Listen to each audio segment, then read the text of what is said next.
Hey everyone, welcome to FanFic Canon. Thanks for hitting play. I'm thrilled to bring this fan-made story to life for you. If you enjoy the ride and want more narrated fanfics, smash, subscribe, and tap the bell so you never miss an episode. And if you want audiobook of a novel of your choice, join my Patreon. Request any title that's freely available online, and I'll produce a full narration just for you. Now, let's dive into today's adventure. A pistol round for the ages. Things went south for Chris J in an instant. The usually composed veteran panicked, his training taking over. He pulled out from the main entrance, his sole purpose to find and kill Han E. This was a common instinct, to try and take one last look at the bomb site, even when a round is lost. A smile crept across Han Yi's face.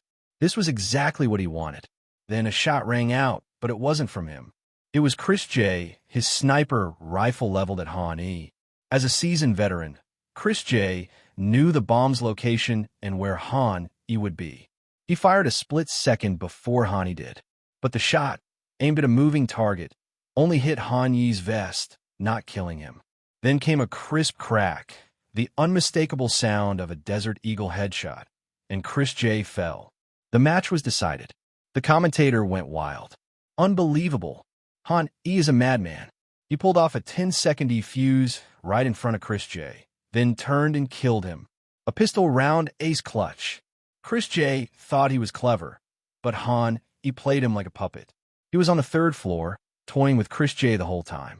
Not a single one of the 5 Moose players could stop his rampage. In a 1v3, Han E was so arrogant he didn't even treat the remaining players as a threat. But he has the right to be arrogant. You just can't beat him. His Desert Eagle is all headshots. It's just too fast. The online chat exploded with reactions. A 10-second defuse? Are you serious? My heart is about to jump out of my chest. I would have panicked and died. How is he so calm? That 10-second defuse broke Moose's spirit. Amidst the fan commentary, the Vitality players erupted in celebration. Apex, more excited than anyone, grabbed Han Yi's shoulders and shook him wildly. You're insane. Do you know how amazing that was? What's wrong with your brain? It's completely different from ours. How can you command and execute a play like that at the same time?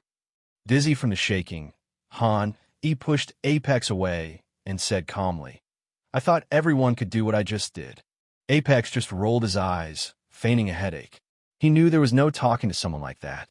Next, Han E turned to ZYW, who was much calmer. They shared a fist bump. Come on, Han E said, his voice full of energy. The first round was a fluke. Let's show them what we're really made of. Good, ZYW replied. The team's morale surged. Looking at the Moose players, the little hope they had after winning the first pistol round was now completely gone. A crushing defeat.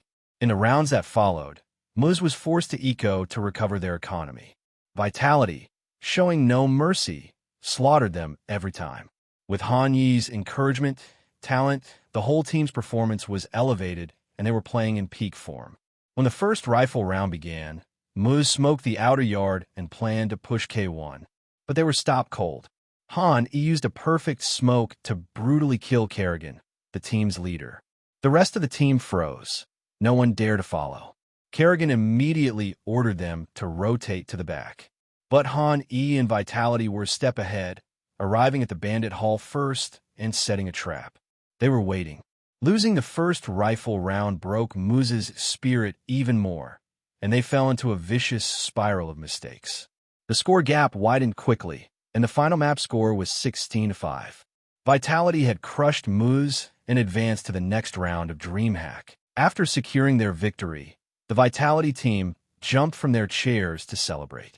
Han E, a smile on his face, looked at his teammates.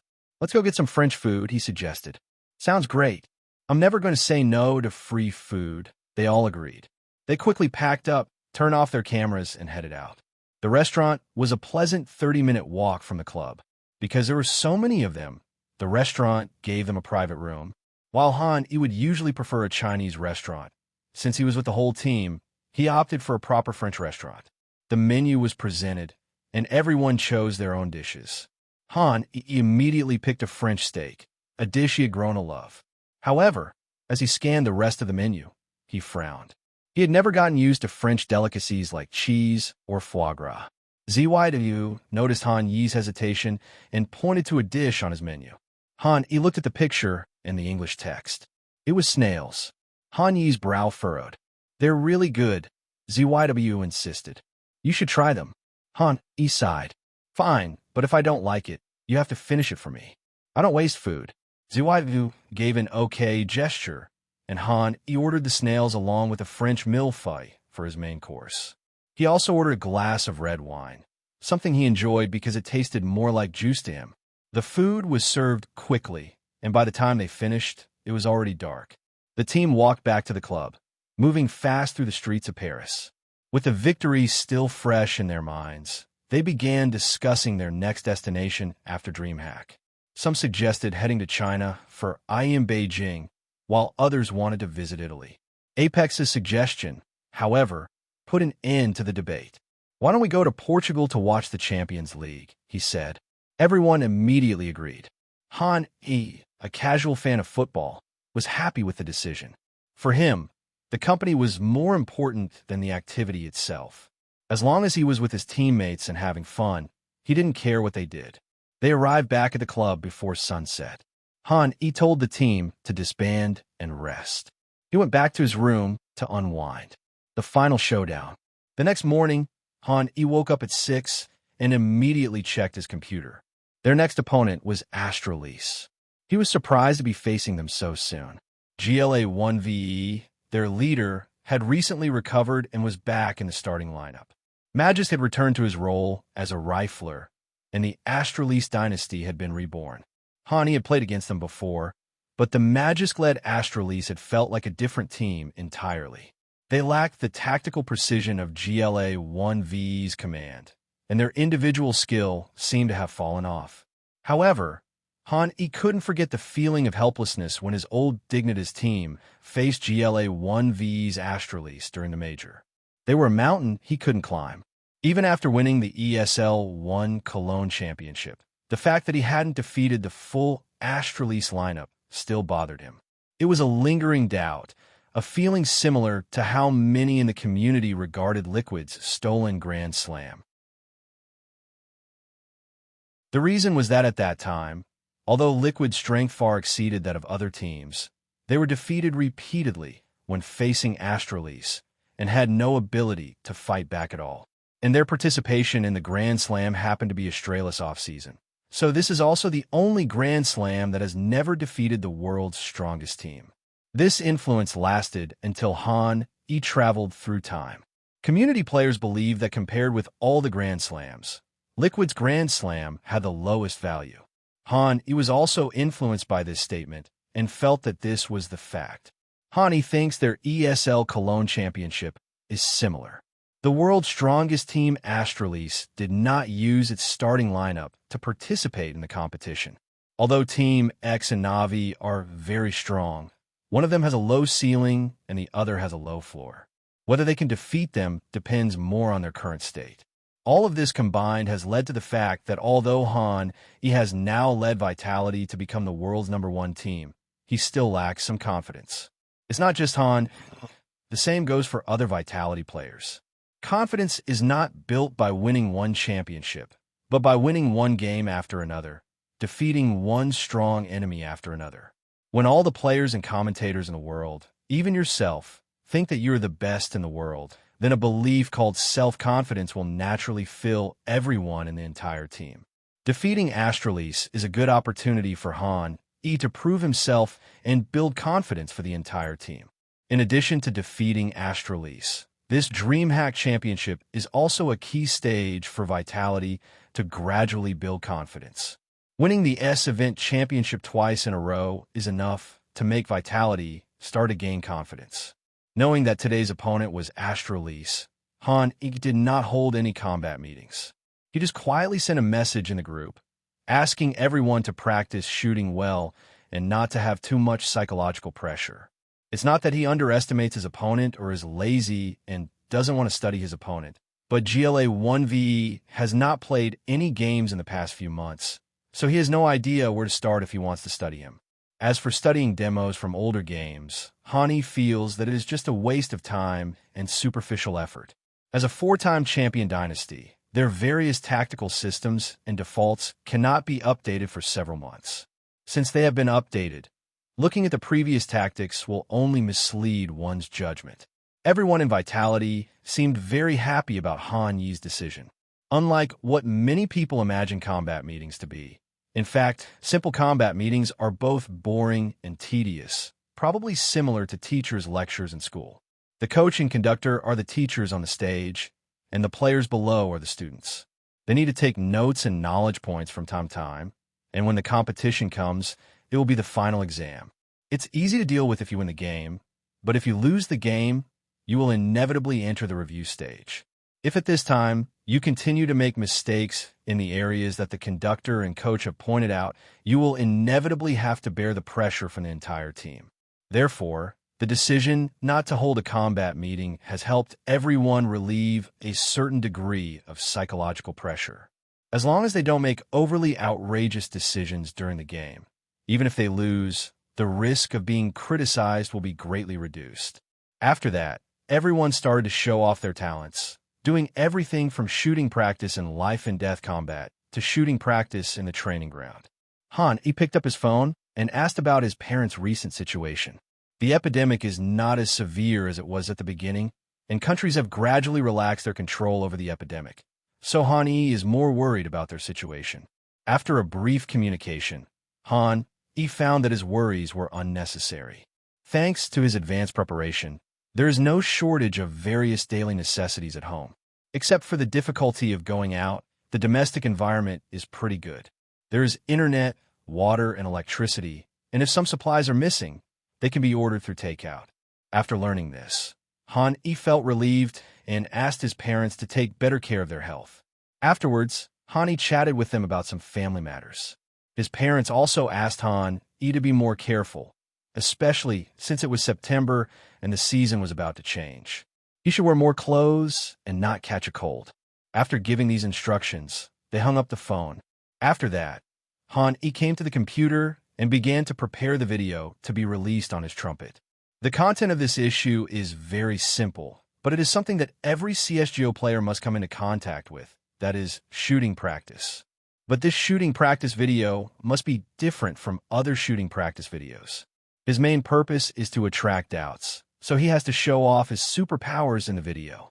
Han first logged into the game and entered the training ground. This time he plans to do an AK shooting tutorial, and the gun he chooses is naturally an AK. After getting the AK, he began to control the BOTs in the training ground, making them about 50 or 60 meters away from him. From a distance, these BOTs were only about 2 centimeters in size on Han Yi's screen. But this was not enough. Han gave another order, asking the BOTs to start moving left and right. He looked carefully and nodded with satisfaction. After doing all this, Han turned around and faced the BOTs with his back. Then he turned on the recording button, and his Eye of Death was instantly activated. Then he turned around again. Because of the blessing of the Eye of Death, from the perspective of others, Han Yi's turn was very terrifying. It was no exaggeration to say that it was a precise turn in 1 second. At the moment of turning around, Han pressed the left button of the mouse, and the AK in his hand quickly fired, successfully triggering the hot hand feeling in the process of firing, which allowed him to instantly shoot and kill a BOT while turning around, leaving everyone with a small flaw. This is Han Yi's plan.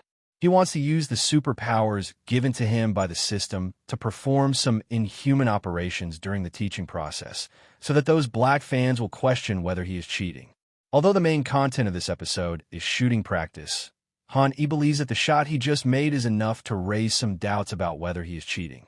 Then, with the help of Eye of Death, Han made several shots that were far beyond the comprehension of ordinary people, and he kept talking. For CS, you don't need to learn items, positioning, or awareness. Just practice shooting like I do, kill 50,000 bots every day, and even a fool can become a professional player. This is a game where gunplay speaks for itself. If you just go out and kill everyone, will you lose? Props and positioning are only there to help you win in a gunfight. So why don't you get to the heart of the matter and improve your marksmanship? Haven't you read any novels about cultivating immortality? The Great Tao is the most powerful. Why do you always pursue those minor paths? Don't think 50,000 bots are too many. You can't finish them all if you fight them from morning till night. Have you ever thought about whether you have worked hard all these years? Practice hard. With my marksmanship, you too can become a professional. As Han Yi spoke, he activated the Eye of Death again and started accurately shooting the BOTs in the distance one by one in the head. When the duration of his talent was up, he immediately stopped what he was doing and ended the video. That's all for today's tutorial. 50,000, 500,000 bots a day. The next S1 Impel or ZYW could be you. After saying this, Han Yi stopped recording the video, looked at the content of the video, nodded with satisfaction, then edited it and uploaded the video to Douyin and Bilibili. Then Han Yi looked at the time. It was 2:30 before the game started, and there was still an hour left. Han Yi planned to take a break during this time. He picked up his mobile phone, lay on the chair, and looked for a novel that would satisfy him. By 2:20, everyone on Vitality was ready, sitting in front of their computers, ready to face Astralis. On the other side, in the Astralis Club, the Danes also began intensive preparations early in the morning. GLA1VE, who had been away from the game for several months, looked at the video of Vitality in front of him with an expressionless face, making it unclear what he was thinking. It was not until the coach of Team A, Zonik, spoke behind him that he seemed to wake up from a dream and his face regained expression. So, what do you think of this new Vitality team? Honestly, their strength far exceeded my expectations. If we can't come up with some new tactics, I don't think our chances of winning are great. Zonik is not an outsider, so GLA1VE can express his true thoughts. To be honest, if it were the 2018 Astralis 2 years ago, GLA1VE can say with confidence that the current Vitality will be swept by them. But now it is not 2018, but 2020. As the team commander, GLA1VE is the person who has the most obvious perception of the team's status. He could clearly feel that the condition of everyone in Astralis was declining. GLA1VE doesn't know how long Astralis Dynasty can last, but he knows that the collapse of Astralis Dynasty is only a matter of seconds, maybe today or tomorrow. All he can do is win every victory possible. Use your command skills to the fullest. He heard Zonik say again in his ear, "Are there any new tactics?" "Yes, I have an idea, but whether it will work or not depends on God's will." "What tactics?" "Force this Vitality team to move." I've observed that the strongest point of this Vitality team is their established strategies. Whether it's their defaults or their various small routines, they're all world-class. All of this stems from Han Yi's imaginative and genius tactics that no one has ever thought of. In addition to tactics, the most terrifying combination of Vitality is Han Yi and ZYW. Ever since they defeated Navi in ESL Cologne, community players have believed that this is the world's #1 rifle sniper combination. Even I think so, but they only have 2 people. If we keep moving, forcing Vitality to move with us, limiting Han Yi's various tactics, and forcing them to engage in a mobile battle with us, we can then use this opportunity to gather more information and find the defensive positions of ZYW and Han Yi, avoid them both, and perhaps we could defeat them. After hearing GLA1VE's words, Zonik was a little confused. He obviously didn't understand what GLA1VE was saying. Fortunately, this situation was also expected by GLA1VE. He opened the game and played the pistol round between Moose and Vitality in front of Zonik. I don't know if Kerrigan did it intentionally or not, but the reason they were able to win the pistol round against Vitality was because they were constantly moving, whether they were attacking Zone A or Zone B. As long as they didn't give Hani time to arrange his troops, they had a chance to win. As a 4-time champion coach, Zonik is certainly not a fool. After GLA1VE explained it to him with the help of a demo, he understood that there is only one core idea in the tactics that GLA1VE came up with, and that is mobile warfare. Let the Vitality players and Astralis players constantly collide with each other during the movement, to find out Vitality's weaknesses, namely Apex, RPK, and Misuda, and then punch the weaknesses, and the advantage will naturally come to Astralis. After realizing this, Zonic had appraised GLA-1V's creativity, but it also made Zonic realize once again from the side how terrifying Han he was. Everything that has just happened can be summed up in one sentence. As long as Han plays the formation he wants, this Vitality team will have a nearly 100% chance of winning this round. Anyone who knows the game CSGO knows how terrifying this is. After solving the problem of the attacker breaking into the police station, Zonic looked at GLA-1VE again and asked, "So what should our defenders do? No one has figured out how to deal with high on defense yet, but we can learn from the experience of the Major and use all our defaults. Isn't that how I defeated him at the Major?" Zonic nodded, agreeing with GLA-1VE's plan. After saying, "I'll let them train," he hurried upstairs. After Apex and Misuda were ready, Han also picked up the P250 from the ground and prepared for the upcoming battle. After Han decided to attack, Astralis on the other side had already arranged their tactics for this game. Their strategy in the pistol round was simple, which was to strictly implement the combat strategy that GLA-1VE came up with before the game and use defaults to fight against Vitality. Astralis is the strongest team in history and has a strong foundation. Although Dust 2 is not their best map, they have 5 or 6 different default versions of this map. They believe that these defaults are enough to help them win today's game. The first default formation that GLA-1VE came up with was the most common 203, that is, 2 in the B area, 1 on the A platform, and 2 on the A platform. This is also the common default for most teams to deal with Vitality. Don't ask why they gave up the middle lane.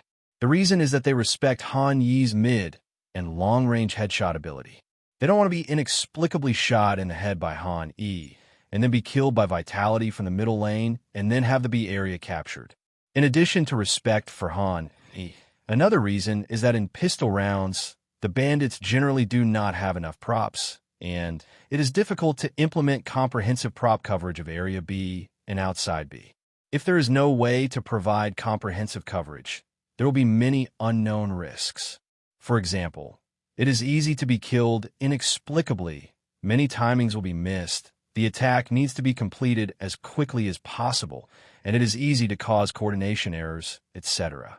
Therefore, in a place like Area B that is easy to defend and difficult to attack, unless there is a rush, few teams will take the initiative to attack Area B.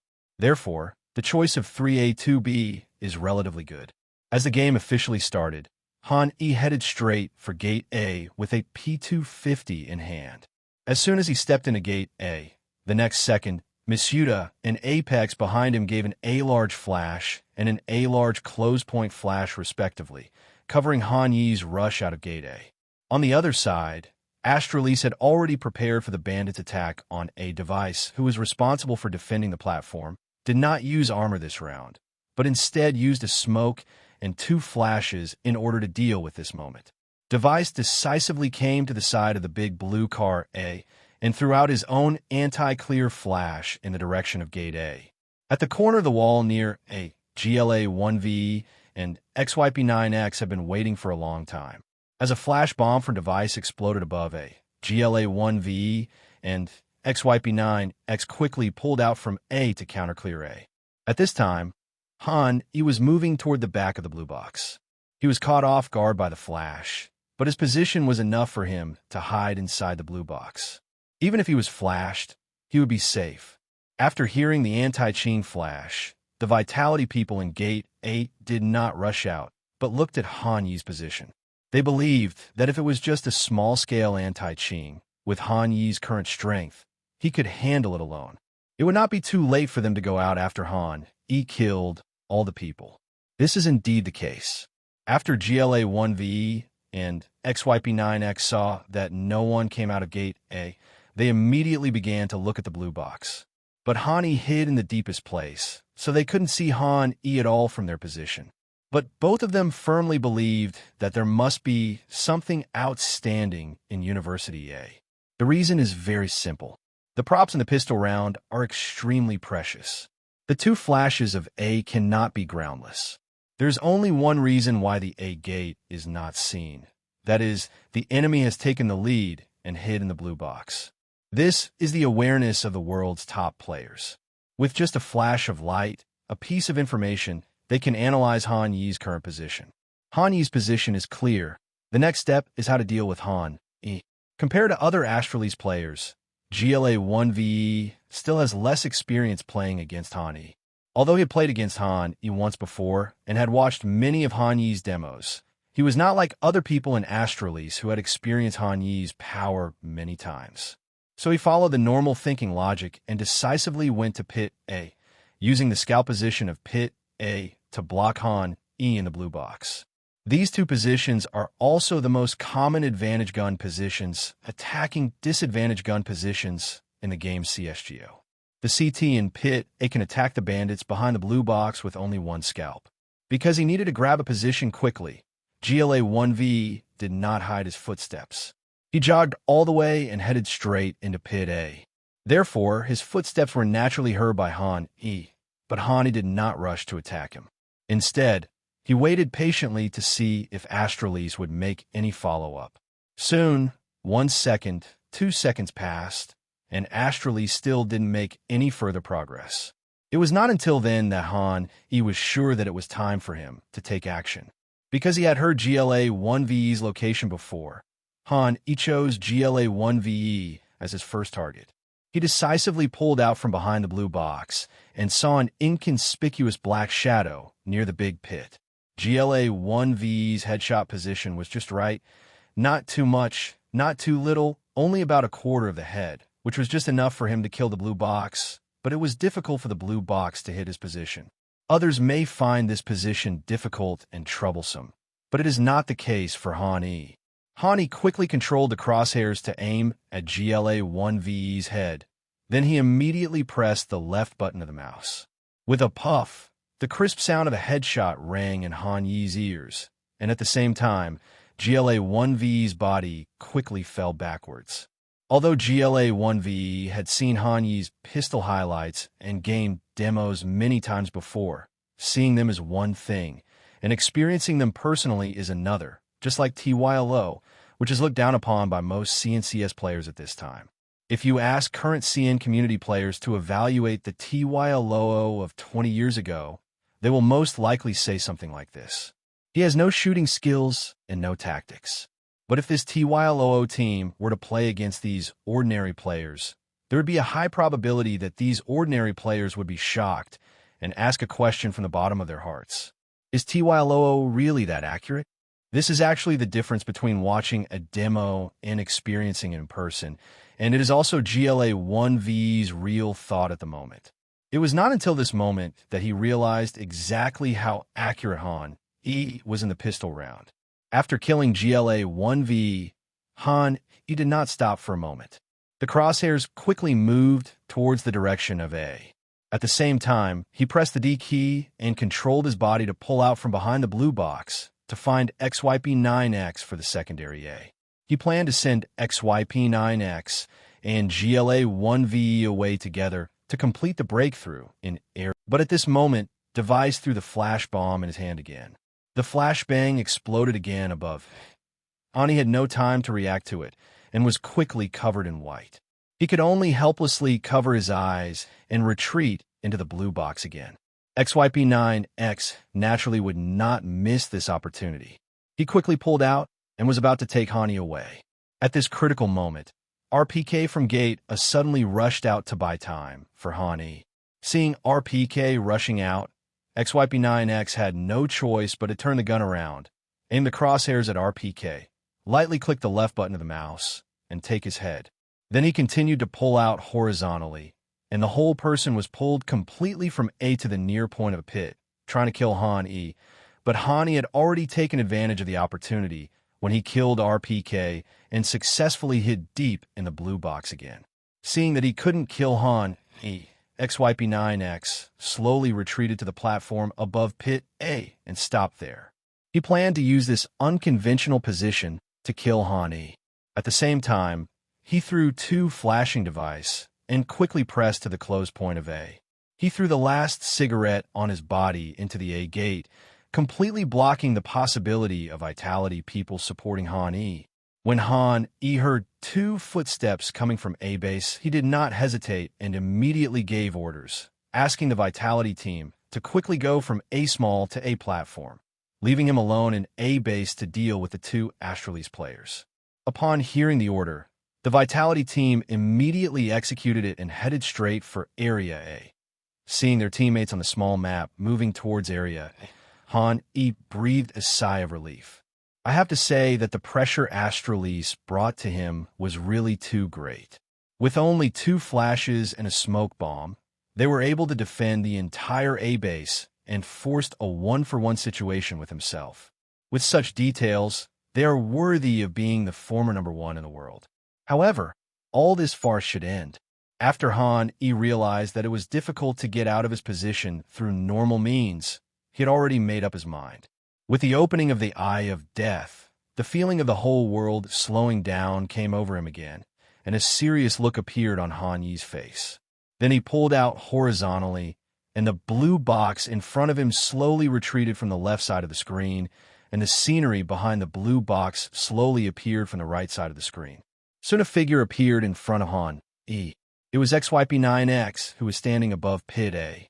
At this moment, from Han Yi's perspective, XYP9X was standing blankly on the platform above Pit A, holding the USP and staring at Han E.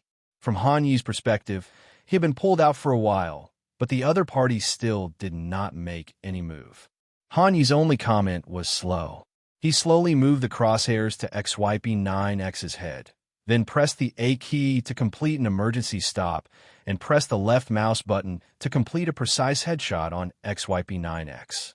From Han Yi's perspective, XYP9X had no reaction at all and was killed easily. But from XYP9X's perspective, it was completely different.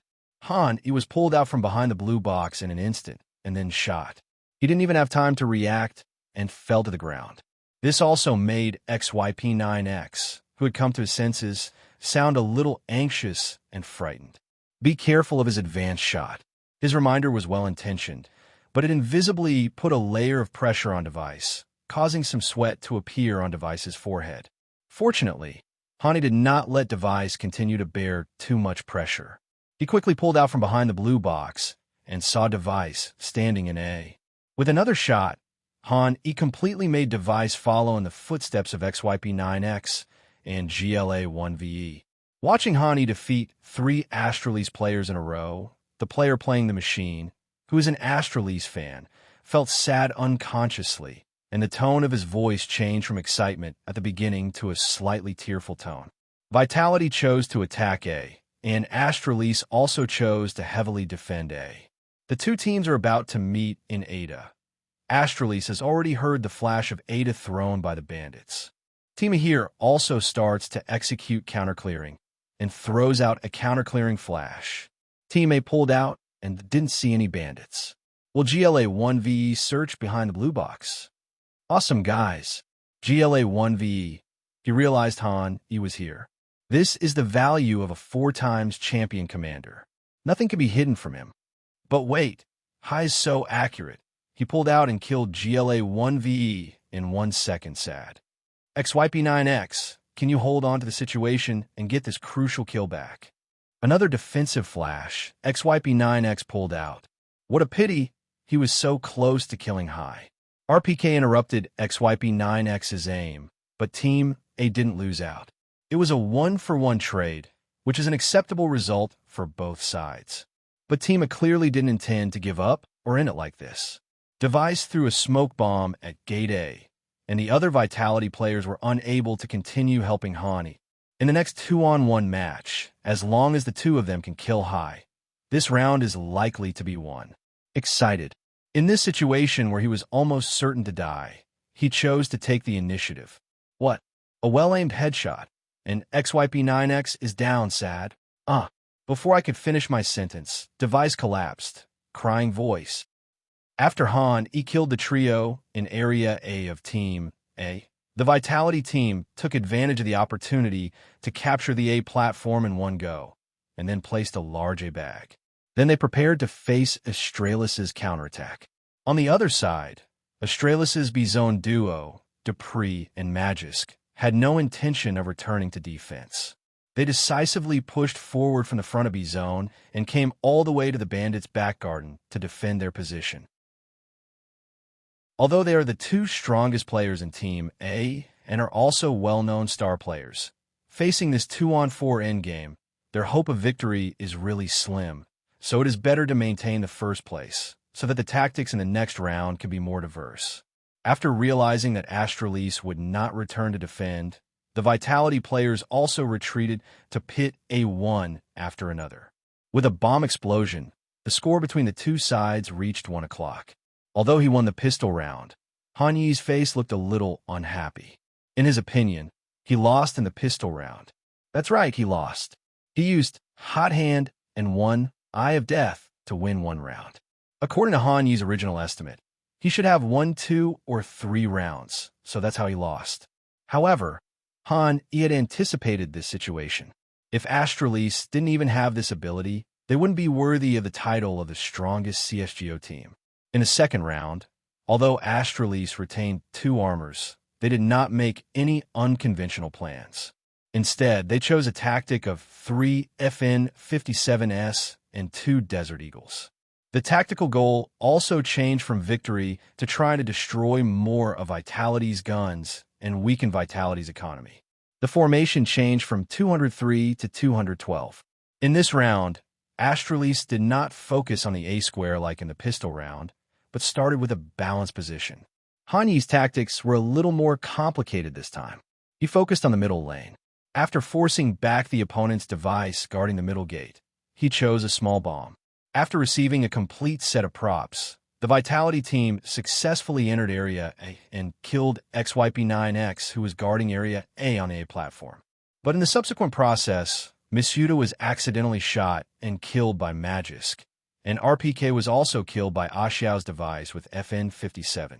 Fortunately, during the period when the two of them died, Vitality's victory continued to expand, and finally they achieved a 2-for-5 exchange in this half game. In the third round, Astralis chose a 5-man midfield tactic. Han Yi was also simple and clear, and directly chose Rush B. After discovering that the Vitality team had entered the B zone, the Astralis team did not put up much resistance. Instead, they chose 5 people to return to defend from the B channel. In the end, they were blocked by the Vitality team in the B channel and were completely wiped out. The score also came to 3 o'clock. As the game entered the 4th round, both sides had accumulated some economy and ushered in the first long gun round of the game. First of all, on the Vitality side, Han Yi and ZW have already changed to AK, and as for their original hairdryers, they were given to RPK and Mishuda. With these 2 AKs, they were able to supplement a lot of frontal firepower. Looking at Astralis, Device picked up a half-armored sniper rifle, trying to help Astralis gain a foothold in the middle lane, while the other 4 players all had M4A4 configurations. This time, GLA 1VE pondered for a moment, and he still used the default of 113, focusing all his attention on the A area. Dupree, who was the Deputy B, was also pulled over by GLA 1VE to grab the A gate together. In the current situation, Vitality has 3 small guns and 2 long guns. In a head-on firepower competition, Vitality is definitely no match for Astralis. So Han Yi chose to avoid the attack temporarily and planned to start from the easier-to-reach Area B. He decisively called a Rush B command, intending to see if he could directly break through the B area. As the game started, Han Yi was in 3rd place in Vitality, while the 2 in front were Apex and RPK. The responsibility of breaking through fell on them. Soon the little Bs arrived at B Pass and headed straight for Area B. At this moment, a fire blocked the path of the Vitality group.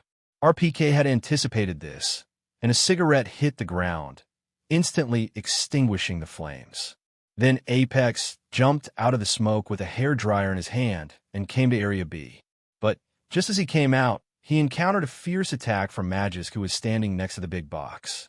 Countless bullets shot at Apex and knocked him to the ground. The dead Apex immediately communicated with the surviving Vitality people and reported Magic's location to them. Behind the big box, be careful. The casualties did not make the Vitality team give up. RPK emerged from the smoke after Apex. With a reminder from Apex, the first thing RPK saw after coming out was the big box. He saw the exposed head of Magisk at a glance. RPK immediately controlled the crosshairs, pressed the left button of the mouse, and controlled the bullet to shoot at Magisk. But he had a hairdryer in his hand after all, and Magisk was not the magic grandfather he later became, but a pure magic boy. After a brief fight between the two sides, Magisk shot a precise bullet at RPK's head, taking his head as well. After killing 2 people in a row, Magisk already felt a little exhausted. There were not many bullets left in his magazine. Seeing that Area B was about to fall, the voice he had been expecting for a long time finally rang in Magisk's ears. "I'm here to help you." Hearing the sound of the device, Magisk breathed a sigh of relief. Then he hid in the big box and started to change the bullets, and took a look at the location of the device. At this time, device had come from the sand outside B to the dog hole and began to set up defensive smoke on B channel to guard against enemies coming out from the smoke bomb. On the other side, Vitality's attack never stopped. The next second after device arrived at the dog hole, Han E and Masuda came out of the smoke at the same time. Device reacted extremely quickly and fired a shot, hitting Han Yi's calf, reducing his health to only 20 drops. However, his shot failed to kill Han E. Instead, he was forced back to the outside of B by Han E. Then Han E threw another smoke bomb at the B gate, completely cutting off the possibility of device helping Magisk. But Magisk no longer needed it. He had already reloaded the bullets and pulled them out from the back of the long box. While Han Yi's attention was still outside B, he shot Han E from the side and successfully took Han Yi's head. Then he showed a gun suppression tutorial to Masuda and successfully completed the quad kill. Afterwards, Magisk looked into the B channel, waiting for the last enemy to appear so that he could get his pentakill. But at this moment, something strange happened. A bullet from behind the smoke hit Magisk's head accurately and killed him. When the 4 Vitality players agreed to a pentakill from Magisk, ZYWU chose to refuse. Relying on his unique understanding of the map, he successfully killed Magisk in the smoke, but ZYWU knew that they were going to lose this round. He didn't hesitate any longer. After firing a smoke bomb, he rushed out from the smoke bomb. ZYWU had just left the defensive smoke of B channel when Device, who had successfully backdodged, finished him off with 1 shot. The score between the two sides came to 3-1. The loss in the round made Han E frown. After a brief thought, he called a tactical timeout and activated the talent, careful preparation, improved team members' coordination, and tacit understanding. Han E has always been very good at summarizing experience. The only lesson he learned from his failure in the previous game was that he played too simply. The situation that occurred in the previous game is actually not uncommon in the competition. This is also a disadvantage of the rush B tactic. That is, it is easy for the opponent's main B member to receive many of them in a row at once, resulting in the rapid loss of the game. Since the simple one didn't work, Han E decided to make this round more complicated, which led to the scene of careful preparation. This is also the experience Han E summed up after watching the game in the future, especially in the Spirit team. Since you can't get points by being complicated, then just make it simpler. Since you can't get points by being simple, then just make it more complicated. This is also the idea of the Commander Chopper. How do we fight? The Vitality players asked Han E questions. Han E thought for a moment, first issued a default instruction, then asked them to prepare a wave of small bomb attacks at A in the midterm, and finally leave 1 person at the A gate to surprise Astralise. This tactic is actually not as complicated as imagined, mainly due to the Dust 2 map. It can't be too complicated, so, with the blessing of careful preparation, the Vitality team quickly understood Han Yi's intention in this game. On the Astralise side, they were celebrating the wonderful performance of the Magic Man in the last round. Here you go. This quad kill is amazing. Whether we can win depends entirely on you. Magisk. Listening to the happy praises from his teammates, Magisk as the youngest player in the team, patted his chest confidently. "Don't worry, leave it to me." This victory gave GLA 1v great confidence, as it meant that the tactics he came up with could really defeat Vitality, at least on the CT side. Since he won, GLA 1v did not plan to change his tactics. He still chose a default formation of 113, intending to seize A again. As the countdown ended, both sides rushed out as if racing against time. The task of stealing people from Gate naturally fell on Hani. He went straight to Gate A at the beginning, and then stood inside Gate A, carefully guarding against the CT's forward pressure. On the other side, 3A's Astralis also started the formulaic A big grab. After a counter-clear flash exploded, Astralis, who failed to obtain any information at the A gate, left XYP9X near the A big. GLA 1v turned around immediately and planned to defend with Dupree. In the B area, Team A also completed a defense switch, with Device going straight to the B pass, while Magisk, the main B, stayed near the middle gate. When Team A's formation changed, the Vitality players were also following Han Yi's previous instructions. Everyone walked silently throughout the process, not giving Astralis any information, while silently expanding their own map control. The two sides were stuck like this until the 1-minute countdown began. The Vitality team finally made their next move. After blocking a smoke screen at the middle gate, they began to gather towards A. Magisk looked at the smoke in front of him, and he immediately informed the rest of Astralis of Vitality's impending attack. The situation on the field suddenly became tense. As the 40-second countdown arrived, Vitality launched the attack on time. Various props soared into the sky, covering the entire A platform in an instant. Dupree, who was originally standing on the A platform to defend, was forced to retreat and stand near the A slope with GLA 1v. With Vitality's sudden attack, Astralis' situation in Zone A became precarious in an instant. The Astralis players also reacted very quickly. Except for XYP9X, who was guarding A, the B and mid duo were ready to return to defense almost immediately. Magisk was even more bold in pushing forward from the middle lane, intending to go directly from the Xbox in the middle lane to the vicinity of A and attack the Vitality players from behind. A's Vitality team also planned to make a quick decision without any delay. After the props were given, everyone was pulled up together. The first one to engage in battle with the enemy was Apex. He stuck close to the edge of the smoke and saw GLA 1v on the slope at a glance. He stopped abruptly and fired a precise headshot with the AK in his hand, taking the lead in achieving this breakthrough for Vitality. Just when Apex was feeling proud, Dupree suddenly appeared from the slope. This time, Apex was completely unprepared and was easily killed by Dupree. Masuda, who was behind Apex, wanted to finish off the shot, but Dupree managed to stabilize his trajectory and took him away, completing a double kill. Just when Vitality was showing signs of collapse, ZYW, the team's star player, remained reliable. He seized the space created by the first two teammates and pulled out horizontally, preventing Dupree from successfully retreating into the bunker after killing someone. He fired 4 consecutive shots, leaving Dupree on the slope. The two sides completed a 2-for-2 exchange. Looking at the head exchange in the upper right corner, he could clearly feel that Astralis gave people a completely different feeling this time, not only in terms of tactics, but also in terms of shooting. In order to answer the doubts in his mind, he immediately used the talent, Insight, and took a look at the current status of the Astralis team. With just this one glance, he noticed that something was wrong. Name, Magisk. Age, 22. Attribute, stable period. Status, confident. Because he just performed a brilliant move, he is very confident. Pistol, 93 to 96. Rifle, 95 to 98.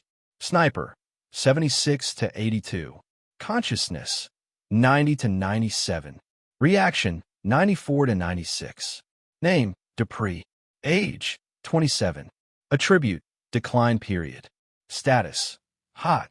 Seeing the team's hope of winning the championship has greatly improved this player's strength. Pistol, 92 to 95.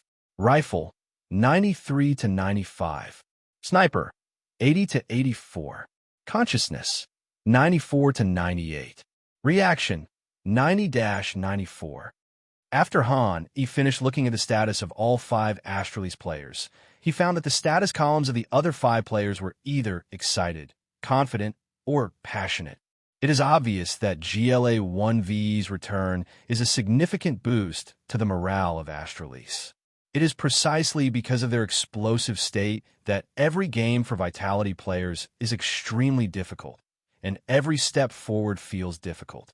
When all 5 of Astralis star players perform, there's no need to say how terrifying their strength is.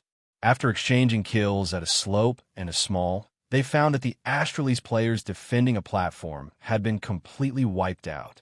XYP9X, who was still in charge of defending a gate at a big, became a little restless.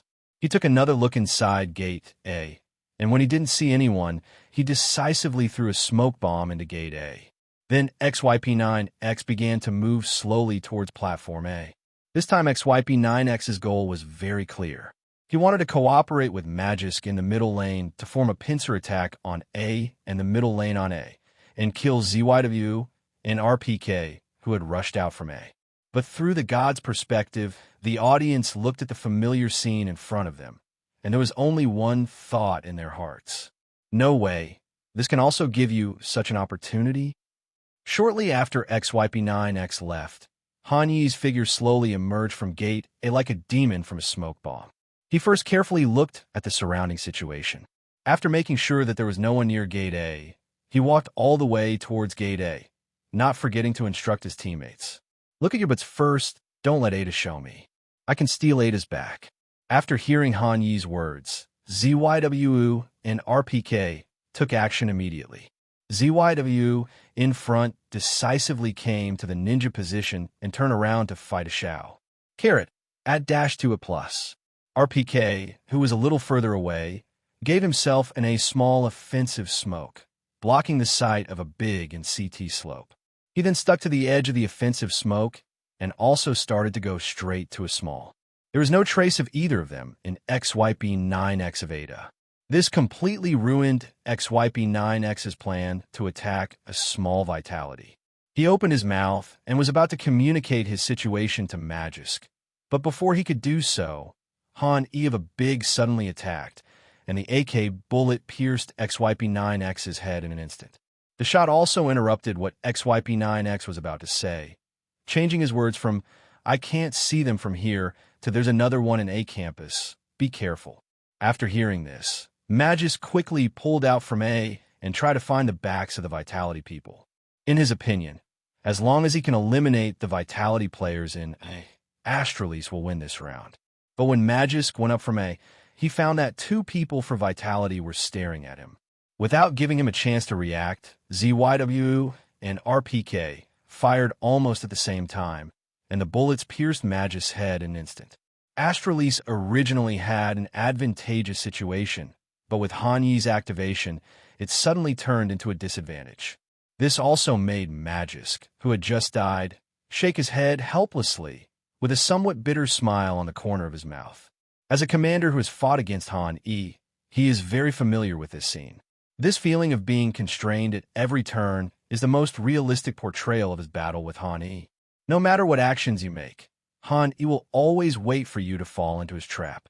He turned the situation around in an instant and predicted his own position, which made Magisk guess that all this was most likely an order issued by Han E.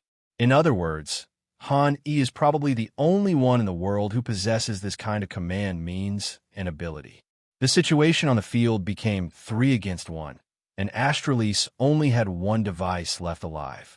Faced with this situation, Device was very tactful and took the sniper rifle in his hand to protect the gun. The Vitality team placed an A-sized package, but Han did not intend to leave the device alone. He couldn't sleep well until he got rid of the sniper in Device's hand. Then Han opened the chat window and typed a line of words. "Hi, Device, where are you?" Of course, everyone in Astralis had seen the scene where Han killed S1 Impel in the smoke while typing. So when they saw the line of words typed by Han everyone had a bad feeling in their hearts. especially Device, who had already run to the back garden. This bad premonition almost surrounded him, as if he would appear around him in the next second. And this is indeed the case. When Hani typed this line of words, he had already learned the location of Device through the voices of the Astralis players. He immediately passed through Gate A and came to the vicinity of the bandits' yellow car, then went forward all the way to the bandits' house and the back garden.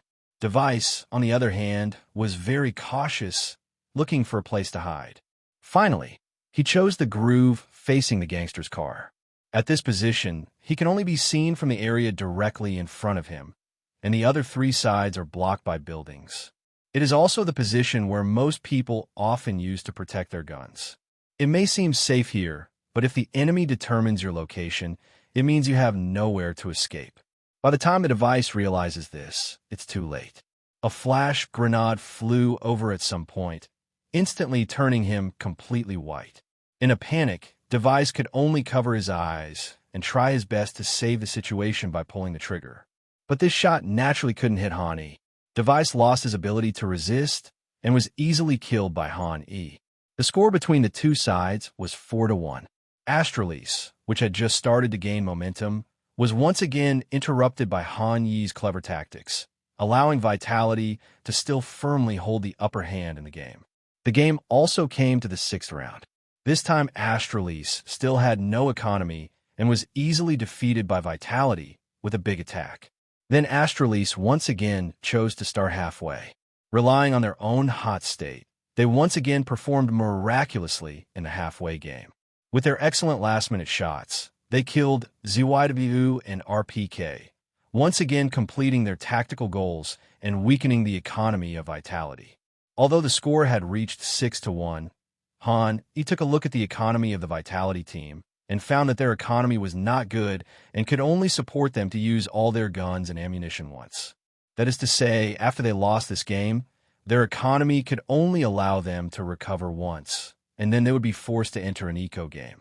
To be honest, the current Astralis gives Han-E the feeling of a cockroach, which can be seen and killed, but cannot be completely defeated. It always finds a way to annoy you in various places, preventing you from continuing to expand your advantages. Before the start of the 8th round, Han-E called a tactical timeout, hoping to get GLA 1v to think more and try a system other than the default one, allowing Vitality to expand its advantage. But after Han-E began to explore GLA 1v's thoughts, he could only shake his head helplessly.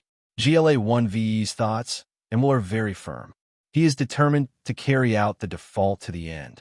Even if he will lose this game, he still wants to give it a try to see if it will work. After learning about GLA 1v's thoughts, Han-E stared at his ID carefully, trying to see if he was dazzled and mistook Alexib for GLA 1v. But after looking left and right, he found that GLA 1v was still the same GLA 1v. Then his face changed again, and there was only one thought left in his mind. Oh no, I seem to have manually created a smart default. Since GLA 1v had decided to carry out the default to the end, Han-E also began to think about his next countermeasures. After thinking for a moment, he decided to feign an attack on Area B, and then quickly move to Area A, and then attack Area A from Area A. The reason why Dust 2 is a bandit map is very simple. In addition, the bandits can control 70% of the map right at the beginning. Another reason is that in today's Dust 2, the bandits' transfer speed is faster than that of CT. This may be a point that many old players of Dust 2 are not aware of, but it is precisely a fact. Take the CTs and bandits in Area B and beat past moving towards Area A at the same time. Usually, the CTs will reach the slope near the police house one step faster than the bandits, but that's all. In this period of Dust 2, if the CT wanted to return to the A site, they had to go up the A slope or build a human ladder on the CT slope. But the problem lies here. When you want to go to slope A, there's a high probability that the bandits have already come to the vicinity of A and pulled them out of A. There's a saying that has been circulating in CS, go for a long time. Although it is a bit uncivilized, it also reflects the real situation. That saying is hit high and hit low, hit stupid. And is obviously at that high place. At this time, the bandit will only have his head exposed, while CT will have his whole body exposed. The outcome of the battle is naturally self-evident. Even if the CT managed to return to slope A, he would then face a barrage of attacks from the bandits using various items, leaving him with no room for defense. When both sides return to defend at the same time, the disadvantage is already so obvious. Considering that usually the bandits move first and the CTs move back to defend later, the CT's environment will only be more disadvantageous. Even in the CS2 era, the Dust 2 map had undergone several revisions, but the CTs still faced this embarrassing situation.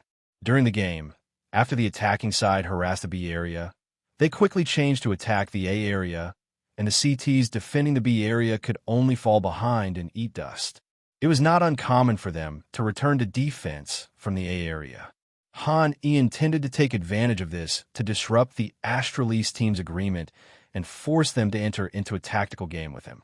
When entering the tactical game stage, Hani can express with great confidence that no matter whether the opponent is GLA 1v, Kerrigan, Alexib, or Apex sitting next to him, any commander who can be named is not as good as him. This is also the part that Han E is most confident in, who is not recognized by the community as the world's #1 commander. After Han E explained the tactics to the Vitality team, everyone nodded and understood the battle plan for this round. Apex thought about it and made a suggestion. How about we keep one in University A? We just stole it from them last time, and now if we score a brace, they might not expect it. Hani thought about it, then nodded. Then I'll go. When you guys are turning around, be careful not to lose anyone. If you do, it will be harder to fight. Don't worry. After receiving assurances from the Vitality team, Han E stopped dwelling on the issue. As the countdown for the round ended, both teams rushed out. Han E moved forward and soon came to the yellow car near Gate A, then gained a foothold here. After a few seconds, he heard the sound of A's anti-clearing flash and the burning blue box fire. When the fire in the blue box was extinguished, a smoke bomb hit Gate A, blocking the exit. Seeing this scene, Han E felt that the time was ripe, so he went straight to Gate A. The Vitality team was resolutely carrying out Han Yi's orders. They first came to the B channel to control the map to a certain extent. Then he completed a double rack against A behind the box at B1, which was a small, unconventional move. In this way, they can control the entire map by having all 4 of them close to Area B. While Vitality was controlling the map, Team A also completed their own control of the map and formed a 212 defensive formation. After they took control of A, they immediately sent people to the middle lane to prevent the Vitality players from attacking the middle lane while they were controlling A. Currently, Team A's B area is defended by Magisk and Dupree, with Device sitting in the middle lane, considered the CT side's free man. He goes wherever there is an attack, while A is still guarded by XYP9X, and finally GLA 1v is responsible for defending A. In this era, the most popular tactics are to sandwich B from the middle, or 3 people rushing to A big, 2 people going to A small, and then A big and A small attacking the A area at the same time, which is a more retro tactic. There are rarely any plays like in CS2, where everyone attacks a small area and then launches a wave of bombs. There are 3 main reasons. One of them is that today's map understanding cannot be compared with that of the CS2 team. Secondly, there are currently very few teams that are suitable for A's small bomb and the strategy of replacing people. Thirdly, the smoke bombs have not been revised yet, and the locations where A's small offensive smoke can be thrown are limited, unlike CS2, which has so many changes.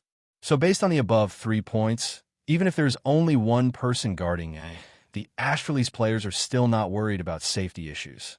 In their opinion, the possibility of Vitality players attacking A is not high. As time passed, the Vitality team asked Han their questions. When do we start attacking Area B? Hani thought for a moment and gave a more extreme time. About 40 seconds. This was the time when many teams officially launched their attacks. Hani planned to take advantage of this to make their feint attack in Area B more realistic.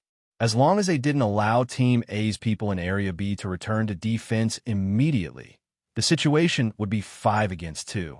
Astralis couldn't hold on to Zone A no matter what. After hearing Han Yi's words, although the Vitality people were worried that it might be a bit too late to launch an attack at this time, they still decided to resolutely carry out the order given by Han. As the countdown approached 40 seconds, everyone in Vitality was ready and lined up near B channel. When the time reached exactly 40 seconds, countless props soared into the sky. 2 cigarettes, one in front and one behind, instantly blocked the dog hole and B door, followed by a sniper fire in the B area and a cigarette for close-range lighting in the B channel, as well as countless flash bombs. All of this gave the Astralis team the illusion that the fight in Zone B was real. Especially when so many props are used at the same time, the number of people on B pass must be at least 3. In this era where props cannot be discarded, such a large-scale attack is really too real. Magisk immediately threw a fire near the B channel attack, smoke, to prevent the Vitality team from pressing out from the B channel. Dupree, the secondary B, did not save props either and gave out grenades and counter smoke in the first place, trying to control the situation. At the same time, they did not forget to ask for support from Device in the middle lane. After using this set of props, if XYP9X and GLA1VE in area A had not seen that no one had entered Area B yet, they would have already started to return to Area B to defend, just when Team A thought that Area B was about to be attacked. On the other hand, all the Vitality players were extremely clear-headed. They knew what they had to do. Just as Device was moving towards Area B, they were moving towards the middle lane, and the two sides passed each other. After the Vitality team arrived at B1, they completely let go and did not give Astralis a chance to react. By the time the Astralis players heard B1's footsteps and reacted, it was too late. They had no time to stop the Vitality players from changing their position. They're pretending to attack Area B. Be careful. After hearing the reminder from his teammates, GLA1V's expression became serious, and he immediately handed the fire in his hand to Xiao. Then he was prepared to throw cigarettes as soon as the fire was extinguished, or to throw grenades as soon as the Vitality people put out the cigarettes and the fire. This is also GLA1VE's gaming habit. He thinks of countermeasures first to avoid being in a hurry when defending. On the other side, XYP9X did not return to the A platform. Although according to his usual thinking, he should have thrown some props to the A gate by now, and then returned to the A platform to help GLA1VE defend the A gate. But he is now clearly going against his usual thinking. As the world's top support player and the first endgame master, XYP9X is certainly a smart player. After the previous rounds of confrontation with Han E, XYP9X learned his lesson. He began to think about why he was frequently caught in the backup position by Han E, and finally summarized some problems. That is, Han E is smarter than himself and has grasped his defensive habits. The way to deal with Han E is to go against his own defensive habits. So according to XYP9X's understanding, if he used normal thinking and returned to defense now, Han E would definitely catch him from behind and do some inhumane things to him. But if he kept holding on, maybe in 10 or 20 seconds, Han E would fall into the trap and run into his gun. Inside Gate A, Han E, who had been secretly eavesdropping on XYP9X's movements using mind reading, could only sigh helplessly. He said that after ROPS, another one had gone crazy.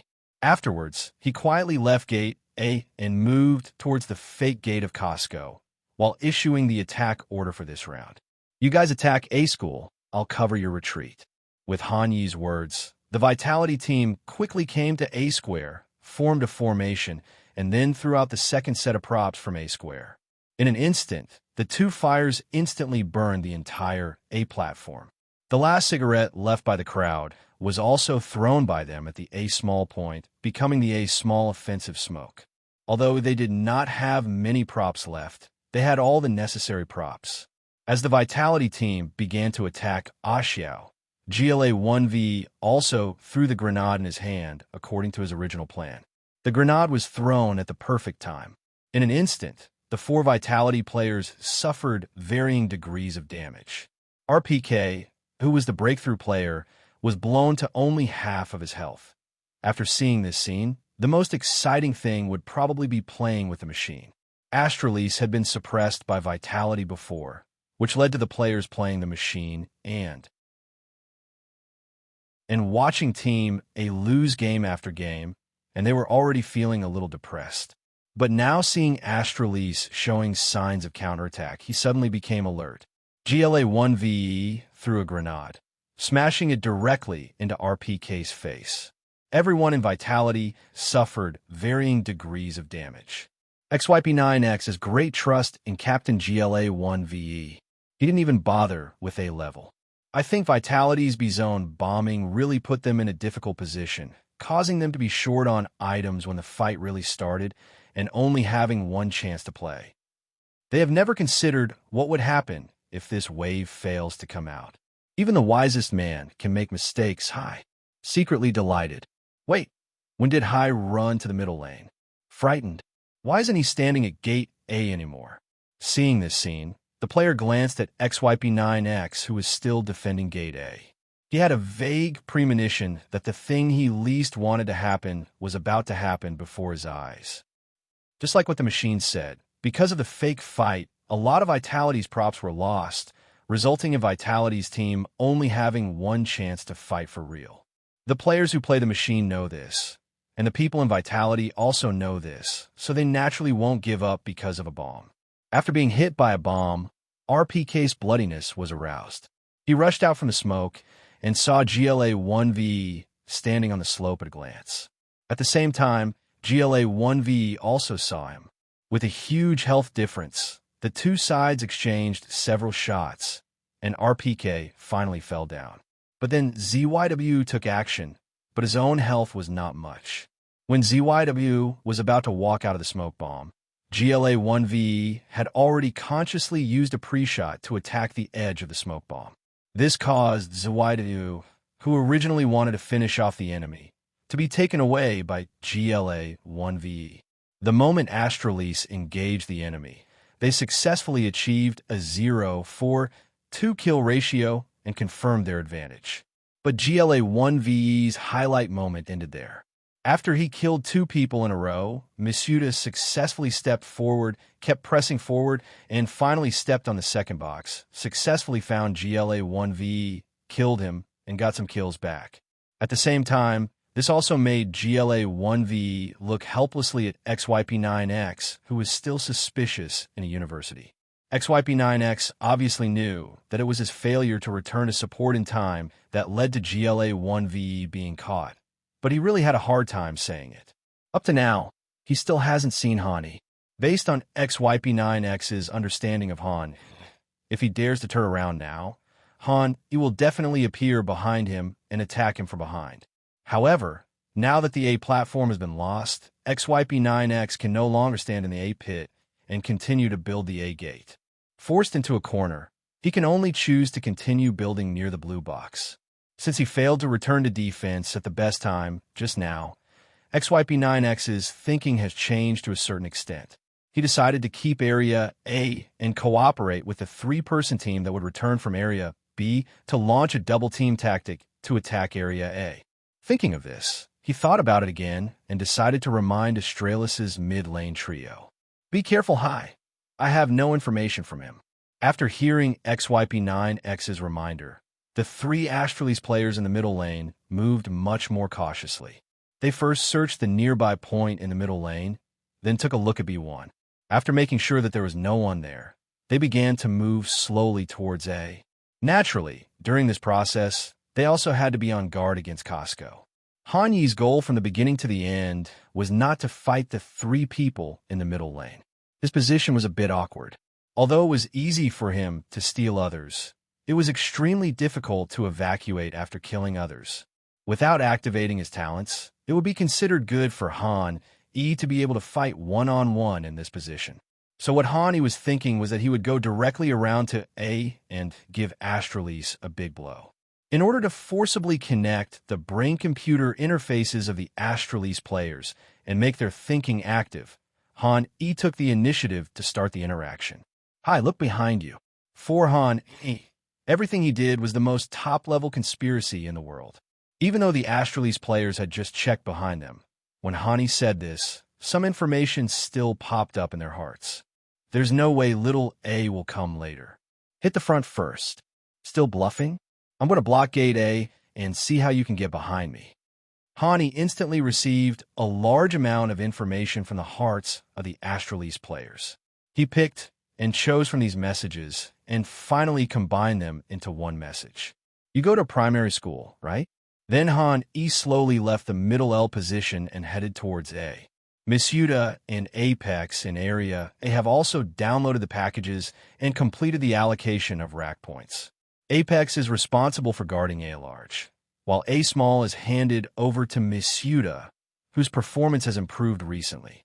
At this time, both of them were under tremendous physical and mental pressure. They had almost no props on them, and they had to be on guard against the attack from A and A at any time. If anyone else said that they didn't feel the pressure, it would be a lie. Fortunately, Han Yi's voice came at this time, helping them relieve the pressure. I can get around very quickly. It only takes about 10 seconds to get behind them. You just need to hold on for a while. I'll take care of the rest. Han Yi's words seemed to be a magic needle that stabilized the sea, giving the two of them great confidence. The two of them also automatically translated this sentence into, as long as Hani launches an attack, everything will be fine. The first two people to start fighting in Area A were Miss Yuta, who was in charge of guarding it from Vitality, and Dupree, the not-so-old breakthrough player of Team A. During this period, there was no doubt that Nico was the world's #1 rifleman, and the world's #1 breakthrough player was the 5-star General Dupree. As one of the most decorated players in the world, his 5 major titles are a testament to his strength. Coupled with the close cooperation of Team A, it can be said that from the very beginning, the Vitality team did not expect to rely on Miss Yuta to win this endgame, but they hoped that Miss Yuta could hold on for a while longer and hold on until Han E approaches Team A. Miss Yuta was very clear about his current primary tasks and responsibilities, so he chose the location to set up his base. After careful consideration, he chose Platform A. This position is not very good. It is even a bit bad. In this position, Team A can easily force him out with a fire and kill him. Miss Yuta is certainly aware of this, but now there is no place for him to stand in the entire A area. The slope has been occupied by Apex and is used to defend A. Miss Yuta only has a platform and sniper position as his own options, but the sniper position is small and is actually a disadvantageous position. No one will stand here except for the newbies who have just started playing.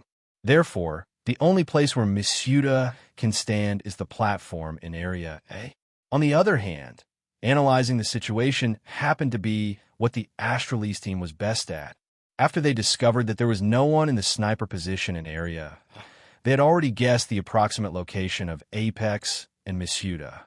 The only thing they haven't guessed yet is the elusive Han E. But considering what Han E said before, Astralis' attack slowed down a bit, and they were hesitant to take action. GLA-1VE, who was watching his teammates' operations, noticed this at the first time and immediately began to give orders. Hurry up and attack. As long as A large and A small attack at the same time, clear out the people in Area first. If Han E is left alone, he won't be able to cause any trouble. After hearing GLA-1VE's words, the Astralese team no longer hesitated and then threw out a bag, igniting it, and sounded the horn of attack. As the package ignited and fell to the ground, the sound of the character being burned was clearly heard by every member of Team A. They all chose to attack the A site directly at the first moment, and after being burned, Miss Yuta also chose to rush out at the first moment and open fire before everyone in Team A. But this time, Miss Yuta's body was very small, and he shot too early when he fired. It was unrealistic to expect that he could hit everyone in Team A under such circumstances. Miss Yuta was also aware of this, so his shot was intended to deter people in order to slow down the advancement of Team A. In this situation, facing Miss Yuta, who suddenly pulled out a gun and opened fire, the reaction of the members of Team A was obviously a little slow. They failed to kill Miss Yuta instantly, but instead allowed him to successfully hide back. However, the members of Team A were not in a hurry at the moment. They chose to stand near A and set up their guns on the spot. As the flames of the incendiary bombs grew more and more intense, they believed that if Misuda didn't come out, he would be burned to death sooner or later. Because of this, they planned to wait until Misuda died and then cooperate with XYP9X on A to encircle Apex on a slope. By then, even if Han-E was strong, he would have no chance facing a 1-on-4 endgame. After the adventure, just now, Misuda stopped moving and began to listen carefully to A's footsteps. After not hearing A's footsteps, Misuda finally felt relieved and stood in the fire, staring at his blood volume. When his health was about to run out, he took a final peek and successfully shot Dupree, making his final contribution. Then Misuda was engulfed in flames. But it was all worth it. After this series of operations, he successfully bought 3 to 4 seconds for Han-E, allowing Han-E to reach the corner of Trail A. Now he just needs to walk around the corner and move forward a distance to reach the small stairs of A, so that he can catch the Astrales players from behind. But at this time, Han-E suddenly stopped. All the audience and commentators were extremely puzzled after seeing this scene.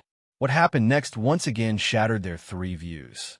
After seeing Misuda being burned to death, the Astrales players did not rush to advance, but let XYP9X near the A gate start to move towards the A side. The 3 people from Trail A turned around collectively and cleaned Trail A again. But Han-E had not really entered elementary school yet, so when the 3 of them turned around, they naturally couldn't see Han-E. After a simple cleanup behind them, the Astrales trio was completely relieved and launched the final attack on Area A. Little did he know that everything that was happening before his eyes was a torture for the commentator. He knew clearly that Han-E was hiding just a few meters away from the trio, around the corner.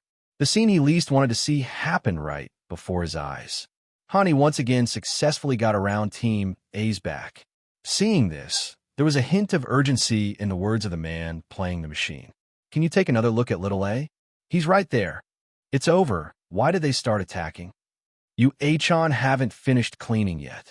Don't worry, there's still time. Can you go back and see A Shao? The words about playing with the machine ultimately failed to reach the ears of Dupree, Device, and Magisk. Amidst the wailing of the player playing the machine, Han-E seemed to have opened his third eye and moved all the way from the small close point A in the middle lane to the stairs. As he looked up, he saw Dupree, Device, and Magisk standing near the ninja position. At this time, the 3 of them were about to cooperate with XYP9X to attack the only remaining Apex in Area A. But before they could attack, they heard rhythmic gunshots from Area A. As the sound of tower rang out, it was as if the god of death was ringing the death knell for all Astrales players. Almost every gunshot meant the fall of a team, a member, and a frightened scream would be heard in the ears. He's in a primary school. When did he come? XYP9X stood in university, watching his teammates' avatars dim one by one, with only confusion left on his face. Before the formal attack, he asked his teammates to check A again. After confirming that there was no one near A, XYP9X was very sure that Han-E was at A. But now it seems that the facts are not so. He looked at Han-E, who was brutally slaughtering his teammates in a small, and he realized a reality. That is, Han-E's position was far beyond what he could have imagined. This person has a heart that is 10 times, or even dozens of times darker than he imagined. XYP9X smiled bitterly. Facing such an opponent, could they really win? When XYP9X's Dao heart collapsed, the Dao heart of playing machines also began to collapse. Han-E pulled out from a Shao. Dupree, stop looking at a Bao dim sum and look back at a Shao. High fired a shot. Dupree fell down. Magisk, can you react? Sat. No. Han-E's positioning was too fast. Magisk had no idea what was happening. Fortunately, the device finally realized it, turned around, and fired. How could Device's shot miss? There are no more humans. Wailing. The player who witnessed A's tragedy fell into complete silence after saying this, and did not say a word. No one knows what the man playing the machine is thinking at this moment, but everyone can feel that he is on the verge of collapse. As a fan of Team A, seeing this team Once the most powerful in the world, being attacked from behind by Han, every time they faced Han, my worldview as a player has been greatly impacted. It seemed that Team A's discipline, or some sophisticated default tactics, had completely lost their effect on Han at this moment. Seeing that the situation was hopeless, XYP9X took the initiative to admit his mistake in the team voice chat. I should have gone back earlier to help you. GLA1V shook his head to indicate that everything was fine. He didn't expect that Han was much stronger than he imagined. After losing this round, although XYP9X kept his gun, he was not a gunman known for his explosive power. It was still difficult for him to kill 2 or 3 people in an instant and complete a comeback. In the next round of attack, Han chose to flash A, grab A, and then keep a distance and use the long spear to deal with the short gun. Astralis chose the conventional tactic of 2 people grabbing A. Then, as the main force in seizing XYP9X in the battle with the Vitality team, although he replaced Misuda with his excellent marksmanship, he was then rushed over and killed by the Vitality team. After losing the spear of XYP9X, the remaining members of Team A were helpless against the Vitality players, and the following game was a massacre. The score went up 1 point after another, and as the last game of the first half ended, Astralis tried their best, but only won 4 points. The score between the two sides came to 11-4. This score difference means that once Astralis loses the pistol round, they will have no chance of winning on the Sand 2 map. But this did not dampen the morale of the Astralis team at all. To be honest, they had already expected a crushing defeat on the Sand 2 map. First of all, the map of Sha Air has almost become a symbol throughout Han Yi's entire career. This map has been recognized throughout the entire CSGO as Han Yi's strong map. In addition, Vitality recently won the ESL Cologne Championship, and its points reached the top of the world, making it the world's #1 team. So you want to defeat this Vitality team in High's strongest map? Neither GLA1V nor Astralis had thought of this possibility, so they had already anticipated the failure in Figure 1. As it was anticipated, the morale of the Astralis team would naturally not be affected by the defeat in Map 1. As the pistol round of the second half began, the two sides exchanged offense and defense. Hani began to eavesdrop on GLA1V's thoughts at the beginning of the round. Upon hearing this, he immediately realized that something was wrong. Because he discovered GLA1V, he actually changed his tactics. For this round, we'll just default. XYP9X, go to A main, device, you go mid, and I'll control B lane. The 3 of US will gather information first. As for Dupree and Magisk, you two will listen to our reports and decide for yourself where to attack this round. But remember, if you choose to act, you must act quickly and decisively. When attacking, those nearby need to move closer, just like we did in training, where 3 people need to break through together. If the breakthrough fails, turn around immediately. Listening to GLA1V's words, Han scratched his head in confusion. This was the first time he had seen such a strange order from the other party. After thinking about it, Han decided to stay put and chose to respond with acquiescence. Anyway, Vitality is now leading by a large margin and is not afraid of losing a few rounds. It is obviously more important for Han to figure out what GLA1V is up to first. This time, Vitality's default choice was to continue Team A's 2-12 formation, but the division of labor had changed a little.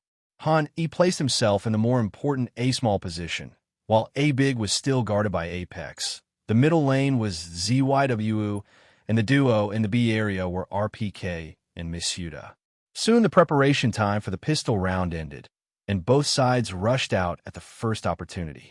This time, Australia style was completely different from usual. They played very aggressively. Whether it was in the B area, the middle lane, or the A area, they could hear the enemy's footsteps, eager to try and ready to rush out at any time. This also made the Vitality players defending on the front line extremely nervous. After a brief test, Astralis suddenly took action, and this time they chose the duo in Area B as their target. Dupree took the lead and rushed out directly from the B channel. Misuda, who was behind the box in the B area, stood up immediately and tried to stop the enemy. Misuda's precise bullet took out Dupree, who was in the front, but he was also taken out by Magis' shot immediately afterwards, and the two sides fought 1-for-1. Then Magis replaced Dupree and became the new breakthrough player, constantly rushing into Area B. RPK, who was hiding behind the white car in Area B, quickly called for support from ZYW near the middle lane, while silently blaming Misuda in his heart, thinking that he shouldn't have pulled out at this time. However, considering that Misuda was replaced after all, the blame cannot be entirely put on him. ZYW in the middle lane heard RPK's call for help. He immediately gave up the middle lane and started moving towards B lane. The situation was urgent, so he naturally did not move quietly. But because of this detail, his footsteps were heard by Device in the middle lane, and Device immediately communicated with the two members of Team A who were preparing to leave through Channel B. The middle lane is back on defense. After hearing what Device said, the duo from Team A showed great execution ability. They retreated immediately. Their attack was like a tide, coming and going quickly. RPK also reported this information to everyone in Vitality. Because ZYW left the middle lane empty and the pressure in Area B was too great, Han E gave up A immediately and chose to come to the police house to help defend the middle gate. After RPK said that the opponent had retreated, ZYW did not continue to approach the B area, but chose to stand on the sand to defend the middle road, forming a left and right pincer attack on the middle gate with Han E, who was standing in the police house. It was also a tactic of focusing on defending the middle gate. The structure of the Shah air map is simple, and the bandits have clear offensive intentions. Whether it is a professional match or a D+ game, as long as the B area of this map cannot be taken down, all the bandits will most likely go through the middle door to take a look at the defense situation in the middle lane. Han E and Zaiwa's current idea is also very simple. As long as the Astralis players show up in the middle lane, the two of them will carry out counterclearing and use their shooting skills to speak. But while setting up the gun, Han E also considered the possibility that if the opponent attacked a small, the entire A area would be given to the opponent if he released a small. So while setting up the middle door, he also stepped back. Make sure that if Astralis doesn't plan to go out, he can quickly return to A small. Soon, footsteps were heard in the middle. Han E listened attentively, but he soon discovered that the footsteps did not come from the middle door, but from above his head. Astralis gave up attacking the middle lane and chose to attack A small instead. Fortunately, Han E was prepared.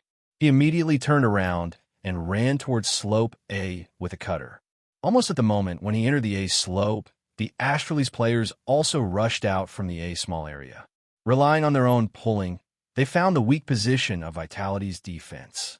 It can only be said that the progress achieved by GLA-1V's tactics has far exceeded his own expectations.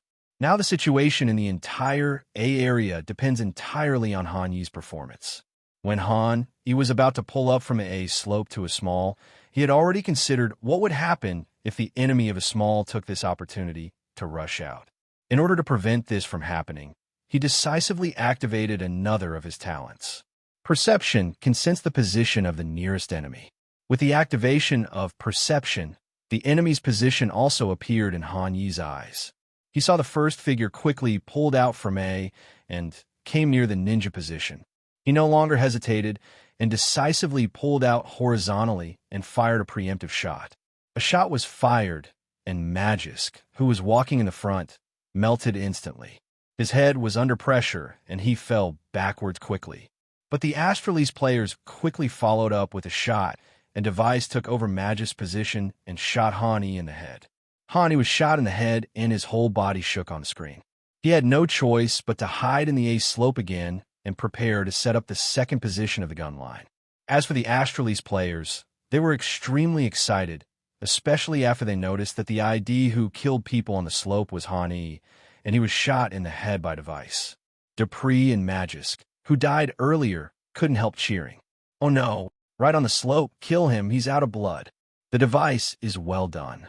Their cheers also made the surviving Astralis players extremely excited, but considering Han Yi's terrifying strength, they did not dare to take it lightly and chose another more stable style of play. Considering that Han, he had no health left, GLA 1v and Device kept pressing the left mouse button, intending to suppress Han with advanced shots so that he would not dare to peek easily. But Han, he was much smarter than they both imagined. It was true that firing early could suppress him, but wouldn't it be better if he just stayed there? In the pistol round, with a lack of props, it was impossible for the props to threaten him on slope A. He only needed to stand on slope A and wait for the Astralese duo to come to him. Then Han, he stood on the slope and activated the talent, Eye of Death. At this moment, he was like a hunter, waiting for the prey to come to him. Device and GLA 1v didn't know what they were about to face. Their faces were filled with joy at killing Han, E, and winning the pistol round. Device walked in first, and he decisively stepped on the second box, intending to punish Han, E with a high base. In this position, he is in an absolute advantage, because Han, he can only hide in a few places, but the Device can pull out a lot of places, which is equivalent to a situation where the enemy is in the open and I am in the dark. Of course, all of this is based on a premise. That is, Han, he failed to react. But if Han, he could react, then the Device's position would be a bit awkward. As Device stepped on the second box, Han, he noticed him immediately. He then immediately controlled the crosshairs and moved it towards Device's head. Then he pressed the left button of the mouse, and a bullet flew out in a straight line. Device, who had just jumped onto the second box and had not yet gained a firm foothold, died suddenly and quickly, even giving him an illusion at first. Han, he is predicting my position. After Device finished saying this, GLA 1v, who was close to the sniper position on the A platform, quickly pressed forward, intending to take the kill. But the moment he saw Han Yi's scalp, Han, he turned around very quickly and fired another shot. 2 accurate bullets hit GLA 1v and Device's heads accurately. As GLA 1v fell, everyone in Team A looked at each other, and they all understood the same thing from each other's faces. They had already forgotten how many times this had happened. Even though they knew Han Yi's location, they still couldn't beat him. Once again conquered by Han Yi's ultimate marksmanship, they were anxious and angry. Victory was clearly just around the corner, but Han Yi's inexplicable outburst was really annoying. This kind of fighting style, which clearly gives you hope of victory but then deals you a fatal blow at the critical moment and shatters your hopes, is the most demoralizing. Soon after, there was another burst of gunfire from Gate A. Apex successfully caught XYP9X, who was trying to find an opportunity at Gate A, and killed him successfully. Vitality successfully won the pistol round. In the subsequent rounds, although Astralese continued with GLA 1v's tactics and caused some trouble to Vitality, this map was not very suitable for GLA 1v's tactics, and Astralese eventually lost the game. The score between the two sides was fixed at 16-5. Han, he looked at the scene of victory in front of him, and he breathed a sigh of relief. During the competition with Astralese, Astralese once brought him a lot of pressure, but fortunately, they won the victory in the end without any danger. Han, he sat up from his chair, stretched his limbs, then picked up his phone and took a look at the video he had just posted. Han, he found that people had started to view the video one after another, so he went straight to the comments section to see what these anti-fans were talking about. Grandpa, the beast you're concerned about has resurrected. I fight so many bots a day. Can I really become a professional player? It's fake. Don't believe it. Killing more bots will indeed improve your lower limit, but your upper limit still depends on your talent. If you don't have talent, no matter how many bots you kill, it will be useless. Some people rarely play bots, yet they can become professional players. Others, no matter how hard they try, can never make a single step forward. Who can truly say what talent is? Yes, it's just like studying in school. Some people just can't learn no matter how hard they try, but some people can learn after the teacher just explains it once. It's the same principle. Why are people all discussing whether beating bots is enough to become a professional player? Did no one notice that the kill at the beginning of the video was very strange? That's right, brother. I just noticed it now that you mentioned it. Not only is the positioning in this video terrifyingly accurate, but even the shot at the beginning is terrifying. Why do I feel like he accidentally fired a shot during the process of accidentally touching it, and then shot the bot in the head? Isn't this too much of a coincidence? It can't be a cheat, right? It's hard to say. This guy is just a CS player. I'm not surprised that he can do such a cheating thing. At present, only a small number of people have noticed the video he posted. If we want the situation to fully develop and for the official release to be released, we will probably have to wait until tomorrow. Overall, everything is slowly moving in a good direction. Han-E also began to receive doubts, but compared to the huge amount of doubts he received during the competition, the doubts he received from the video were relatively few. The video has been released for several hours, and the questioning value has only contributed more than 500 points. Part of the reason for these more than 500 points is that Han-E changed the track. If he continued with the previous track, Han-E estimated that this video could contribute 100 to 200 points of doubt value, which would be considered good. However, it's not all bad news. With the popularity of CSGO and Dacia, the number of CN players has been increasing, and the attention to Han-Yi's videos has also been increasing. All his videos combined can provide him with about 200 to 300 points of questioning value every day. According to Han-Yi's estimation, the new video can bring him a total of several thousand points of doubt value. Combined with the points provided by the old videos and the points accumulated during this period, it is estimated that by the time this DreamHack competition reaches the semifinals, he will be able to draw another talent. Perhaps noticing Han-E staring at his phone for a long time without saying a word, ZYWU came over and patted him on the shoulder. "What's wrong?" Han-E shook his head. "I was just thinking about one thing, and now I've figured it out. Want to plan the strategy for the next round?" "No need. This Astralis team's playing style is completely different from before. Planning a strategy now won't be useful for a while, and it's a waste of everyone's time. You guys should just rest well." After listening to Han-Yi's words, ZYWU nodded and then repeated Han-Yi's order to everyone in Vitality. After hearing this, everyone went about their own business. Han-Yi also sat on a chair, ready to close his eyes and rest for a while. Just then, the sound of WeChat kept ringing, interrupting his rest. Han-Yi opened his phone and took a look and found that it was a message from Chu Hao. "My son who loves barking dogs. Bro, you'll be back for IM Beijing, right?" "Ah, yeah, what's wrong?" "My son who loves barking dogs. I signed you up for an offline internet cafe tournament. This one is completely different from the previous ones. It's very formal, and you have to be there in person. If you win, you get 10,000 yuan in internet fees. That's an average of over 2,000 yuan per person. I heard there are dozens of teams participating. Hi, no fighting.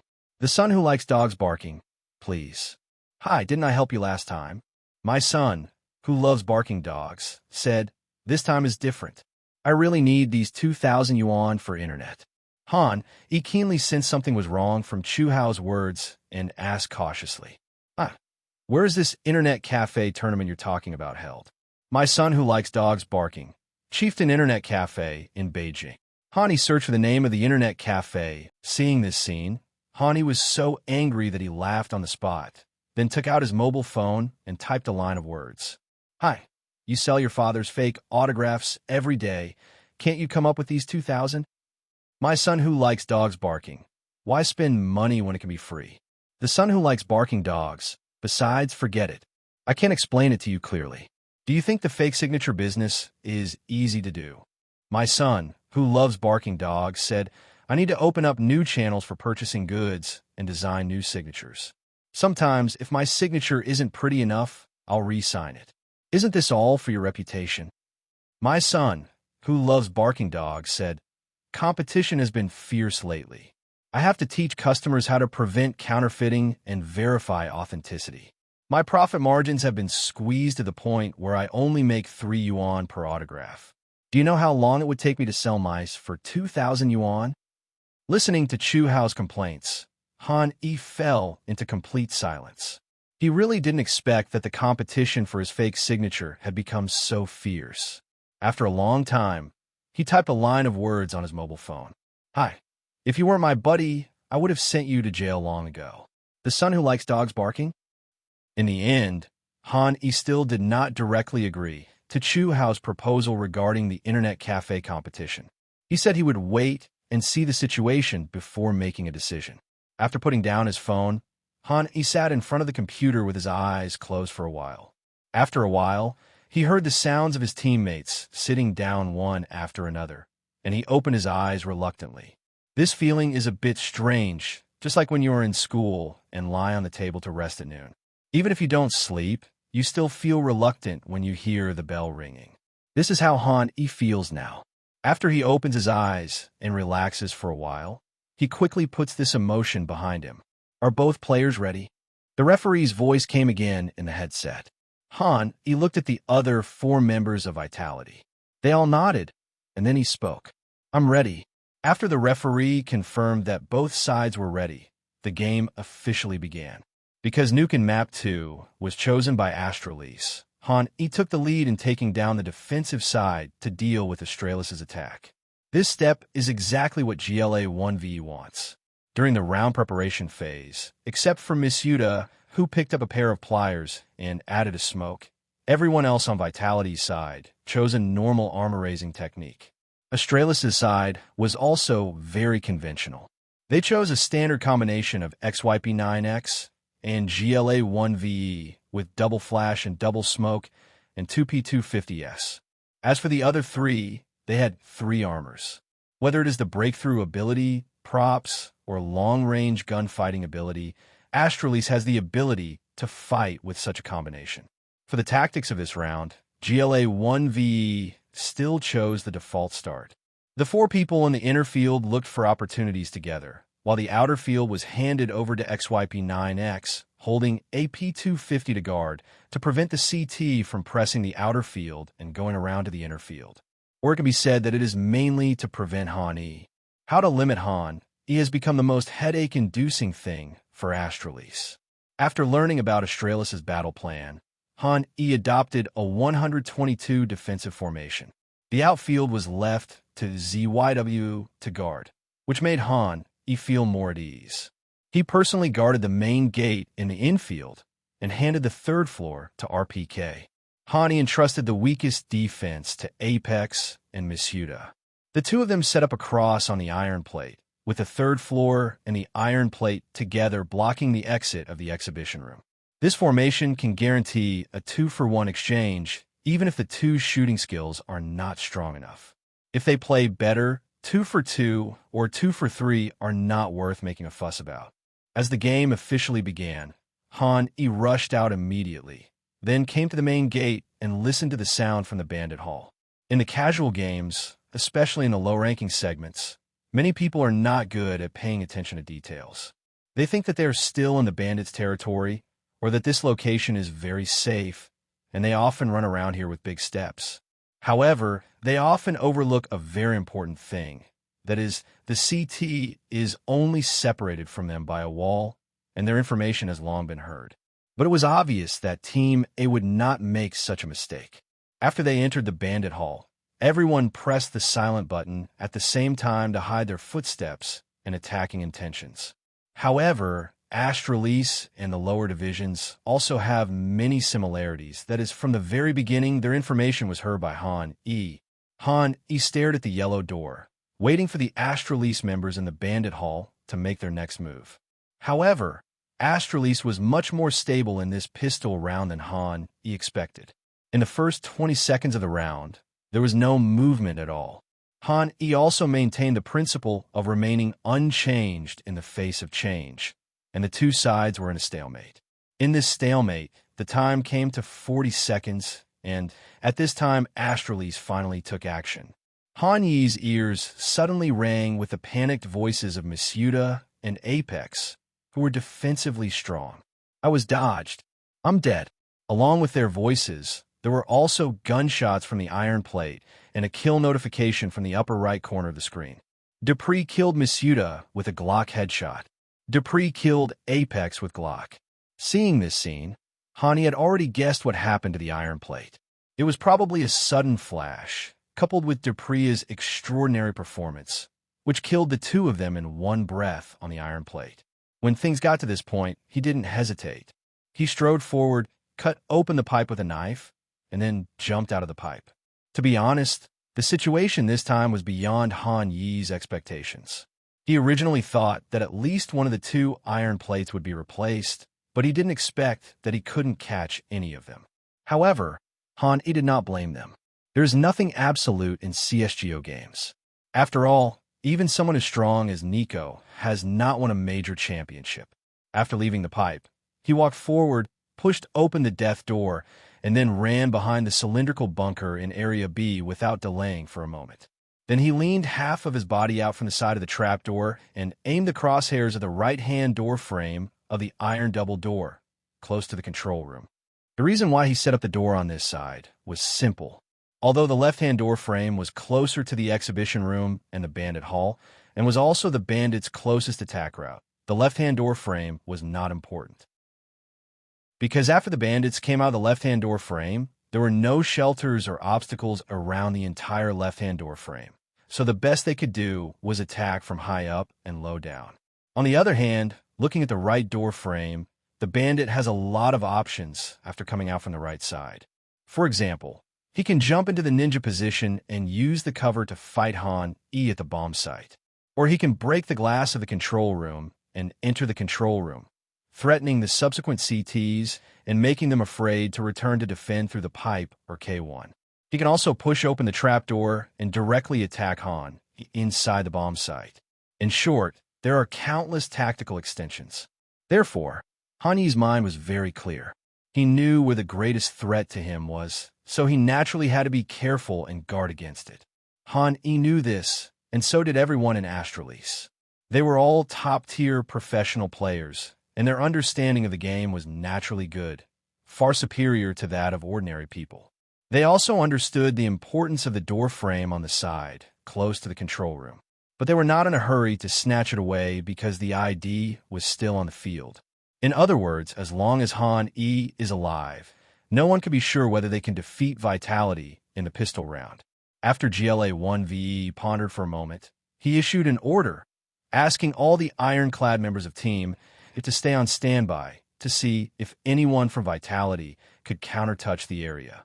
As for XYP9X, who was originally guarding outside B, GLA-1V gave him the order to touch Area A alone. This is also the most common tactic among professional teams. Let the free man go alone to explore the point. It doesn't matter even if he dies. As long as he can get information, it's not a loss. But Han Yi had been preparing for this move. He never let ZYW move near the warehouse. When facing XYP9X, who wanted to explore the point, the only information Han Yi could give them was that ZYW was in the outfield. Facing the declining form of XYP9X, ZYW still managed to deal with him easily. Not to mention that XYP9X was completely focused on the main gate and didn't notice ZYW in the warehouse at all. As he jumped from the bucket to the main gate, ZYW quickly pulled out and hit XYP9X's head with a well-aimed bullet, emptying his health. ZYW killed XYP9X with a headshot using USP. Unable to find out Han Yi's position, the Astralis players had no choice but to go ahead. They chose to enter through the left and right door frames at the same time, intending to rush into Area B all at once. The first one to rush in was still Astralis' breakthrough player Dupree. As an experienced veteran, after the delay just now, he keenly realized that Han Yi was most likely already in the B area. So before coming in, he had already made pre-aim and focused his crosshairs and his attention on the B bomb site in advance. When he pulled it out, he saw Han Yi standing inside B Baudian. But all this was useless because Han Yi's reaction was faster than his. Han Yi fired a shot and killed Dupree instantly. With Dupree falling, Team A's attack officially began. GLA-1V and Device on the left quickly pressed forward, going straight all the way, intending to pinch Han Yi from the left. Magisk on the other side took over Dupree's position and kept peek at Han Yi. Although Han Yi's reaction speed was fast, he still couldn't shoot when faced with a peek that only showed one arm. However, he was not without a solution. Considering that he was about to be attacked from both sides, Han Yi decisively activated the Eye of Death. Without the interference of props, he was invincible in the pure gunfight. This is also the reason why he has not yet let ZYWU come to Area B to participate in the defense, because guarding Area B is enough even if he is alone. As the world went into slow motion once again, Magisk's peak became extremely ridiculous in Han Yi's eyes. He looked at Magisk's exposed arm, confidently placed the crosshairs on it, and then lightly pressed the left button of the mouse. A bullet hit Magisk's arm accurately, and blood splattered on the wall. Magisk was shot in the arm, but he didn't take it seriously at first. He thought it was just Han Yi who mastered the rhythm of his peak and fired a preemptive shot. So he paused behind the cover, changed his rhythm, and then peeked out again. Then another gunshot was heard from the B bomb site, and his blood volume dropped by more than 10 drops again. At this time, Magisk finally realized that something was wrong. He was a little skeptical and thought that he had stretched it too far. This time, he adjusted his position immediately from exposing one arm to only exposing a small part of the character model. But it was just this small character model that got him shot again. After being shot 3 times in a row, Magisk was sure that it was not his problem. He took a deep breath and silently said, "Monster," in his heart, while starting to communicate with his teammates. "He's been beating me up inside the bun shop. You guys can do whatever you want." Hearing Magisk's words, GLA 1v and Device on the other side couldn't help but speed up their pace and kept approaching Han Yi. When Han Yi heard the voice from the other side, he immediately gave up the game of whack-a-mole with Magisk, turned around, and aimed the crosshairs at the top of his left head, waiting for the Astralis players to pull out. The Astralis team didn't let Han Yi wait too long. Device moved forward and soon found Han Yi standing behind the B site, but he encountered the same problem as Dupree. He saw it but couldn't beat him. He had no chance to shoot in front of Han Yi. As Han Yi fired a bullet, Device was knocked to the ground instantly. This made his face turn red. It would be a very uncomfortable feeling for anyone to experience. After Han Yi killed Device with one shot, he quickly moved sideways, intending to take out GLA 1v behind him. But when he pulled it out, a cloud of smoke suddenly rose from under GLA 1v's feet and enveloped him. With the experience of Device as a lesson, GLA 1v he chose to throw cigarettes to save his life first, which seemed a cowardly way of playing. It cannot be said that GLA 1v's choice was wrong. After all, sometimes saving life is more important. But what can be said clearly is that GLA 1v still underestimated Han Yi's reaction. He had already locked GLA 1v's position long before the smoke bomb dispersed. Han Yi slowly moved the crosshairs, raised his hand, and fired a shot at GLA 1v in the smoke bomb. A precise bullet passed through the smoke and hit GLA 1v on the head, knocking him to the ground. At the moment GLA 1v fell, Magisk seized the opportunity, quickly pulled out from behind the right door, and tried to seize the control room. But he had only taken 2 steps when Han Yi turned around and prepared to tackle him. This time, Magisk's attention was always on Han Yi. The moment he saw Han Yi's arm model, in order to avoid being killed instantly by Han Yi's early gunshot, Magisk chose to jump up actively to avoid Han Yi's first wave of gunfire. However, this approach was not very effective in Han Yi's eyes. His kills were not achieved by taking the lead, as the Astralis team believed. As Han Yi pulled the trigger, a bullet shot out from the muzzle of the USP. Magisk, who was still in mid-air, was hit on the head instantly and fell heavily from the air like a rag doll.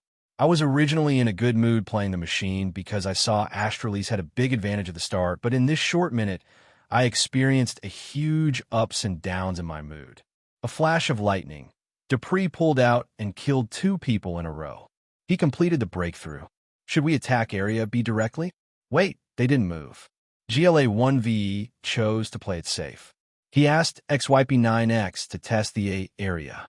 But the problem is that during this trial, Han Yi has already moved from Area A to Area B. XYP9X also couldn't beat ZYWU. It felt like everything was over. They didn't know where Han Yi was, and that he was waiting for them in the B zone. But calm down. Astralis has 4 players. Even though this 1-on-4 situation was a pistol round in the first half, Han, he still doesn't guarantee victory. Here, Astralis chose to pull out from both sides at the same time. That's the right way to attack him. He's only one person and can't defend two gates. Han Yi's marksmanship is still on point. Dupree was killed instantly by Han Yi's direct shot. Does Magisk dare to last shot? It's okay if he doesn't. Just be steady and peek from a small position to attract his attention. Your teammates are approaching him. Suddenly, the person playing the machine seemed to have seen something incredible.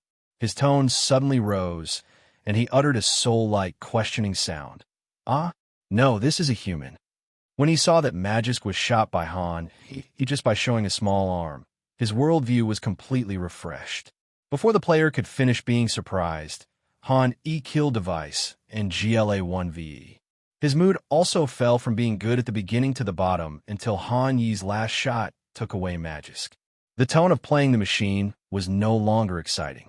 Another quad kill. Why is this guy's pistol round so abnormal? Team A is completely unplayable. He can defend a point by himself. How come? What kind of reaction is this? He was beaten for showing his arms. He reacted too quickly. Let Team A experience the chill. You can practice shooting, but how do you practice this level of reflexes?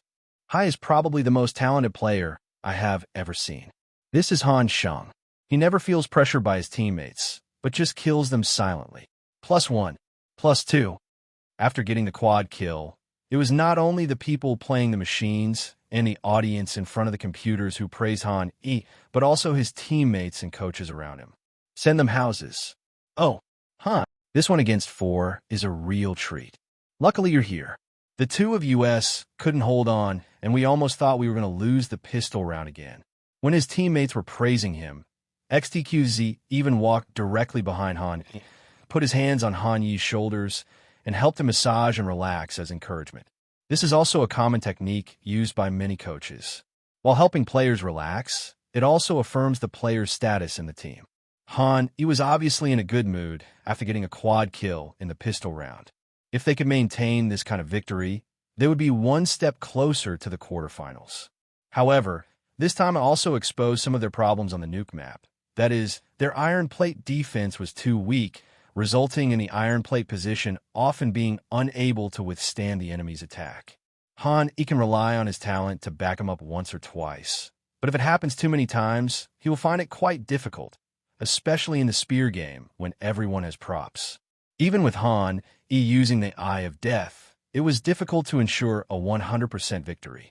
After all, being killed by 2 grenades or a set of props is not uncommon in CSGO games. This inevitably made Han miss the time when he played with other players, and the iron plate guarded by ROPS was always so reliable. However, even so, Han never thought of kicking out Misuda and replacing him with ROPS. He has never been the kind of person who would palace others. In his opinion, winning or losing the game is important, but he doesn't want to be the kind of person who is full of scheming and thinking about how to intrigue within the team all day long. Although he sometimes behaves like a beast, he treats his friends and people around him with the utmost kindness. It is also because of this that he has met so many friends and seniors in just 1 year of his career. Hani looked at his teammates and praised them. It's the result of everyone's joint efforts. Then came another sentence. Well done, ZYW. If you hadn't been quick and prevented XYP9X from finding out about the main entrance, I wouldn't have gotten this quad kill. Although Han Yi's praise was a bit forced, no one would care about it at this time. Then Han, he lightly bumped fists with Apex on his left hand and ZYW on his right hand, and the second round of the game officially began. This time Astralis still started with the default strategy, but Han, he played an unconventional game. He chose 5MP9S for an ABGO. No one on Astralis expected that Vitality would play so proactively after winning the pistol round. Therefore, ABGO of Vitality was completely unprepared and was torn apart in an instant, leaving only XYP9X in the outfield standing on the bucket, somewhat at a loss. Then Han, he climbed the stairs to the 3rd floor and took the score between the two sides also came to 2 o'clock. This time, Astralis chose a half-star tactic with 3 people attacking the iron wall and 2 people bombing the yellow gate to block the smoke and go down the pipeline to seize the entire B area. But they failed to execute this tactic smoothly. This time, under Han Yi's arrangement, Apex and Misuda successfully completed a double frame on the iron plate. The 2 of them quickly killed the 3 Astralis players who came in from the showroom by standing one above and one below. At the main gate on the other side, Han Yi also called ZYW over, and the 2 of them defended the gate together, not giving the Astralis duo any chance to blow up the iron gate and enter the pipe with smoke. In this way, the score came to the familiar 3 o'clock of vitality. It was also in this round that Astralis accumulated enough economy, and the 2 sides ushered in the first spear round. Because no one on Vitality's side was killed, they had no chance to replace their MP9. So facing Astralis AK, Vitality still had the problem of insufficient firepower.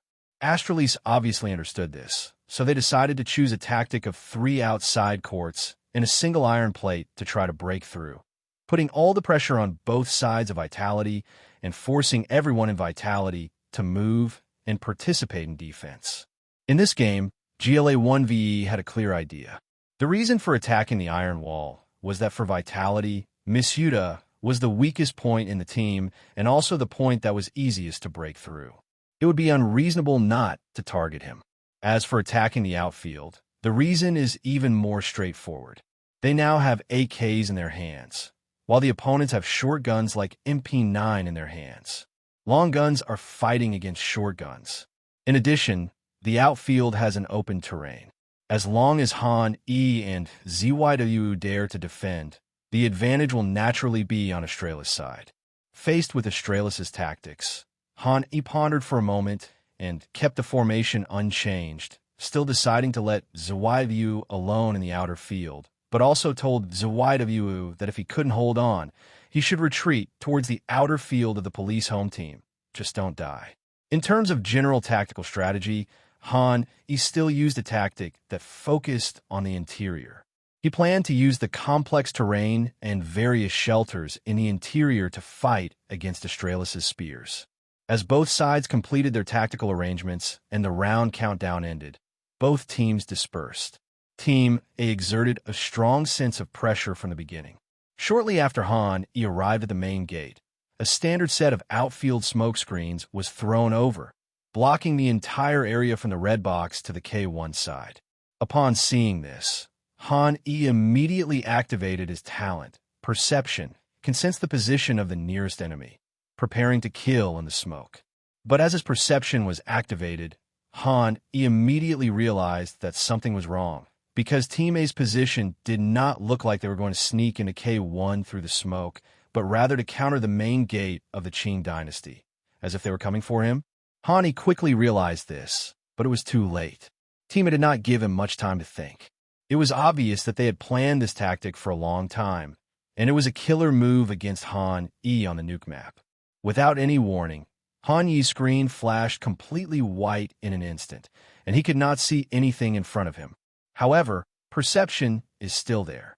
Although the real objects cannot be seen on the screen, Han E can still rely on perception to know the specific location of the approaching enemy. When the enemy got close to the main gate, he decisively moved the crosshairs forward and then fired a burst of preemptive shots. Unfortunately, although his shooting skills are accurate, it is only an MP9 after all, and he lacks the ability to kill others instantly. A volley of bullets swept over, and Dupree on this side took Han Yi's bullet with his head, then shot back and killed Han E, who was wearing all white, completing Astralis' tactical plan for this game. As soon as Han E died, everyone in Astralis turned around and looked at the warehouse. Just as they expected, ZYW quickly pulled out of the warehouse and tried to help Han E make up for the loss in kills. As a result, he bumped into their guns and was quickly killed by the 3 of them. Seeing the main gate being breached, Han E did not focus on the next game, but was thinking about where the problem lay in this game. After thinking for a moment, he came to the conclusion that it was too formulaic. He has been using this position all this time, and the Astralis team can naturally see it, so it is not difficult for them to design some playing strategies against him. It's like Donk in later generations. He was really strong when he first debuted. Especially in Katowice, almost no one could compete with him. But after playing a few games, his dominance declined rapidly. In fact, anyone who watches the game regularly will easily find that Donk is still Donk, and his shooting skills are still unmatched by other players. The problem lies in his position. The Green Dragon team's tactical style is relatively simple and formulaic, which leads to the whole world knowing Donk's position and being able to restrict him. Now Han is facing the same problem as Donk. His position is too rigid, which makes it easy for him to be thoroughly studied when facing a world-class top team like Astralis. At present, Han Yi's overall strength is definitely much stronger than Donk. But if we only talk about shooting skills, Han Yi is stronger than Donk, but it is also limited. When facing targeting, he will also find it extremely difficult to fight. Once you know where the problem lies, the solution becomes much simpler. Han Yi is not a chopper. He only has a few sets of props and tactics to fight. Vitality's current tactical reserves are quite rich. He only needs to change the default formation and adjust the position. It will not be so easy for Astralis to use the established tactics to target him. While Han Yi was thinking, the round was coming to an end. Because they all had submachine guns, the Vitality players had no intention of protecting their guns. After Astralis completed the bomb plant in Area A, the remaining 3 players went back to defend Area A together and barely got a 3-for-1 exchange. Astralis also successfully defeated Vitality through this established and default situation and won their first point. In the new round, Vitality chose a combination of 4M, 4A, 4S, and AWP. Since he had decided to change his tactics, Han Yi decided to play more aggressively this time. But before officially deciding on the tactics, he had to listen to GLA 1Ve's opinions before making a decision. With the activation of mind reading, this time GLA 1V still had only 2 words in his mind, except. After hearing this, Han Yi already knew Astralis' style of play. He thought it would be another set of instant explosion at gate A and fake attack on the outside field. Astralis adopted the default strategy of attacking A in the last game. In the absence of new instructions from GLA 1VE, they will most likely target themselves at the main gate. But this time, Han Yi planned to push out directly from the outside field to a point close to the red box, so as not to give Astralis the opportunity to lose the instant explosion and clear himself.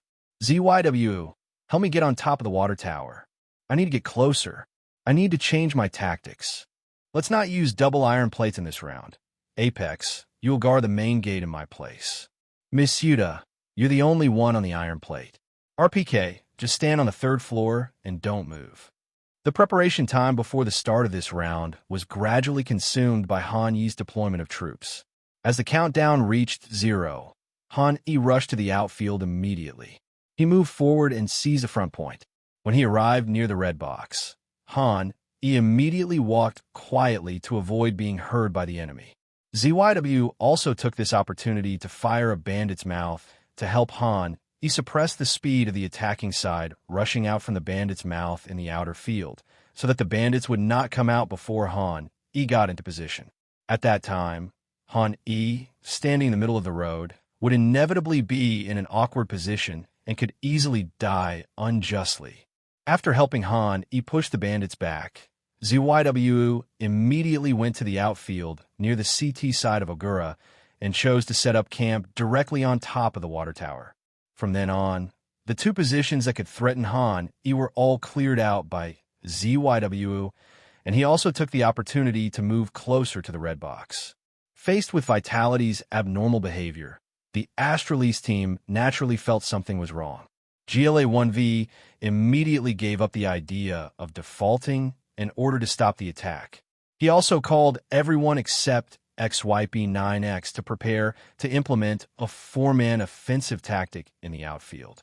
As for XYP9X, as the support and the one behind the team, he was arranged by GLA 1VE to the Bandit Hall to monitor the movements of the Vitality team in area and prevent the Vitality team from going around behind them. In addition to the above, after Astralis officially started the attack, XYP9X was able to coordinate in the gang hall and put pressure on the defenders in Vitality A zone. Even if the attack on Area A failed in the end and the Astralis players on the outside were forced to go down K1 to attack Area B, XYP9X could still make a move that would help the Astralis players find out more about the Iron Plate, which was a three-pronged approach. This is also why there are very few teams that choose to attack on the outside with all 5 players. After the Astralis members gathered at the Bandit's mouth, their attack officially began. Still, 2 smoke bombs fell from the sky, sealing all the gaps between the red box and K1. Then Dupree, Magisk, and Device advanced all the way along the outfield.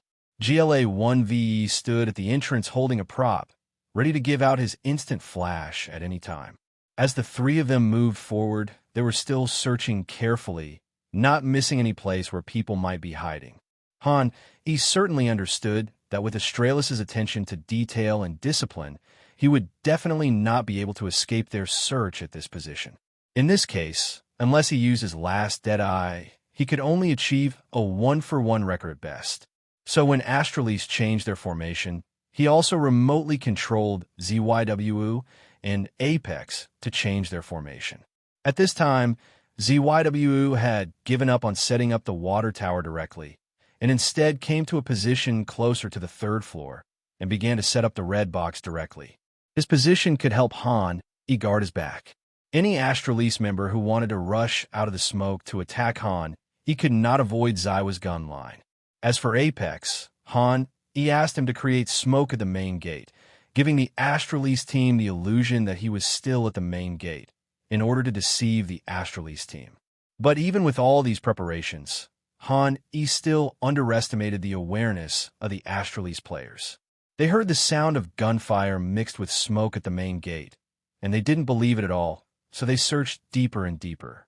Soon, the Astralis team cleared the area under the water tower and near the bandit entrance, and then Dupree stuck to the rolling door of the main entrance and began to check the red box. At this moment, Han, he had already realized that something was wrong. He knew that sitting there and waiting for death would only make him more and more passive. He simply gritted his teeth, pulled himself out of the red box, and took the initiative to attack the Astralis team. Although the Astralis team was lining up, they had not determined Han Yi's specific location after all. They were just conducting routine searches. Therefore, Han Yi's sudden appearance this time really caught them off guard. Even though there were 3 people in Team A holding guns, Han, he was the first to fire. He fired a well-aimed bullet at Dupree, sending sparks flying from his head. Then Han, he pulled the mouse down again, and the second bullet hit Dupree's chest, one in the head and one in the body, the standard formula of M4A4 killing people in 1 second. Dupree was caught off guard and killed instantly. But that's where it ends. Han Yi's one-hit kill speed is very fast, but the firing rate of the M4A4 gun determines that it takes time for Han Yi to move and fire. But in this situation, how could Team A give him time to complete the sweeping transfer and achieve a killing streak? Magisk and Device reacted quickly and responded in time. The AKs in their hands burst into dazzling flames, melting Han Yi instantly. The 2 sides made a 1-for-1 trade in the outfield, but this 1-for-1 was a huge win for Astralis. For all the teams that played against Vitality, as long as they could kill Han Yi, they would have won half of the game. All that was left was to kill ZYWU, and they would basically be when Apex heard the intense fight outside. He wanted to help, but before he could go out, the flash bomb in the hand of GLA 1V flew out of his hand and exploded right in front of the main gate, covering the moving Apex in white, and also making him inadvertently suffer a set of attacks against Han Yi. Just when Apex thought he was going to die, a sniper rifle rang out, knocking Magis down at the main gate and once again interrupting Astralis' attack. It turned out that when ZYW heard the sudden flash at the main gate, he instantly thought of how Han Yi died in the previous game. So this time he immediately realized that he had to go to help. So he began to adjust the angle from directly placing the red box at the beginning to directly placing the main gate.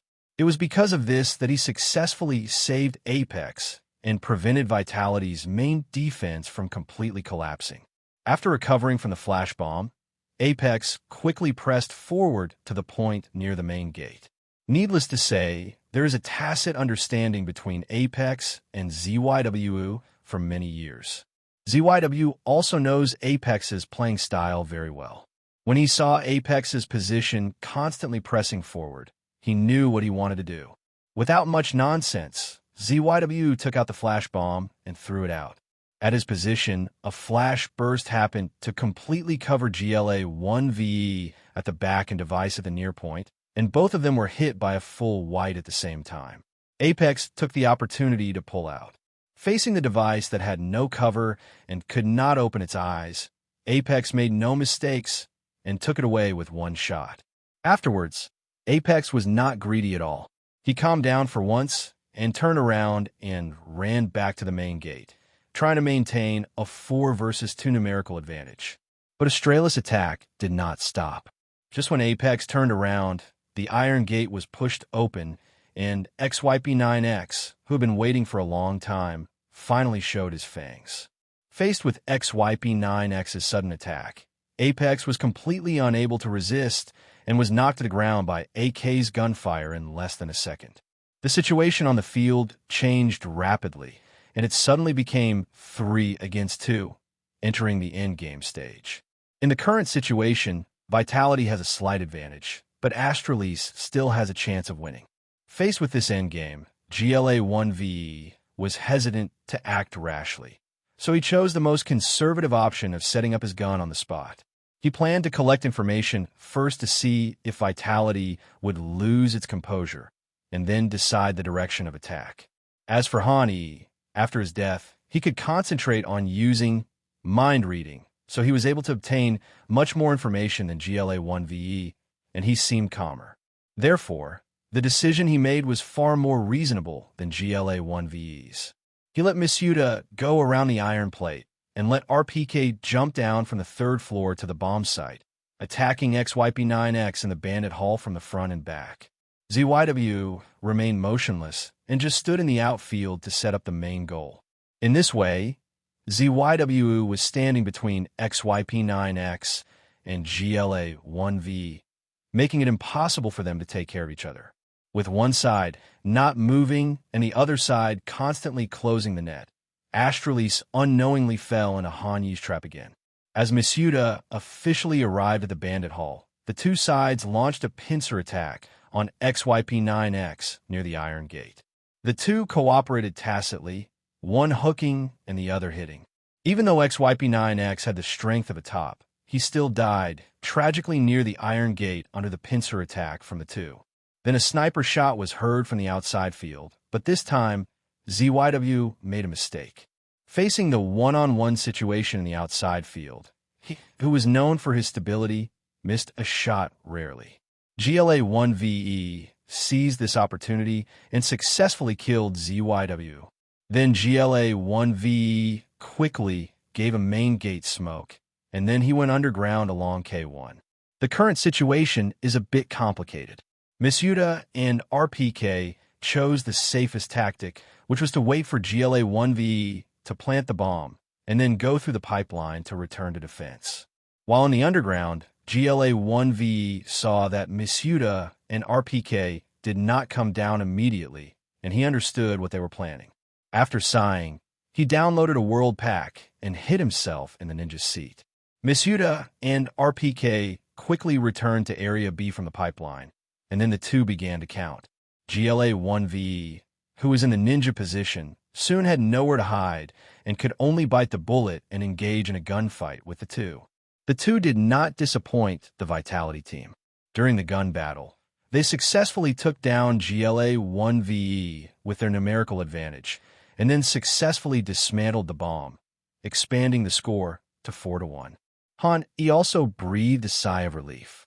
Faced with yet another failure, GLA1VE's brows were almost furrowed. To be honest, the performance of the Astralis team was quite good this time. They basically took all the shots they needed to, and there were no particularly serious mistakes. And the situation was extremely favorable for them. First, he was traded 1-for-1, and then ZYW made a mistake again. But even so, they still couldn't beat this Vitality team. GLA 1v summed up the lessons of failure and finally concluded that he lost in tactics. It is true that they have a 4 outfield defense, but Hani also responded with a 3 outfield defense. This prevented them from forming a numerical advantage, and the two sides then exchanged kills. Vitality, relying on its defensive advantage, quickly widened the kill gap, which ultimately led to a strategist defeat in this game. Since his debut, GLA 1v has never played such a frustrating game. In GLA 1v's opinion, the Astralis team has done everything almost perfectly, but the problem is that even so, they still can't win the game against Han E because he always has a way to do better than you and then beat you through tactics. To put it simply, his upper limit is much higher than yours, and his lower limit is also higher than yours. Faced with such an opponent, GLA 1v felt that he had no choice but to admit defeat. This feeling inevitably made him feel more and more depressed the more he thought about it. And finally, he simply gave up thinking. We'll bomb the yellow gate directly and attack us simultaneously on the yellow room and the yellow gate. It was naturally impossible for GLA 1v, who had completely given up thinking, to win this game. Han E called ZYWU to the inner court and completed a 4A arrangement. When the Astralis team pushed open the Iron Gate and attacked area, they saw CTs everywhere and knew that the game was over. After such a series of setbacks, the morale of the Astralis team was finally hit. When Han E used insight to observe the opponent's attributes again, he could clearly see that the values of the 5 Astralis players had dropped significantly, and their state had changed from their previous enthusiasm and confidence to shaky. For people whose conditions have deteriorated and become unstable, plus GLA 1v, whose faith has completely collapsed. In this state, the score between Astralis and Vitality was quickly widened, and GLA 1v could no longer remember or use any of the tactics he had come up with before the game. In the end, the score between the two sides was fixed at 16-4. On Nuke, Astralis' former strongest map, they only managed 4 points, most of which were earned through bursts of shooting. The moment the game ended, everyone in Astralis even felt a sense of relief. Everyone's first reaction was that this damn game was finally over. It's not a pleasant feeling to be forced to keep fighting even though you can't win. Now with the game over, they can finally escape this sea of suffering. GLA 1v looked at his brothers around him helplessly. I tried my best. It's okay. We could just fight our way back to the loser bracket. Although I don't understand Command, I can sense that the fault this time isn't yours. If I must say, it's simply that the opponent is too strong. After all, you just got back. Let's get used to each other and fight back next time. Before Device left for Sweden to find his girlfriend, the team atmosphere of Astralis had always been good.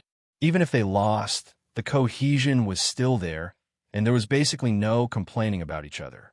Otherwise, they wouldn't have won one championship after another together. After receiving everyone's comfort, GLA 1v's mood improved, and he slowly typed a line of words on the public screen. GLA 1v. Well done, Dot.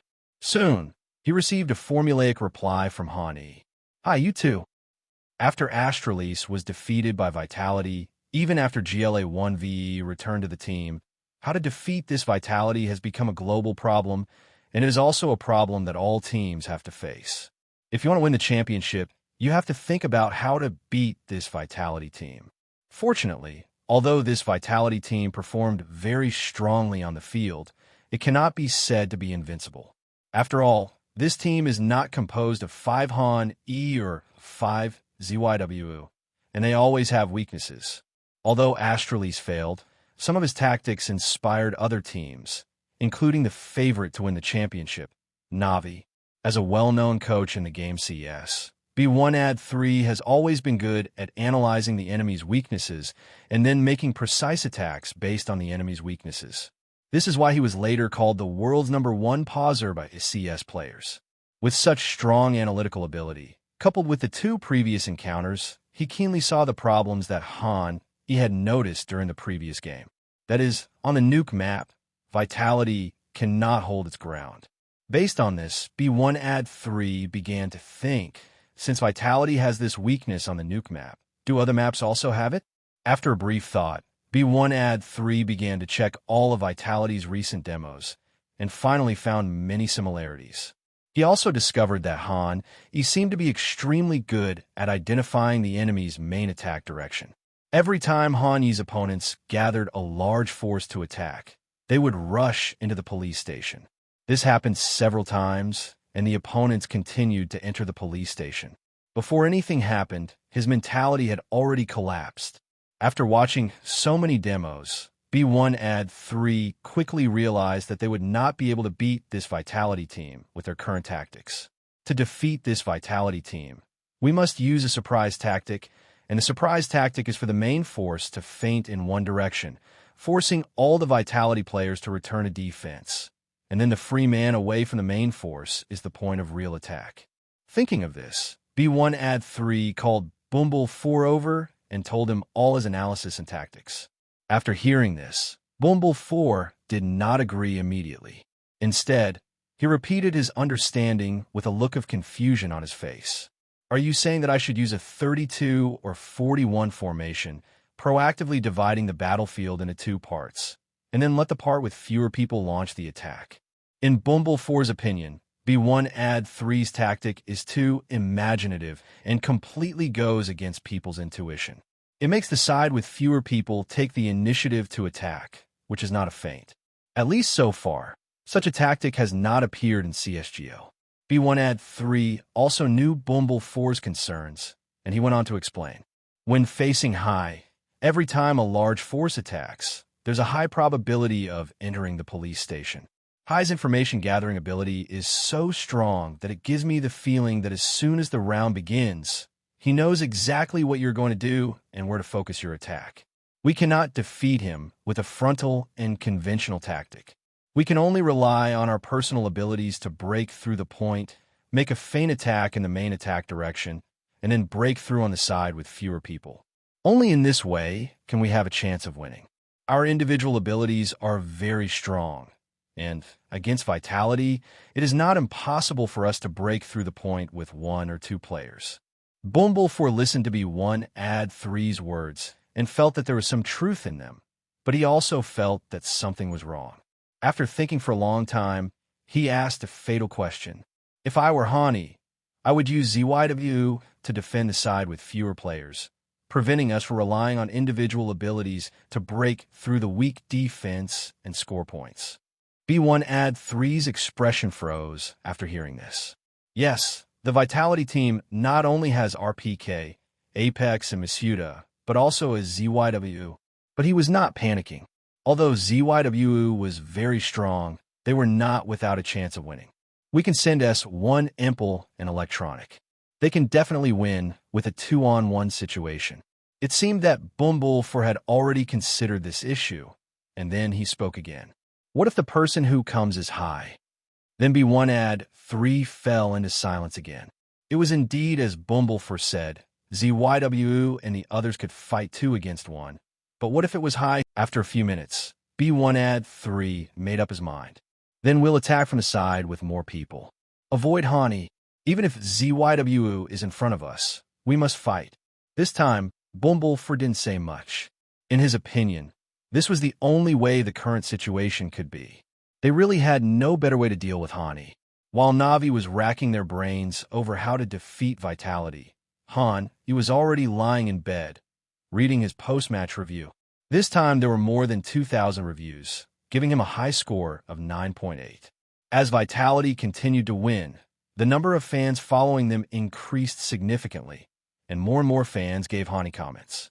This time, his 2 battle records combined killed a total of 48 enemies, died 16 times, and his rating reached an astonishing 1.78. In the situation where the first picture shows his home court, and the second picture shows the mentality of the Astralis players collapsed, Hanyi's performance was amazing. Don't be fooled by the seemingly low rating of 1.78. However, under the statistical model of rating 2.0, the value has not yet inflated. The top one S1 Impel's annual rating is only over 1.2. So Hanyi's 1.78 is already a very scary data. The fans' comments praised Han E to the sky. Those shots of Magus' arm and the pistol round really blew me away. Man, you're born to be a CS player with that kind of reaction. I thought it was a prediction, but later I found out it wasn't. Your positioning is so fast and accurate. I don't know how you practiced it. From the gaming chat, who's called hi. Stop fighting. The adults are all crying in the live stream room. Team A fans' dreams were shattered. I thought GLA 1VE would win the championship after his return. The world's best commander currently in service. Whether it's marksmanship or command ability, he's number one. Han E read the comments one by one, and the more he read, the happier he became as he read some of the comments praising himself. If there are some comments that touch his heart, he will even switch to his secondary account, silently give them a like, and echo a few words in the comment section. 10 photos for 1 cup of coffee. Is no one interested in Hai's looks? He's one of the most handsome pro gamers, right? Chill. Hani man, you have great taste. Unknown OP. A calm mind, a handsome appearance. This is our Vitality's commander. Chill. Han E, I agree. A handsome appearance is more important. Sister Karu. Ah, brother's so handsome. IP. Sichuan. Chill. Hani male or female. Sister Karu, a boy. Chill. Han EO. After interacting closely with the comment section, Han E stretched and checked the time. Because the game ended quickly, it was only evening now. This time he did not order takeout, but planned to make a huxia meal himself to fill his huasha stomach. To be honest, although his cooking skills are not very good and he hardly cooks, he can easily make a very simple dish like scrambled eggs with green onions, even though he has no cooking experience. As for rice, Han, he had never cooked before, but he had heard of the finger measurement method. After strictly following the instructions in the tutorial, a pot of rice and Han Yi's scrambled eggs with green onions was ready in about 20 to 30 minutes. Although the taste is definitely not comparable to what Han Yi's mother cooks, being able to eat an authentic huxia meal in a foreign country, especially one that he cooks himself, is a good dinner for Han Yi. After eating, he even felt that his mood had improved a lot. In the following time, Han Yi had nothing to do again, so he opened Twitter and started watching the current news. The impact of the epidemic has begun to subside, and the world is gradually returning to normal. But it is a foregone conclusion that there will be no major in the second half of this year. As for the major in the first half of the year, it depends on the specific situation and whether Valve wants to hold it. Hani recalled that the next major would probably be held in Stockholm, which would be the first major for many CS players, and also the first major after CSGO became popular in Dacia. If you only mention the name of the Stockholm major, many people may not have any impression of it. But if you mention the famous scene where Nico missed 3 shots with his back to the defense on the 3rd floor of the nuke map, many people will definitely remember this major. At the same time, this was also the closest Nico had ever been to the major trophy. He successfully overcame all obstacles and reached the major finals, but ended up failing again, which made him fall on the final stage. There is even a hint of black humor in this story. Nico, who had played countless famous scenes with the Desert Eagle, missed a shot that should not have missed in the most important occasion, causing himself to lose the victory that should have belonged to him. This is probably the most regrettable game for all Nico fans. Han, he wasn't sure if history would repeat itself with his joining, but he knew he had to win the next major championship. Although his performance is quite impressive now, he is facing the same situation as Nico when it comes to majors. He is also a major loser and has not won any major championship so far. Standing on that supreme stage and winning the championship was something Han he had dreamed of every... The next morning, Han he opened his phone to check tomorrow's opponent, and the 4 big words Navi soon appeared on Han Yi's phone screen. In the last round of games, they successfully defeated G2 and advanced to the quarterfinals and won both games with big scores, giving people the feeling that their strength is even more terrifying. Then Han, he found a video of this Navi team and watched it.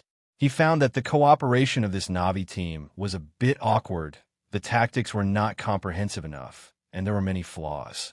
However, because of the addition of B1T, the strengths of this Navi team became even longer, enough to cover up these shortcomings. Their strength is naturally their marksmanship. Although B1T has just entered the competition, it is not difficult for Han to find out through the demo that his strength is far beyond everyone's initial expectations. Although there are still problems with positioning, his shooting skills are actually better than Perfecto, who has been playing in the first-line arena for a year, and various headshots are easy to come by. If the weakest player in Navi before was Flamey, then with the addition of B1T, the weakest player in Navi now has become Perfecto. As soon as he stepped onto the field, his performance surpassed Perfecto. It is conceivable how much of an improvement this replacement will bring to Navi. Although Perfecto's strength in the first-line arena during this period was only mediocre. When Perfecto first came on the stage, the community made some jokes about him. There was a saying of B Marshall and P Little General to mock Perfecto's strength.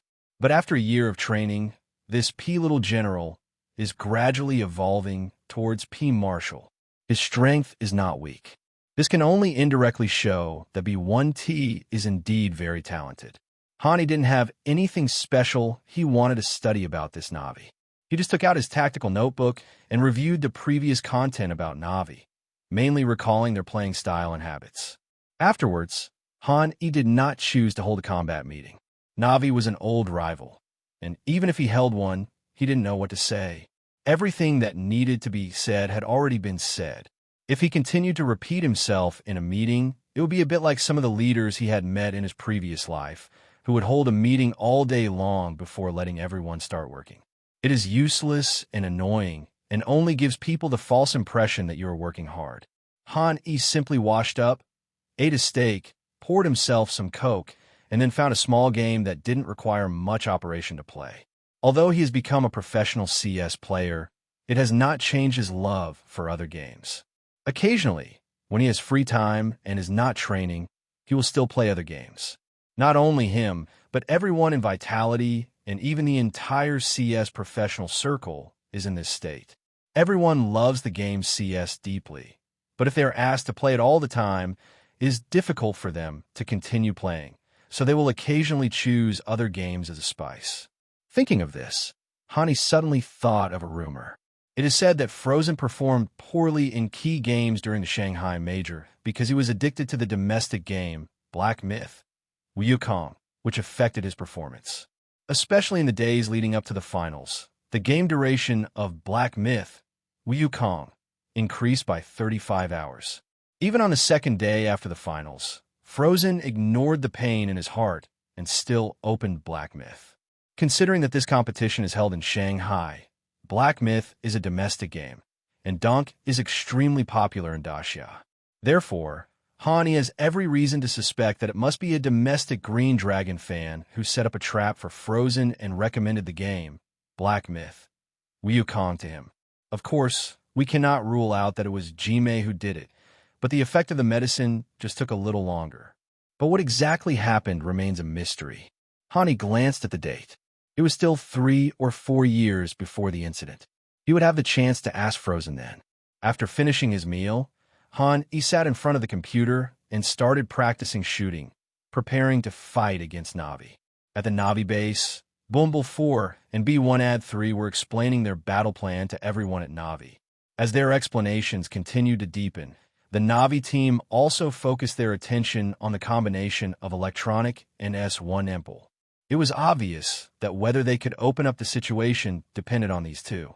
Electronic and S1 Impel suddenly felt a lot of pressure. They still remembered the terrifying impression Han-E had given them last time. They and Han-E are old enemies, and they have been at odds with each other since the beginning of the Major.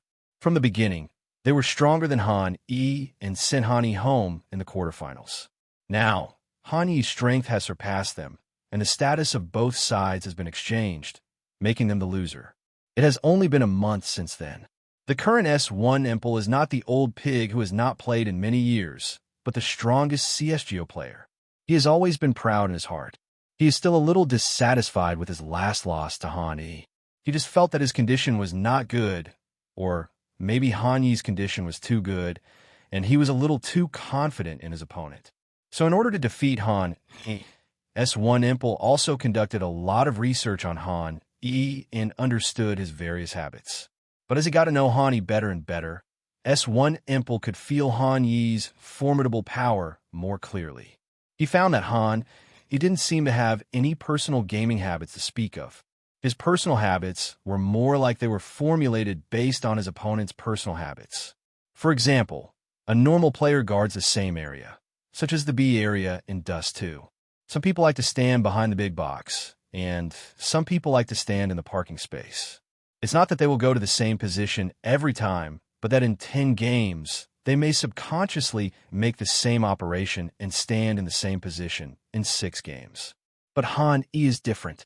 He can have 10 different positions and playing styles in 10 games.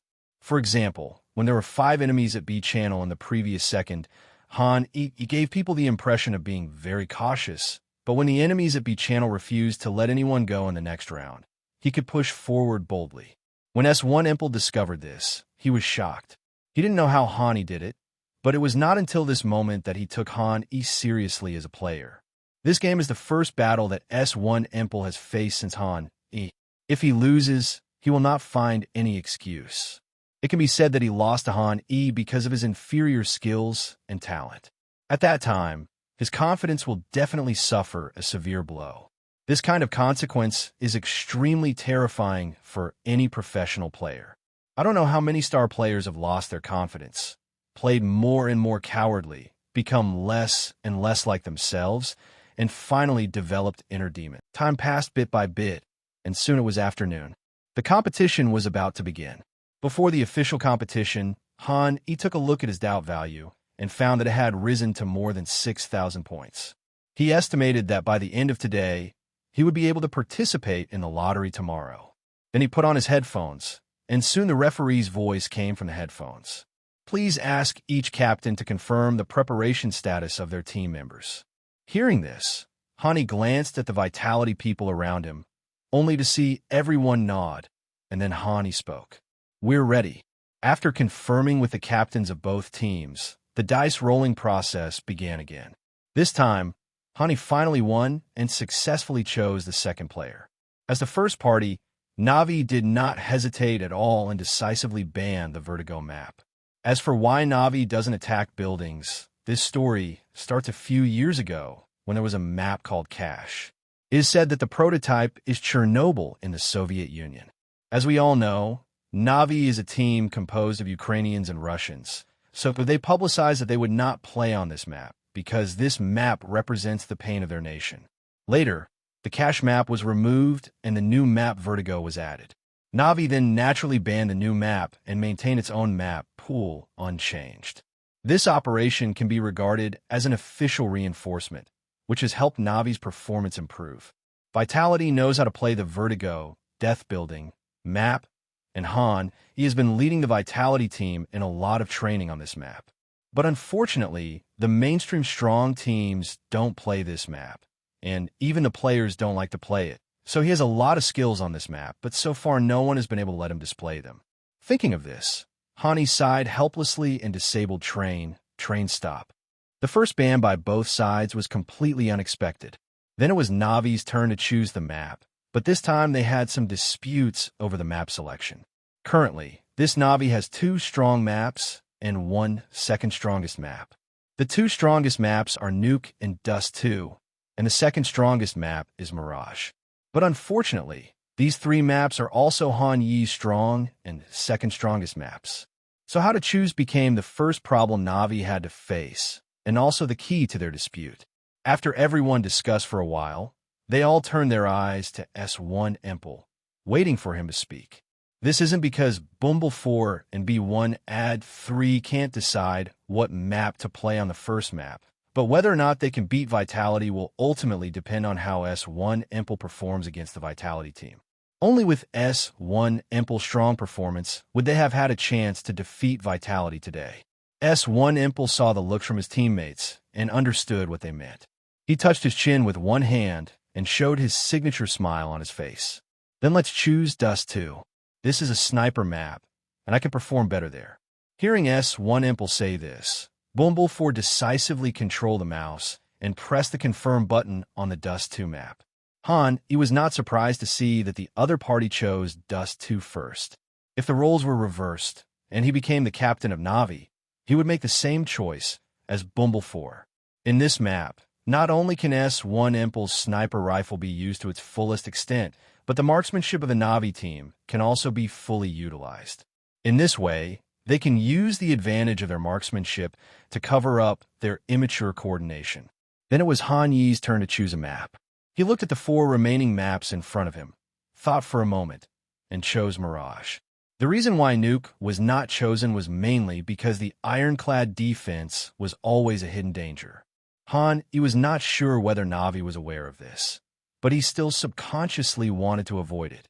Then Na'Vi banned Overpass, Death Amusement Park, and Han, he left the last hand to Nuke, leaving only Inferno, Purgatory Town, and Figure 3. Figure 1, Na'Vi Selection Dust 2, Dust 2. Image 2, Vitality Selection Mirage, Desert City. Figure 3, Last Picture Inferno, Purgatory Town. After confirming with the captains of both teams that there was no problem with the map, the referee opened a room and pulled both teams in. Figure 1 is Na'Vi's map selection, so Vitality has the priority to choose the side. Without any hesitation, Hani still chose to start as CT. Facing an opponent like S1 Impel, his CT sniper is too terrifying, and Han, he doesn't want to let him play as CT. What Hani didn't know was that starting as the attacking side on the Dust 2 map was the decision made by the Na'Vi team from the very beginning. They planned to take this opportunity to see whether the tactics developed by Bumble 4 and B1 3 would work for Hani. Bumble 4 stood at the bandit spawn point and issued his first order of the game. We're 3, A2B. Electronic and S1 Impel. You two go to B, and the rest of you, follow me to grab A. Needless to say, everyone in Na'Vi immediately understood their division of labor. After Han, he listened to the thoughts of the Na'Vi players in this game. He was a little confused. What did it mean to attack in the direction with fewer people? Han, he couldn't figure out what Na'Vi was planning for a moment, but to be on the safe side, he also chose a 3-8-2B formation. Considering that Misuda, the main B, is relatively weak, Hani chose to go to the B area himself and cooperate with Misuda to defend the B area. As for area, he handed it over to ZYW for defense.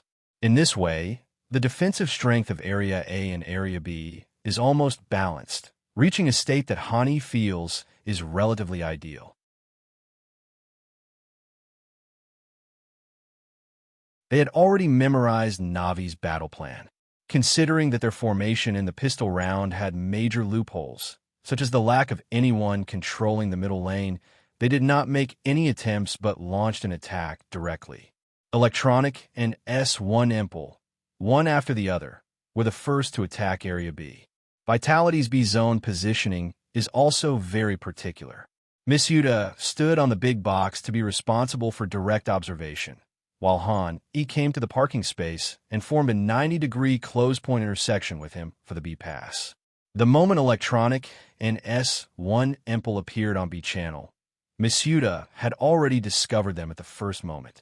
Then Misuda immediately hid behind the big box shelter and disappeared. Things had come to this point. Even though Misuda's strength was not strong, he was still a professional player after all and had some understanding of the game. He immediately thought of how to win the duel and just opened his mouth to speak. Wait until you shoot first, then I'll pull. I can fill in from this position. Okay. After listening to Misuda's words, Han, he took a look at the positions of the two and readily agreed. After all, he couldn't help Misuda in this position, but Misuda could help him. Without considering the gap in strength, this idea obviously had no problem.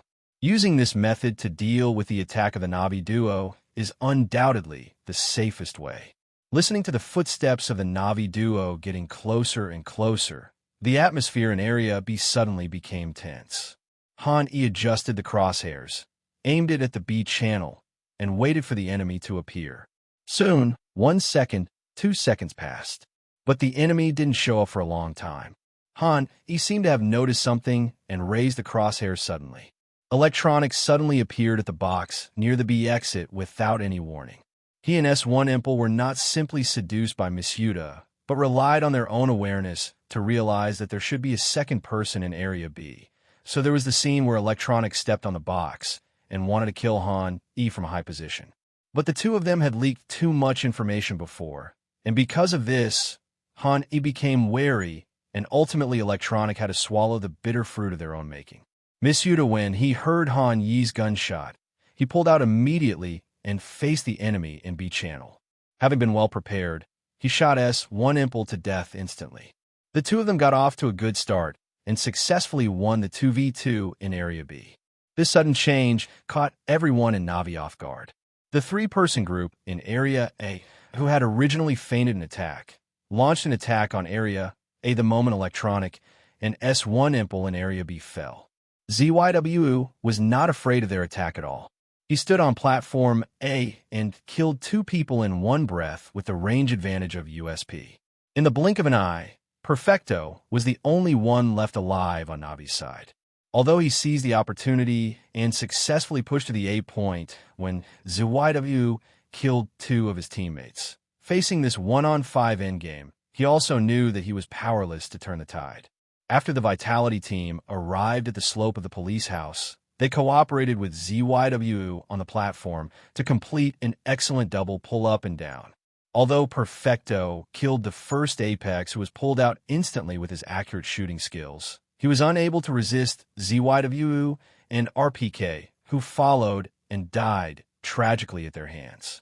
The pistol round ended, and everyone in Na'Vi looked at each other, and S1 Impel spoke first. He just snapped. Then Electronic also described the reasons for his failure. I didn't expect the person in that position was high. I thought it would be someone else. I underestimated him. Honestly speaking, the loss in the pistol round this time cannot be entirely blamed on these two players. After all, it is rare for Misused to defend S1 Impel alone, and Electronic obviously played on the premise that Han E was not in the B area. They also have to play as if Han E is not in Zone B. If this premise is changed, then Electronic and S1 Impel will not launch an attack on Zone B. Even as strong as they are, they have to admit that if all the players in the world are counted together, Han Yi's strength in pistol games can still firmly sit on the top one throne, and he is much stronger than the second place. The defeat in the pistol round made the Na'Vi team a little depressed, but it was just a one-round loss and was not enough to affect their mentality. Everyone looked at each other and began to wait for Bumble 4's next instruction. After thinking about it, Bumble 4 issued a tactic of blitz attacking Xiao. Faced with this tactic, Han E personally returned to A base and called over RPK from Deputy B. The two of them formed a defensive system that focused on defending A base. As the game officially started, Feijia quickly sent out a smoke bomb that shot up into the sky and landed directly on the Xbox in the middle lane, completely blocking Zaiwa's vision in the middle lane. The five Na'Vi players seized the opportunity and rushed straight to A. Taking into account that the five Na'Vi players all had pistols, Han E and RPK stood at the back of Area A to defend this time, keeping as much distance as possible from the five Na'Vi players. Soon, Bumble 4, who was in the lead on Navi's side, rushed out from the small A area. When he saw that there were two CTs in charge of the direct defense in the A area, he immediately asked everyone in Na'Vi to change the direction of attack. Go attack the middle lane. They have two small A. As soon as Bumble 4 finished speaking, Han E cooperated with RPK to beat him into a sieve. But his reminder played a crucial role. The remaining four members of Na'Vi quickly retreated and headed straight for the middle door. ZYW, who was standing at the middle door, had already realized that the bandits would most likely come for him this time. But he glanced at the MP9 in his hand, thought about it, and felt that there seemed to be no need to keep the gun. After a brief thought, he did not leave, but stood at the middle door, waiting for the bandits to attack. Soon Electronic took the lead and rushed out directly from the middle door. This time Electronic's reaction was extremely fast. While searching for points, he saw ZYW at a glance. He immediately fired a shot, and the bullet hit Zaiwa's eyebrows accurately. The huge inertia knocked Zaiwa's head back, but fortunately, ZYW bought a bulletproof helmet at the beginning of this round, so this shot did not pose any fatal threat to him. At most, he reduced his health to half, and then ZYW quickly opened fire. The MP9's super high rate of fire hit the unarmored electronic, posing a greater threat than the M4A4, which was a rifle. In almost a second, electronic became a corpse on the ground. The second S1 Impel rushed out quickly, but ZYW showed no mercy. He then controlled MP9 to defeat S1 Impel as well, completing a double kill. Just when ZYW thought that was about it, Navi seemed determined to fight to the end in the middle lane. Perfecto became the third person to rush out. With the sacrifice of S1 Impel and electronic, ZYW's shooting skills had begun to deteriorate. ZYW had to lift his hand that was pressing the left mouse button to allow the crosshair to recover briefly. Taking advantage of this opportunity, Perfecto fired 2 more shots at ZYW, but in this complicated shooting situation, his accuracy was affected. He failed to hit ZYW's head with 2 consecutive shots, but only reduced his health a little. After 2 shots, ZYW felt that his crosshairs had recovered. He controlled the crosshairs again and took Perfecto's head, completing a triple kill. After killing 3 people in a row, ZYW finally reached his limit. Even though the opponent was using a pistol, ZYW still couldn't take on one more. Navi successfully seized this opportunity. The last B1T pulled out from the middle door and completed the finishing shot, killing ZYW and helping the Navi team to complete their revenge. Then, B1T, who had successfully broken through, heard someone approaching rapidly on the sand. He hurriedly picked up the MP9 dropped by ZYW and tried to kill one more person. However, since he had no armor, these struggles were doomed to be useless. Miss Yuta took advantage of his armor and took down B1T's head without any danger. The score between the two sides came to 2 o'clock. Because he wanted to save money to buy S1 Impel a sniper in the 3rd round, Bumble 4 did not order the Navi players to fire their weapons, but simply chose a rush B. This action resulted in their defeat being very decisive. This time, Han E did not deliberately target them, but simply set up a regular 212 defensive formation. When the Vitality team discovered that Navi was attacking the B zone, Miss Yuta and RPK immediately asked for help from ZYW in the middle lane. In the subsequent attack, although the Navi team worked together to kill Miss Yuta, facing the support of ZYW and the always strong RPK, the Navi team eventually fell one after another. The score between the two sides came to 3 o'clock. The game reached this point, and with S1 Impel taking out the sniper rifle, suspense once again emerged. This time, Fat Ball continued the tactics he and B1-Ad3 had discussed, dividing the battlefield into 2 parts. Electronic and S1 Impel still walked one way, and the other 3 walked another way. Even though this tactic just failed in the pistol round, Bumble 4 is the commander of a professional team after all. He will not change the content of the pre-war meeting because of 1 or 2 failures unless the score between the two sides continues to widen. Otherwise, Bumble 4 would have to go through 2 rounds of long gun testing before he could determine whether this tactic was feasible and decide whether to change the tactic. This time, Bumble 4 chose a 3B2A formation, which was different from the previous 3A2B. He set the main attack direction on Area A, but he also had to put enough pressure on Area B. It would be best to make people in Area B afraid to move easily, while in Area A it depends on the breakthrough of S1 Impel and Electronic. With the experience of the pistol round, Han, he had roughly understood the core idea of Navi's tactics, so when he faced this 3B2A, he thought much more thoroughly than in the first round. He also used the experience of the first game and chose a 3B2A opening with equal numbers, so that when the fight started, no battlefield would be a numerical disadvantage. The only thing that gave him a headache was that although the current economy of the Vitality team was good, for example, the main B Miss Yuta had $5,000 or $6,000 on him because of continuous killing. This amount of money was even enough for him to fully equip himself twice in a row. However, because there have not been many casualties, Vitality has not replaced its MP9S on a large scale, and now it still has a firepower configuration of 5 MP9S. The main reason was that ZYW died once in the second round. Because he wanted to use a sniper, he bought an MP9 after his sacrifice in the second round. After Misuda died in the third round, he saw that ZYW bought an MP9, and his own heroic M4A4 was of limited use, so he also bought an MP9 to save money for the long gun round. After going through this cycle over and over again, their equipment has not been properly updated. After a brief thought, he still didn't want to throw away these 5 MP9s that were worth a total of 10,000 yuan, so he didn't let everyone throw away their guns and exchange them for M4A4s. However, this action will cause them to always be at a disadvantage in frontal firepower when facing Na'Vi in this round. Han Yi's idea was very simple. It didn't matter even if they lost this round. It was only 1 point anyway. If they could destroy 2 of Na'Vi's guns, they would not lose.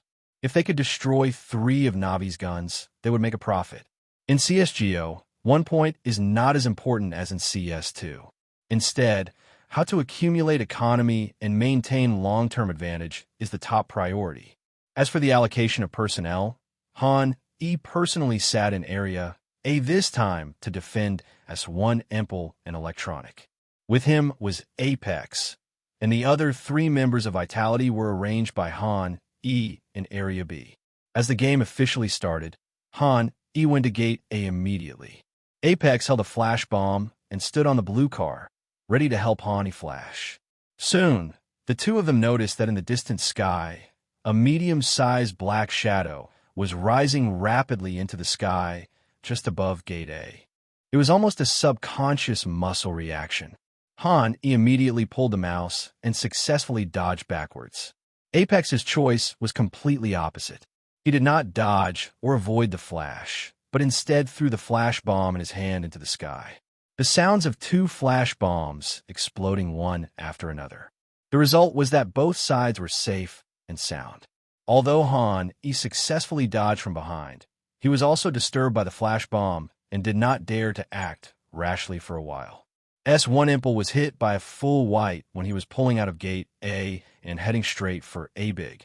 Now he has retreated into Gate A. Faced with the unknown situation of A Big, he also dared not act rashly.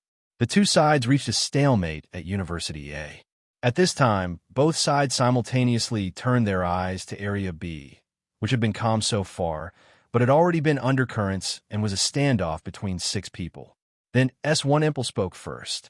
We can confirm that there should be at least 2 people in Area A. Can you guys in Area B move a little? The 3-person team from Zone B on Navi's side thought about it for a moment and then agreed. Bumble 4, the team commander, immediately gave the order. Let's throw some props, but don't go in. After throwing the props, go directly to A. Bumble 4's words were very clear.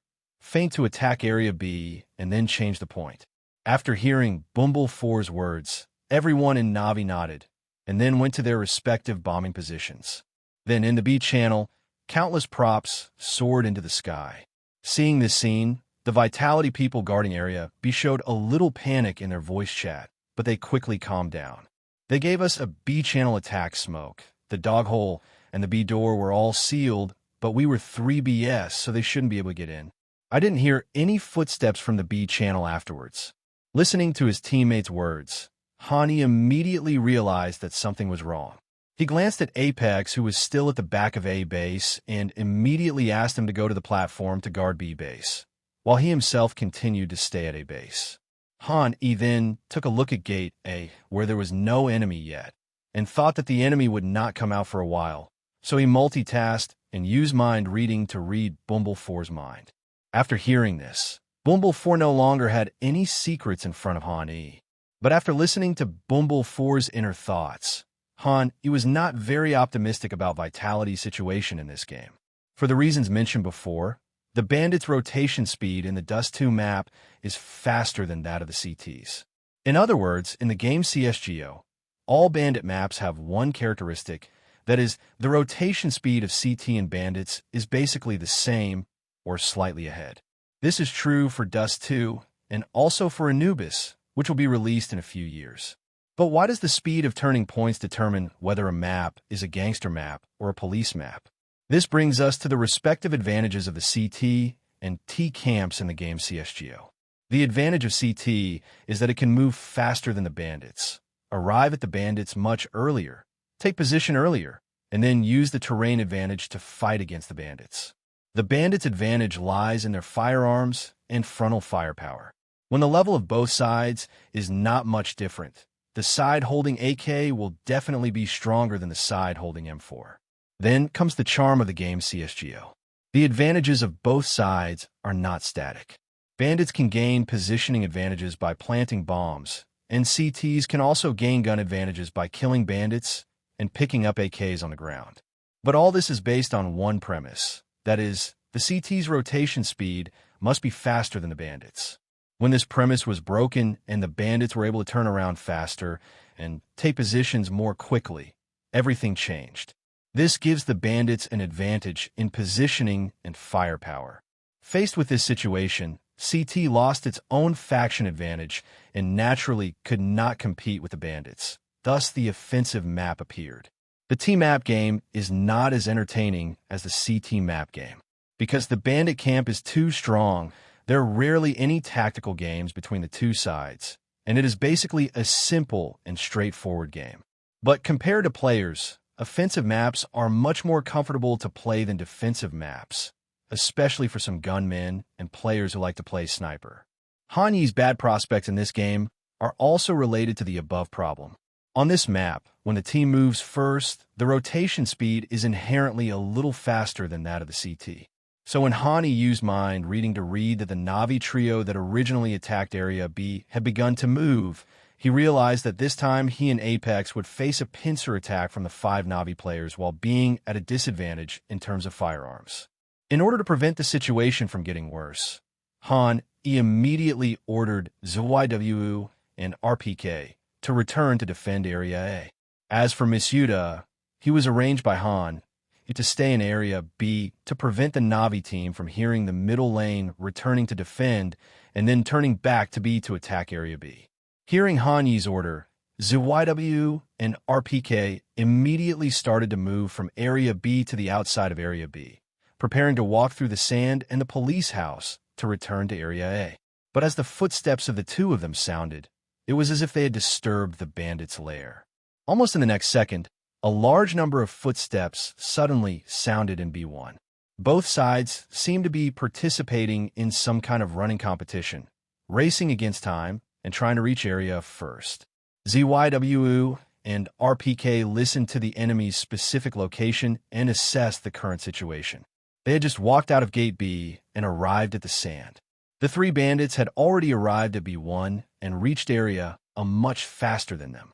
If they went back directly, they would definitely not be able to catch up with the Navi people. So after thinking for a moment, they decided to intercept the Navi people directly in the middle and kill as many as they could.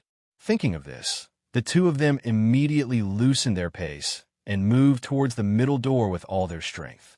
The footsteps of the two of them were naturally heard by the 3 people from Navi. B1T, who was walking in the front, did not stop at all. He jumped directly from B1 to the raised part of the Xbox in the middle, and then jumped again and stepped on the Xbox, moving forward towards A. Bumble4, who was behind him, looked at the middle lane cautiously. After not seeing the Vitality duo, he quickly came to the Xbox, and with B1T in front and behind, he planned to launch an attack on the A area from A. Although the two of them arrived at primary school, A, without any danger, Perfecto was not so lucky. Because the space on the Xbox is limited and the number of people who can pass through at the same time is also limited, Perfecto needs to wait until Bumble4 and B1T reach before he can get on the Xbox. As a result, his turning speed is delayed. By the time he stepped on the Xbox, ZYW and RPK had already arrived. They looked at Perfecto on the Xbox and attacked him immediately. Countless bullets were fired at Perfecto at once. After being shot, Perfecto retreated immediately and successfully reached B1. He then backhandedly blocked the middle gate to prevent ZYW and RPK from chasing him out from behind the middle gate. The reason why Perfecto escaped was not only because Perfecto had heard the footsteps of the two and was on guard against ZYW and RPK, but also because MP9's ability to kill instantly was really worrying. This is especially true at the not-so-close distances around sandy corners and above the Xbox. Failure to kill Perfecto caused some regretful expressions on ZYW and RPK's faces. They immediately communicated with the two Vitality players in Zone A. It goes up 2, B1 goes up 1, confirmed. As the two finished their words, Apex decisively threw a fire at Xiao, intending to delay the attack of Navi's Xiao duo and buy some time for ZYW and RPK, who were returning to defense. But A's Bumble 4 and B1T had already made up their minds to die, intending to open up the situation for Electronic and S1 Impel, so the fire naturally could not stop them. They were seen stepping on the fire and walking up from A's. But as an experienced veteran, Apex had of course considered this situation, so he threw a grenade as soon as he threw the fire. With thunder and fire coming at the same time, Bumble 4 and B1T's health was only about 20 left. One shot could take their heads. Not to mention, Apex is holding the MP9 submachine gun in his hand. It can be said that these two heads were not difficult for him at all. But problems did occur at this point where they were least likely to occur. Just when Bumble 4 and B1T were in deep crisis and Navi's battle plan was about to fail, B1T stood up. When Apex pulled out and was about to shoot, B1T faced the headshot position and showed his superb marksmanship. A direct shot hit Apex's head accurately. The AK bullet accurately passed through Apex's head and killed him on Platform A. The situation was just one step away from a double kill, but the sudden failure caused Apex to lose control of his emotions. His face turned red, and he slammed the table and cursed. F***K. A little too. With the demise of Apex, he felt a bit isolated and powerless at a university. ZYW and RPK obviously noticed this problem, and they decided to split up into two groups. ZYW returned to the police house to help Han build an A-pass. As for RPK, he wanted to push out from the middle lane, kill Perfecto, and solve the problem in the middle lane. But they still underestimated Navi. As RPK pulled out from the middle gate, Perfecto, who had been waiting for a long time, fired 2 consecutive shots and took it away directly. Then Perfecto seized the opportunity and pressed out from the middle gate. B1T also took advantage of the situation and jumped from A to the slope of the police house. The two of them, one in front and one behind, flanked ZYW in the police house. ZYW took the head of B1T, but was helpless against Perfecto and was taken away by him from behind. After ZYW and RPK fell, A also launched a new round of attack. Electronic threw an A gate and flashed instantly. After dodging, he tried to turn around and fight back immediately. But S1 Impel's action was faster than he expected, and an AWP bullet pierced him. As Apex fell, the entire Vitality defense line collapsed like a domino, and in the blink of an eye, only Masuda was left alive. Faced with this situation, Masuda had no intention of protecting his gun.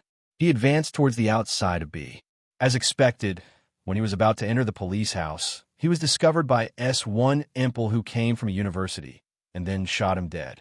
The score between the two sides reached 3-1, and Vitality was temporarily in the lead. In the last game, only 1B1T was killed, which made Hani call a tactical pause directly to calm everyone down, mainly make them calm down, especially Apex, who had just reached Red Worm, so that they would not be blinded by anger. Apex waved his hands to show that he was fine.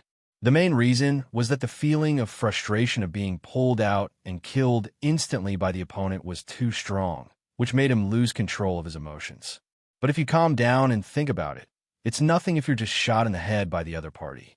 It's just this feeling of being just a little bit short that makes people most uncomfortable. He couldn't help but think, if he had killed A's Navi duo just now, would the situation be different? The results are obvious. Why? Apex sighed, his mood clearly a little low. Fortunately, Han E patted his shoulder and comforted him. It's okay. I didn't expect to win this round. It's just that I fired one less shot than I expected. As long as I win this round, it's fine. With Han Yi's comfort, Apex's mood obviously improved a lot. Han E glanced at the pause time again and found that the countdown was about to end, so he hurriedly began to eavesdrop on Bumble 4's thoughts. With the previous victory, Bumble 4 did not change his core idea this time. He still planned to launch an attack on the side with fewer people, but there were some changes in the rhythm. He planned to default this time and then execute the tactics in the midterm. He planned to feign an attack on Area B first and then attack Area, using the same scoring tactics to see if vitality. After listening to Bumble 4's thoughts, Han E thought for a moment and chose a tactic that he had almost forgotten: double sniping. He personally guarded the middle lane, and ZYW was sent to the A area by him. As for Misuda, he was still the single B, while RPK and Apex went to grab the A area together. A formation of 2A big, 1A small, 1 middle, and 1B is formed, and a small and the middle are guarded by snipers, so the defense is very three-dimensional. As the game officially started, Han E did not adopt the tactic of sniping with S1 Impel in the middle lane, but gave a smoke to the middle gate, and honestly came to the side outside, B to directly set up a small and the Xbox in the middle lane. After seeing CT light a cigarette in the middle lane, S1 Impel held on for a while. After making sure that there was no one around, he started walking towards A and executed the default move. The other members of Na'Vi had already gotten close at the first opportunity, especially Brother Electronic, who came all the way from B2 to B1 and continued to press forward and finally came to the vicinity of the Xbox. His position seemed very aggressive, but when he got here, he did not choose to continue going deeper into a elementary school or to take a look at the middle gate. The reason was simple: it was too dangerous, so he planned to just stand here and wait for Bumble 4's next instruction. Hani stood in the middle lane near the sand for a while. After not finding any enemies for a long time, he suddenly felt a little thirsty. I wanted to endure it for a while, thinking that I would drink a sip of water after I died. But this feeling of thirst was really uncomfortable, and it made him unable to concentrate. In desperation, Han E eavesdropped on Bumble 4's thoughts again. After confirming that the other party would not make any offensive moves in the short term, he glanced at the time above, 1 minute. It was almost time for the CT to throw smoke bombs to defend, so Han E no longer hesitated and threw the smoke bomb in his hand at the middle door. Then he put down a mouse, quickly picked up the water cup beside him and took a sip of water, then put the cup down and tightened it. The whole process took less than 3 seconds. Because he drank the water in a hurry, Han E didn't notice that the cup he put down happened to press down on his mouse cable. As time slowly passed, the smoke bomb in the middle lane gradually dissipated, and the time came to 40 seconds. Bumble 4 decided that it was time to launch the final attack. Because he had no control over A and had no information about it, Bumble 4's choice this time was very simple. He gave up A and made a choice of 3B, 2, a feint attack on B area, and the main attack on A. Because the CT formation was not pulled in advance, Han Yi's response this time was also very quick. He immediately asked Apex and RPK at the A gate to return to defense. The three of them cooperated with ZYW to form a 3-person defensive formation focusing on guarding the A gate. At the same time, Han E did not forget to warn Misuda in Area B, asking him to be ready with props at any time and ready to throw them in B channel to counter the enemy's attack. After both sides issued tactical instructions, everyone in the audience took action immediately. The audience only saw that both Na'Vi and Vitality teams had clear goals and gathered towards areas A and B at the same time. Realizing that a war was about to break out, playing with machines was the first step to arouse the audience's emotions. It happened again. Han E seemed to have successfully predicted Na'Vi's attack route again. When Na'Vi gave up A base, he also gave up A base and called Apex and RPK to A base to help ZYW defend A base. At the same time, Na'Vi seems to be planning to repeat their old tactics. Their B-lane positioning is a classic fake attack position. There are no people standing close to the opponent, and Electronic and S1 Impel are not in B lane either. Combined with our previous assessment, Navi's main attack direction this time should still be Area A, and Area B is just a feint. After a brief analysis, the situation on the field was exactly as one Jiku had expected. Electronic and S1 Impel cast a smoke screen at the middle gate, blocking Han Yi's vision, and commanded Electronic to move from the middle lane towards the Xbox. Because of the smoke blockade in the middle lane, Han Yi was not in a position to fight in the smoke, for fear of being caught at the right time. He just reminded Zhao's 3 teammates to be careful. After that, he moved the mouse, intending to return to Area B to prevent the 3 Navi players from attacking Area B. At that time, with smoke in the dog hole and the B gate, it would be difficult for him to return to defend. Xiao has 3 teammates defending him, so he is not worried even when facing the combination of Electronic and S1 Impel. But something that no one expected suddenly happened. When Han Yi moved the mouse and tried to look back, the mouse cable pulled the water cup on the cable, causing the cup to sway on the table. This scene naturally attracted Han Yi's attention.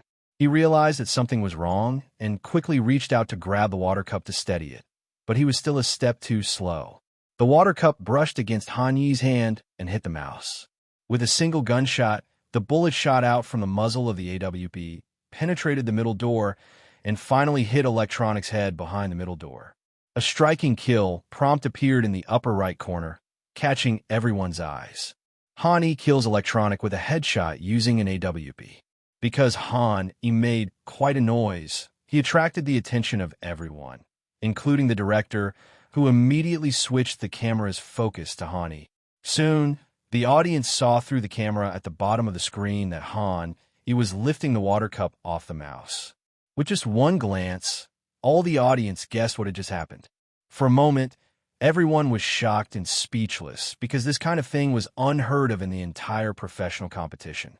It was the commentator who was playing the machine who reacted first. He took a deep breath and then shouted, "Hi!" He killed Electronic Brother by hitting him with a water cup.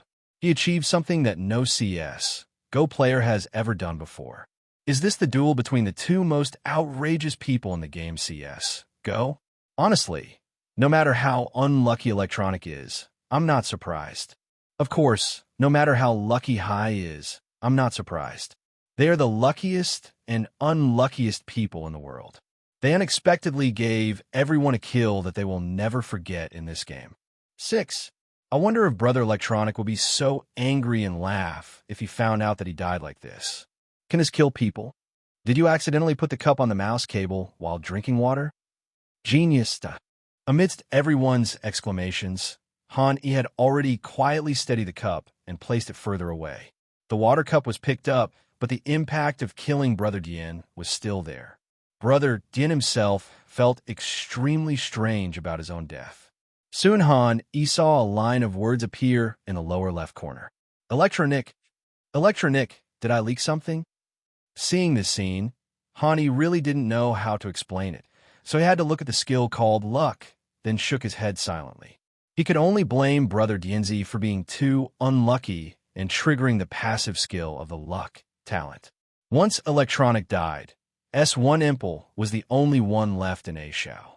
It was obviously impossible and unrealistic for him to launch Xiao's attack on his own. Not to mention whether S1 Impel can capture the entire area alone. In a one-on-one situation, the outcome of S1 Impel facing ZYW alone is unpredictable. Realizing this, Bumble4 immediately changed his tactics. He asked S1 Impel to start a feint attack, while the B zone turned a feint attack into a real attack. After hearing Bumble4's order, B1T and Perfecto took action immediately. They decisively threw the smoke bombs in their hands at the B gate and the dog hole, and then took advantage of Bumble4's B gate attack, smoke to throw out a flash explosion at the B gate, officially launching an attack on the B area.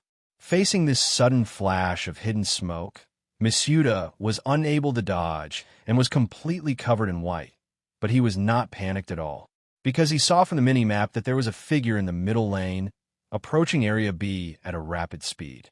Han played very decisively in this round. Almost as soon as Navi dropped the smoke, he gave up the middle lane and started to defend. He passed through the smoke bomb in the dog hole and successfully returned to the B area site. Then he stepped on the platform in the B area and went straight to the B pass. About 2 seconds later, a bandit emerged from the smoke bomb. But before he could see clearly what was happening inside Area B, he had already opened fire, leaving him no time to react.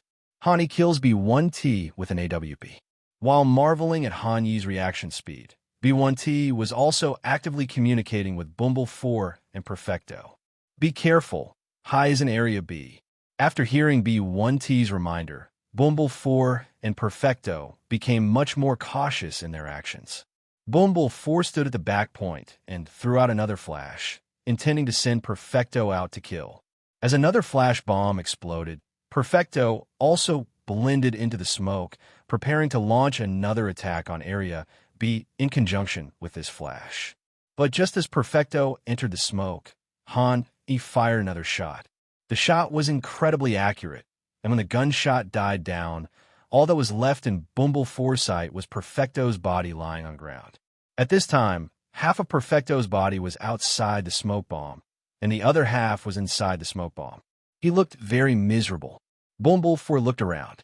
Originally, there were 3 people on B lane, but in a short period of time, he was the only one left. And to do all this, he only used 2 shots, considering the tragic death of Electronic in the middle lane. In other words, he only used 3 shots to completely defeat them. This feeling of oppression made Bumble 4 feel that he was having difficulty breathing. After a little thought, he decided to give up attacking Area B and turn around to meet up with S1 Impel from A to C if he could make a breakthrough in Area A and plan a pack at the same time, so that he could still fight in the next round. While Bumble 4 was thinking, he had already taken a step ahead of him and started moving from Area B towards the middle lane. When Bumble 4 climbed onto the Xbox, another gunshot was heard. Who had been waiting in the middle for a long time, ended Bumble 4's life with 1 shot. Afterwards, immediately walked through the middle door and stepped onto the Xbox, making a pre-aiming move, ready to suddenly look up and kill A's S1 Impel. At the end of A, S1 Impel was also ready. He aimed his crosshairs at the Xbox, waiting for to appear. If the previous contest between and Kenny's could be considered a contest between the fastest snipers in the world, so this time, it is a contest between the former strongest in the world and the current strongest in the world. He did not hesitate. He decisively released his hand that was holding down control and suddenly stood up from the Xbox. He saw S1 Impel squatting in A at a glance. At the same time, S1 Impel also saw him, and both sides pressed the left mouse button almost at the same time, and a gunshot was heard. At this moment, in Han Yi's eyes, it seemed as if the whole world slowed down again. It was not until the enemy in front of him slowly fell down that he was convinced that everything just now was his illusion, looking at the kill prompt in the upper right corner. Hai killed S1 Impel with AWP. At this moment, he felt an indescribable emotion in his heart. Although he had killed S1 Impel many times before, none of them were as memorable as this time. This was the first time he used AWP to kill S1 Impel, and he did not rely on any system talents. It was not until this moment that realized that his own level had become so strong. On the other side, S1 Impel looked at his fallen figure, with only endless regret in his eyes. Killed 5 people in a row, including Electronic and Perfecto, who died in unknown circumstances. This was undoubtedly a huge blow to Navi's morale.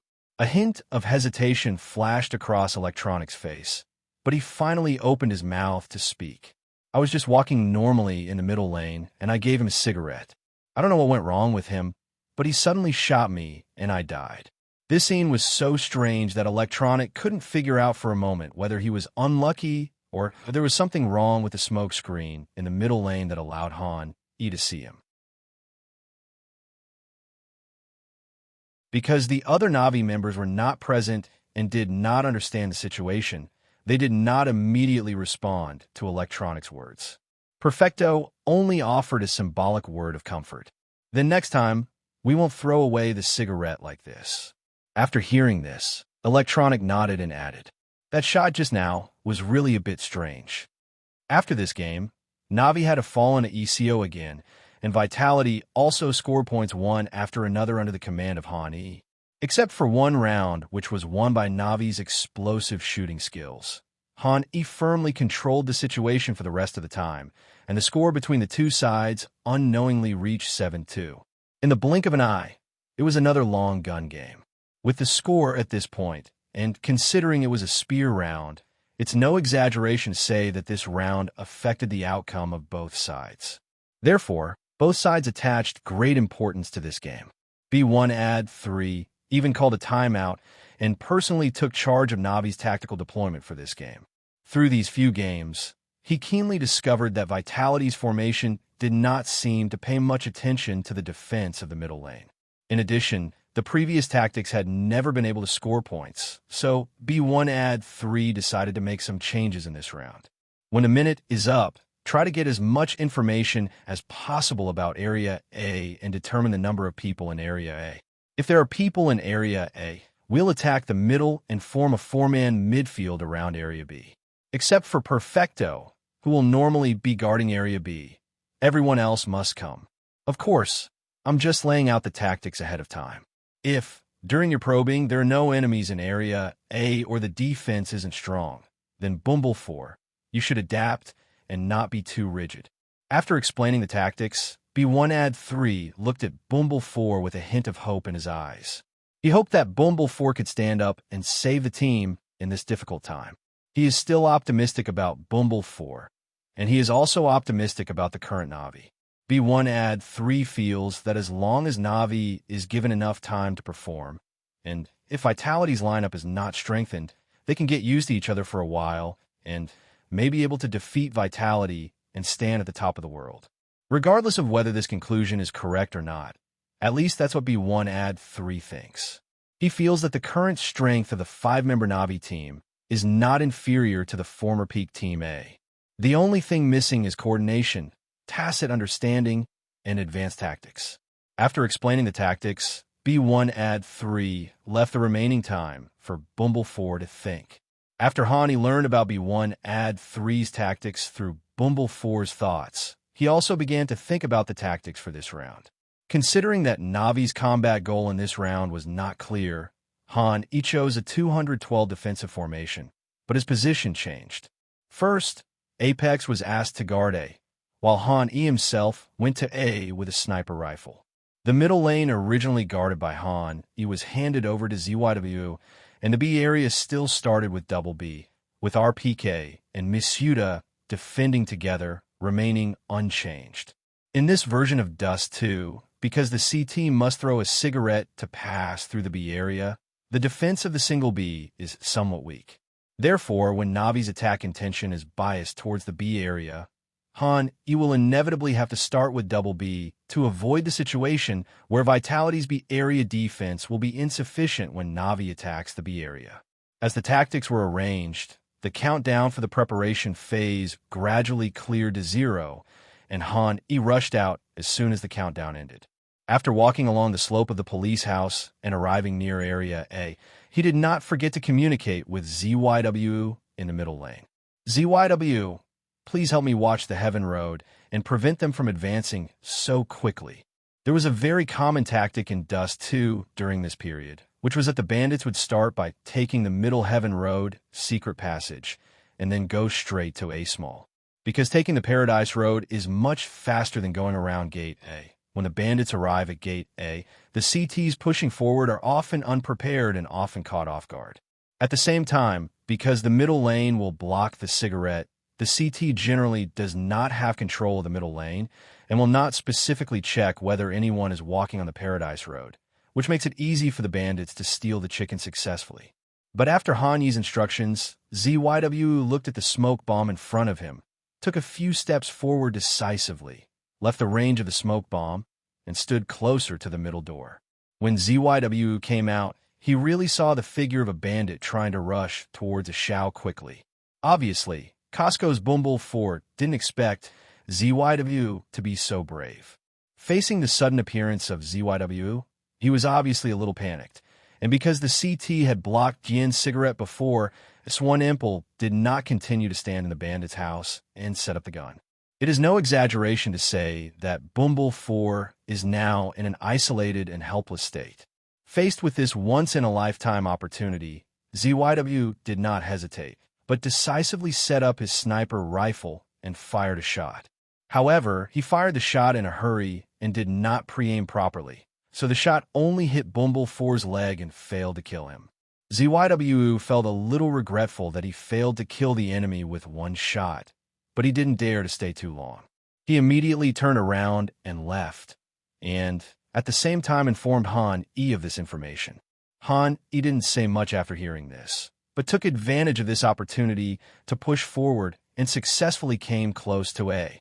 Then he stood on the eaves of A and was ready to jump towards the police's house immediately after firing a shot. Because of Zaiwa's delay, Bumble 4 didn't dare to rush forward. He waited in the middle for a while until S1 Impel and Electronic reunited with him, and then he made new moves. The three of them fired a cigarette at the middle door, and after completely blocking the middle door, they slowly moved towards A together. When they reached the corner of the stairs closer to A, they looked at the time and found that 20 seconds of the game had passed. The three of them took into account the possibility that the CTs were already pushing forward at a close distance. So after a brief communication, they decided to let the low-health Bumble 4 be pulled out to see what happens, while the remaining S1 Impel and Electronic would finish off the enemy. After the discussion, but Han, he was like an anti-aircraft gun. Facing Bumble 4's spinning jump, he didn't give him any chance at all. All he heard was a gunshot.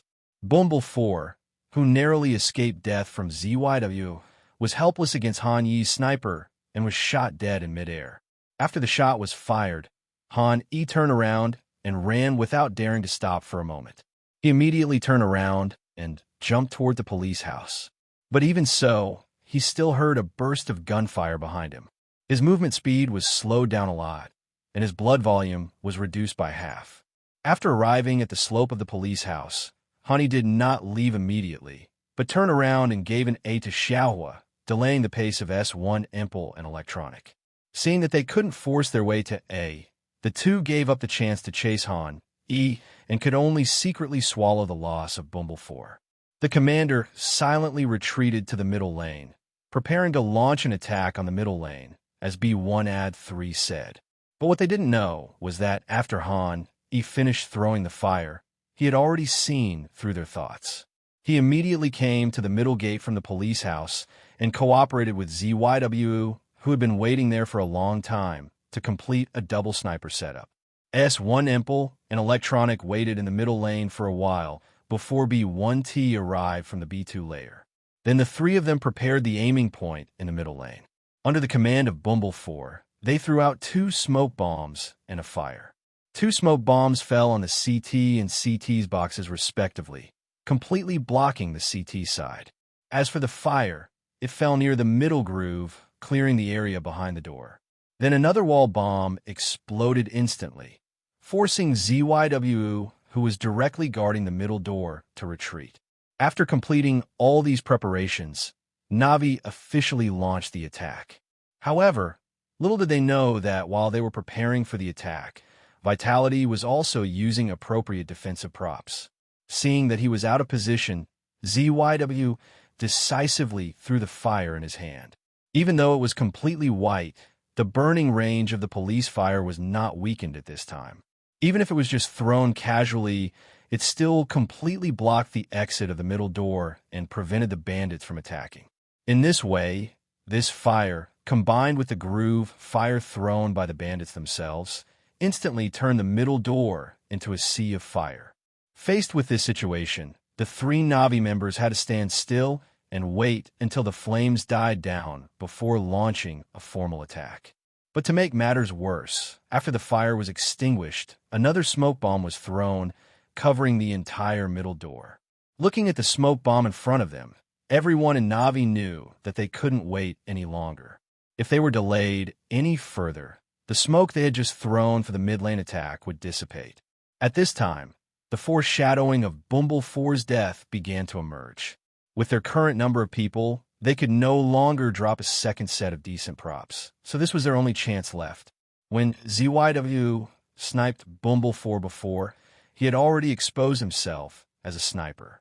As long as they could follow up quickly, it was not impossible for the three of them to rush out through the smoke and kill ZYW. Except for B1T, the other two professional players are world-class. Their judgment of the situation is very accurate. In just a moment, they have analyzed Navi's current situation. They were already in a difficult situation and had no choice but to move on. We have to get out. Yes, we can't be delayed any longer. After hearing the words from the two older brothers in the team, B1T went straight into the smoke without saying a word. Seeing this, S1 Impel and Electronic followed closely and entered the smoke one after another. At this moment, all three Navi players knew that as long as ZYW fired, it would be the signal for them to launch an attack. And B1T also understood his mission. He had to use his body to catch ZYW's first shot and let S1 Impel and Electronic fire a follow-up shot. In this way, even if the B outside was broken, just as B1T held down the W key and rushed forward, a gunshot suddenly rang in his ears. The location of the gunshot was a bit strange. It was not outside B, but inside the police's house. B1T didn't think much about it, just thinking that S1 Impel and Electronic were hit. He jumped out of the smoke bomb at the middle door, but what was waiting for him was a shining sniper rifle. Another sniper rifle shot rang out, and this time B1T fell to the ground.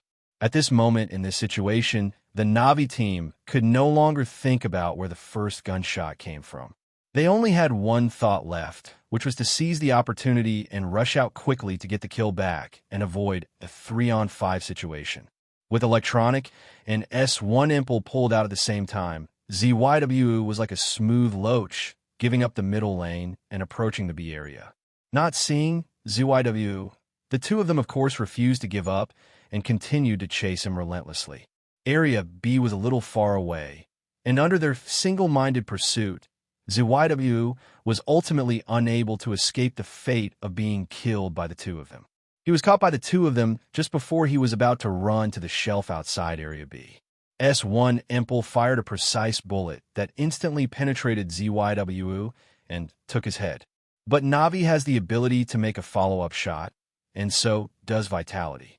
After luring B1T out with a blank shot and killing him with the help of ZYW, Han hit at the edge of the Bandit CT attack smoke, waiting for a suitable opportunity to rush out and give a Navi team a fatal blow. Obviously, he has finally got the opportunity he has been waiting for. Han held down the W key and rushed out from the smoke bomb. At this moment, he looked like the god of death and was extremely terrifying in S1 Impel's eyes. S1 Impel looked at the AWP in his hand, which was still being reloaded, feeling extremely anxious, but he had no way to deal with Han E in the present. In the end, he had no choice but to close his eyes and calmly face his own death. Han E showed no mercy and fired a shot, sending S1 Impel falling to the ground. The only remaining Electronic was originally paying attention to ZYW outside B, until Han E pulled out from the police house and killed S1 Impel. He realized it belatedly. But when he turned around, Hai had already disappeared into the smoke again. Electronic had no choice but to shoot at the smoke, but he still managed to make a spinning jump for Han E and successfully hide in a safe position. From a god's perspective, I was amazed to see Han E in the dragon-like Masisi. What's going on? Why is he swimming in the smoke and saying yes? I beat S1 Impel and was able to run back to the police house. What is this Electronic guy doing? He can't make up for the gun. I think everyone on the Navi side was stunned. They had no idea why there were two snipers. After Masisi finished speaking, Mo took over and explained the tactical details to the audience. Navi's attack on the middle lane failed this time, simply because Han E played too smart. Han E fired a shot at the police station first, causing everyone in Navi to think it was ZYW who fired the shot. This caused them to rush out of the smoke. Normally, even if there were 3 people inside the smoke, they would have communicated and fired a flash. It's impossible to pull out like this, except for TYLO, of course. Furthermore, they were deceived by Han due to a lack of information. Furthermore, in their haste to replenish their guns, no one made a proper judgment and sent them out one after another, ultimately leading to the worst possible outcome. Looking at the current situation, it's 4 against 2, and there are still 2 people in Area B. It's already very difficult for Na'Vi to win. Next, Hani just needs to wait for the smoke bomb to dissipate, slowly clear the point, and kill Electronic. This round is over. After listening to Mo's analysis, the audience realized that he had already made so many plans in places they could not see. I didn't expect Hai to have so many details. No wonder Na'Vi played so strangely in this game. This was a complete game of playing catch-up. They anticipated Na'Vi's moves and then let them come to them. A small sniper dies and then directly sends a small to CT to help.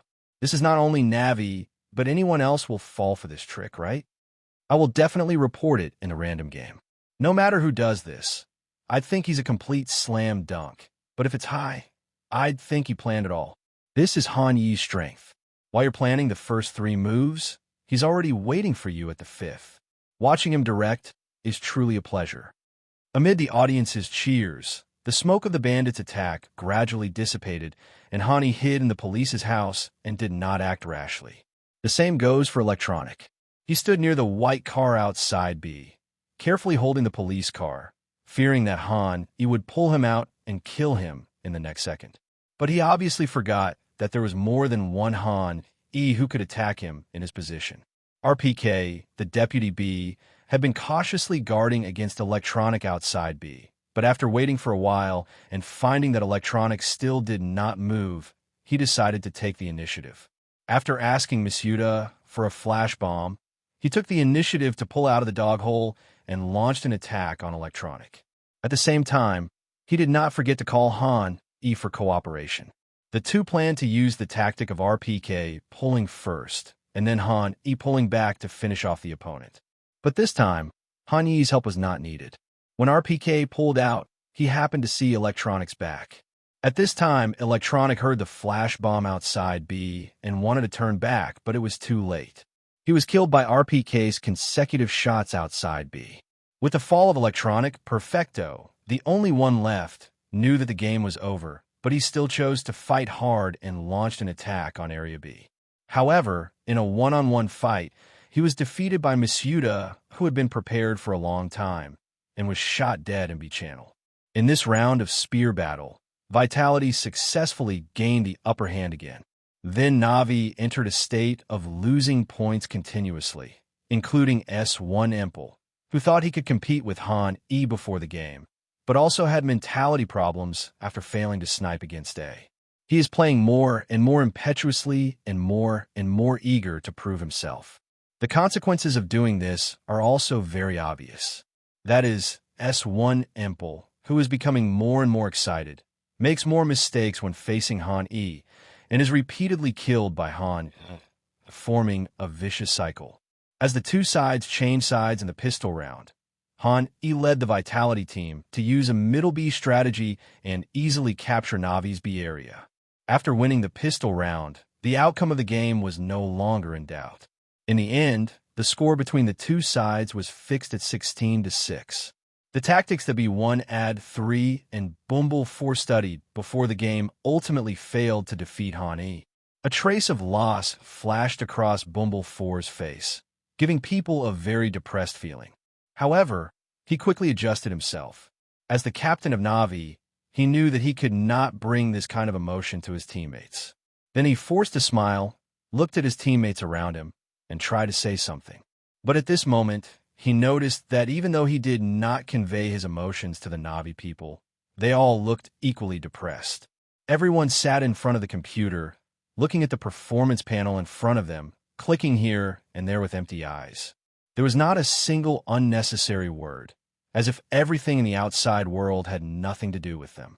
Bumble 4 did not immediately boost the morale of his teammates, but instead looked at B1 add 3.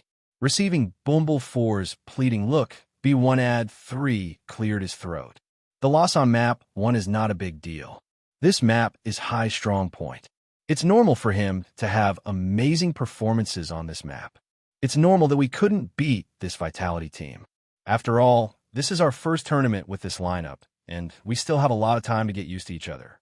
We shouldn't let losing one game affect our mentality. After hearing B1 add 3's words, many people on Navi rekindled their fighting spirit, but S1 Impel was not among them. He looked at his own record of 11-16 and then at Han Yi's record of 25-7. It could be said that in comparison, his brilliance was completely overshadowed by Han Yi. The fierce competition that S1 Impel expected did not happen. It seemed that Han Yi performed normally, and then he could not resist. His idea before the game to rely on the Dust 2 map to defeat Han Yi now seems even more ridiculous. Han Yi's strength in this map far exceeded S1 Impel's imagination. Not to mention his command ability, the double sniper tactics alone were not something S1 Impel could deal with. Fortunately, the next map is Mirage. Vitality cannot use their signature double sniper defense on this map, and S1 Impel himself plays well on this map, so he may be able to make a comeback on this map. Of course, it's just a possibility. After losing consecutive gun battles to Han, S1 Impel is no longer as confident and aggressive as before. Starting from ESL Cologne, a seed called I Can't Seem to Beat Him seemed to have been quietly planted in S1 Impel's heart. Now is the time for this seed to germinate and bear fruit. When everyone in Navi was in a terrible and depressed mood, Vitality Club Chairman Neo was also thinking about the club's future plans. Currently, the Vitality Club owns many professional teams, including League of Legends, Rainbow Six, Fortnite, Call of Duty, etc. But the most well-known and profitable one is naturally the CSGO section. They have ZYW, who was once the best player in the world, and Hai, who is currently the best player in the world. Their number of fans and influence are no longer inferior to those super old and strong teams. For example, FaZe, Team A, Navi, etc. It can be said that everything in the entire CSGO sector is developing in a prosperous direction. But there is still a problem that is bothering Neo.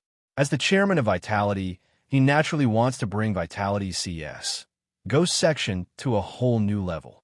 But at the moment, this Vitality is strong enough, but not perfect yet. As the chairman of an esports club, he has naturally watched a lot of competitions, so he is also well aware of the current situation of the Vitality Club. It can be said that so far, Vitality needs to make a certain degree of personnel changes to truly achieve perfection.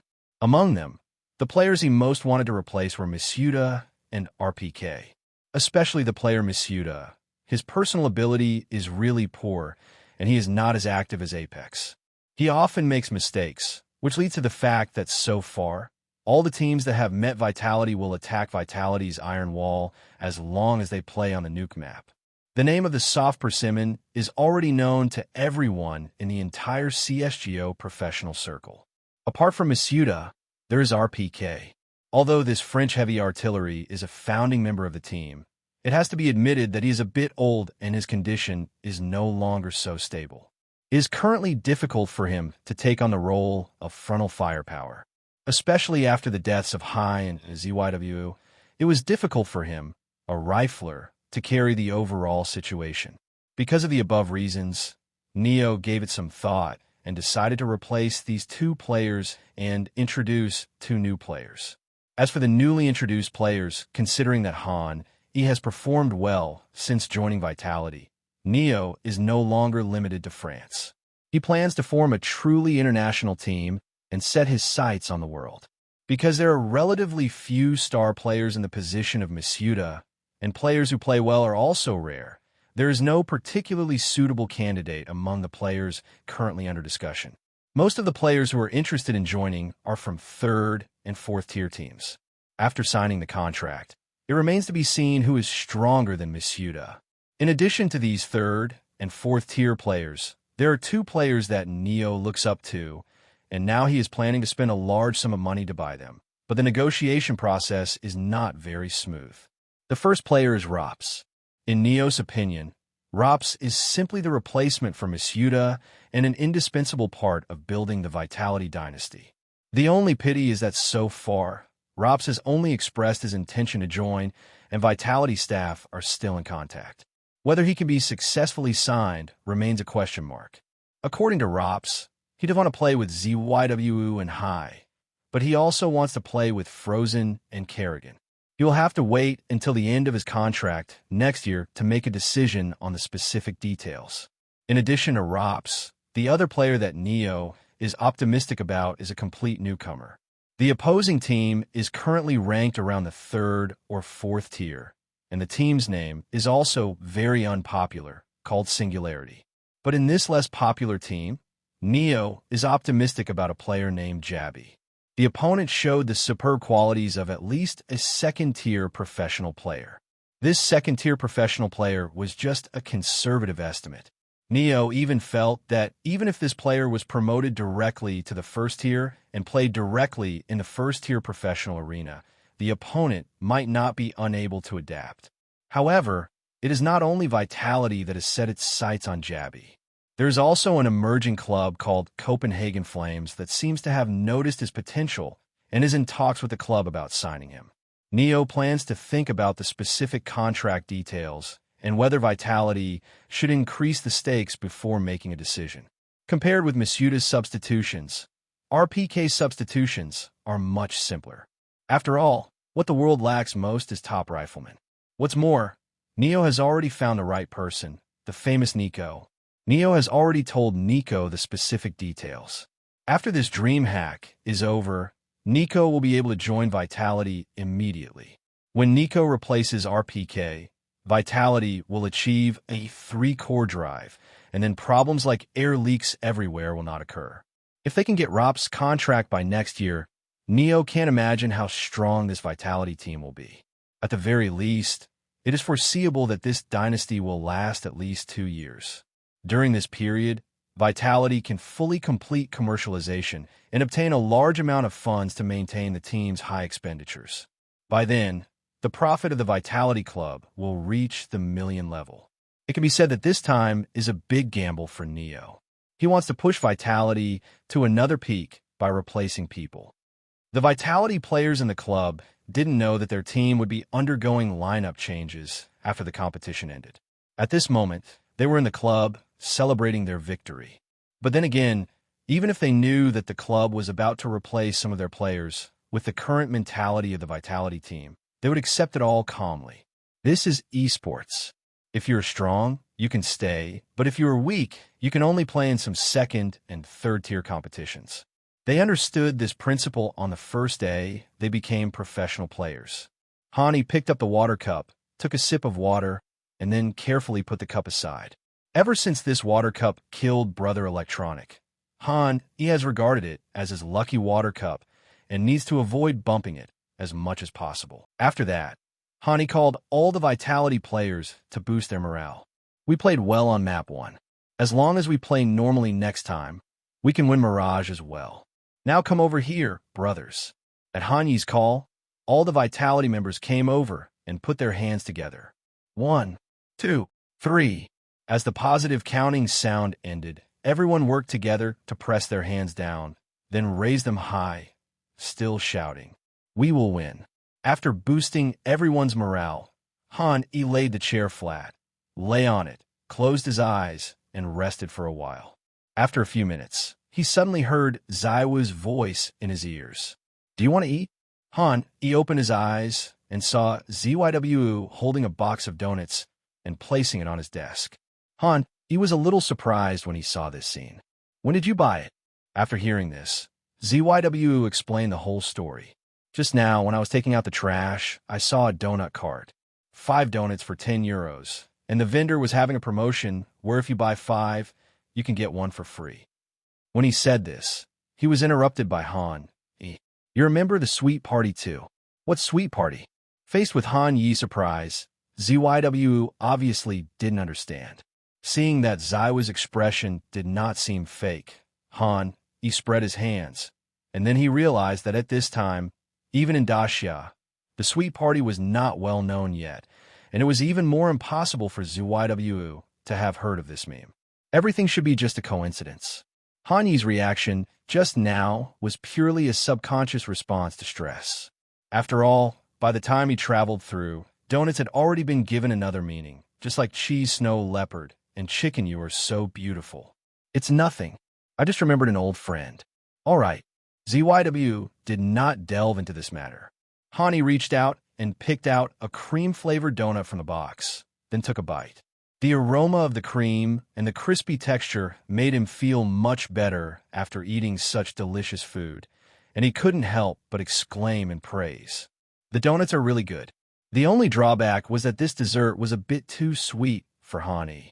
After he finished the first donut, he felt very greasy and didn't want to eat a second one. ZYW, on the other hand, was enjoying the meal very much. He ate 4 in a row and still felt unsatisfied. When the last one was left, he gave it to Miss Yuta, who was passing by.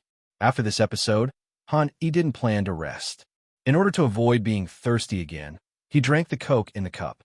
Then he went to the refrigerator, took out a Pepsi and a Coca-Cola, mixed them together, then took out the ice cubes he had frozen earlier from the bottom layer and threw them into the water cup.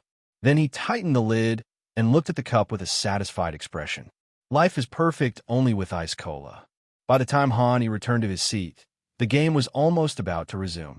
He placed the water cup a little further away from the mouse cable to avoid the previous accident from happening again. After completing all the preparations, Han Yi put on his headphones and waited for the referee's voice to come out of them. After about a minute or two, Han Yi heard the referee's voice through his headphones. Vitality and Navi, are you ready? I'm ready. 2 neat voices rang out in the headphones. After the referee confirmed that both sides had no problems, he announced the official start of the game. Picture 2 shows Vitality selecting the map, Mirage, Desert City, with Navi taking priority in selecting the side. CT. After a series of tedious tasks, the referee invited all 10 contestants into the competition room. After another 5 minutes of warm-up, the battle between the 2 sides on the Mirage map officially began. Han Yi had been reading Bumble 4's thoughts from the beginning. After discovering that the opponent had chosen a default of 212, he issued a rush B command that is often seen in pistol rounds on this map.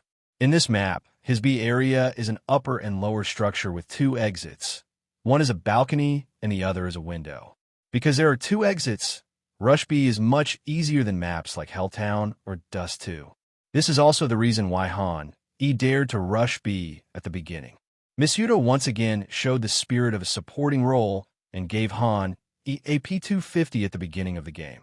Then Han Yi began to formulate the strategy for this game. Apex, Miss Yuta, both of you light up your cigarettes and get out of here. I'll give you 2 cigarettes at the window and door of the supermarket later. I've seen where they're standing. B Little usually has another one. If anyone jumps out of the window later, remember to look out for B Little. In our position, the first person will go to the balcony to draw the line of fire. The second will jump out the window. The third will follow the balcony to fire a follow-up shot. And the fourth will still jump out the window to grab a position. Remember to stagger everyone's positions to avoid crowding in B2. Hearing Han Yi's words, everyone in Vitality responded in unison. Then, as the countdown ended, everyone in Vitality rushed towards area B together. This time, according to the position of the birth point, Vitality was in the first place, followed by ZYW, RPK, Apex, Miss Yuta, and Han Yi was at the end. However, this position is exactly what he wants. He currently has all the talents and can judge where to attack and where to make the follow-up shot based on the situation on the field. Soon, the Vitality team moved forward from the second floor of the Bandits' house and came to the connection between the second floor of B and the second floor of the Bandits' house. Everyone stayed here for a short while, waiting for Apex and Miss Yuta to finish marking the props. After the 2 were ready, at Han Yi's command, 2 smoke bombs were thrown high and landed accurately on the supermarket window and door. As the smoke bombs exploded, the 2 smoke bombs completely blocked the view of one side of the supermarket. When Perfecto, who was in charge of B, saw this, he immediately communicated with everyone in Navi. They hit B and gave the supermarket double cigarettes. After hearing Perfecto's message, VIP's S1 Impel immediately chose to prepare to return to the rescue through the dog hole. In addition to S1 Impel, another closer helper was B1T, who originally planned to cooperate with S1 Impel from B to push forward to the middle lane. However, B1T immediately stopped his steps, turned around, and started to build the B's second floor. But then a flash bomb drew a graceful arc in the sky and exploded in the sky above the second floor of B. The flash instantly turned Perfecto and B1T white, forcing them to give up the straight stand. For a time, the situation in Area B was precarious. The Vitality team on the other side seized the opportunity and pushed forward all the way to the front point on the second floor of B. Then they followed Han Yi's instructions and jumped out in a staggered manner. Han, he was still the last one.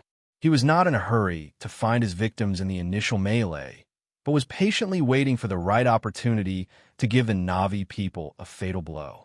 The first two people to fight were B1T on B trail and RPK, who jumped out of the window.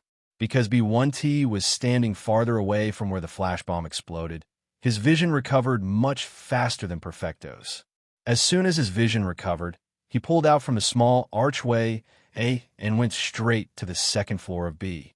He failed to headshot ZYW, who was walking first, because he was facing away and moving at high speed, but the shot slowed ZYW down a bit. As for RPK, who was walking the second place, B1T did not let him go because he wanted to jump out of the window of B2 floor. It was just because B1T had shot and attacked ZYW before, causing the crosshairs to deviate when shooting at RPK.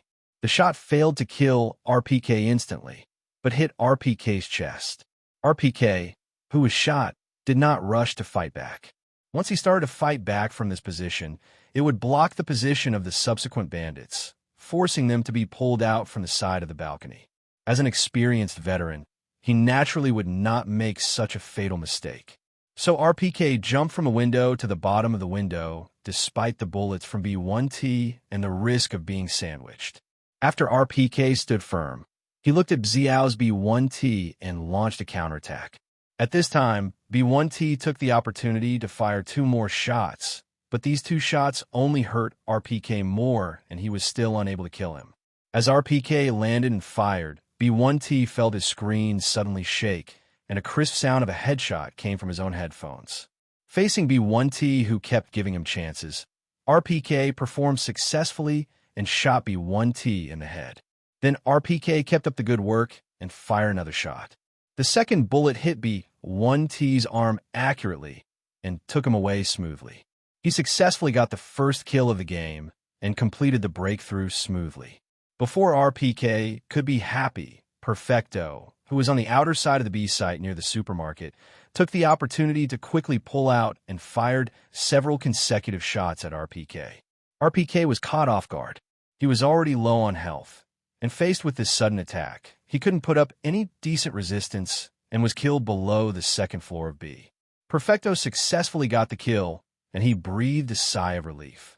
He heard B1T's continuous gunfire and concluded that there was a mistake in B1T's shooting. So he made a decisive judgment and gave up going straight to B's second floor exit, and instead chose to help B1T shoot the enemy, who jumped out of the window. Now it seems that this choice is the right one. After all, if he sets up an exit, Perfecto himself is not sure whether he can catch another kill or make up for this one. Although the two sides fought 1-for-1 in their first confrontation, the situations they faced were completely different. The bandits were still pouring out of the B2 building, and Na'Vi support was delayed because they were isolated by the smoke bombs.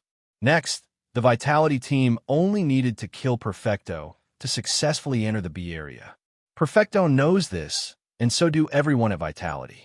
Without any communication, everyone began to attack Perfecto tacitly.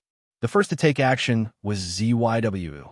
After making sure that there was no one near the white car and the sofa, he began to advance from the side of the sofa towards the outside of the supermarket, intending to kill Perfecto from this direction. Miss Yuta chose to approach the supermarket from the small side of B, cooperating with ZYW to complete a pincer attack from the front and back. Hearing the footsteps, coming from both sides at the same time, Perfecto naturally would not give up. He decisively chose to pull out from the small side of B and took the initiative to attack Misuda. This time, Misuda fired a shot that hit Perfecto's body first, slowing him down a lot.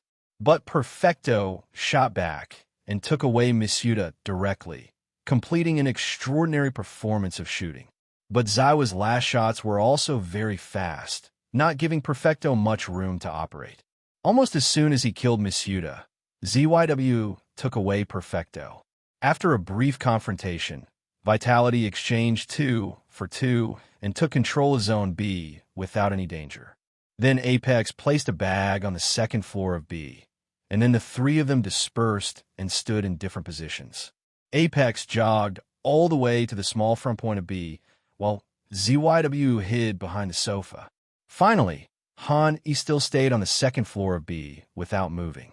Compared with Vitality's scattered positions, Navi's defense route is very simple.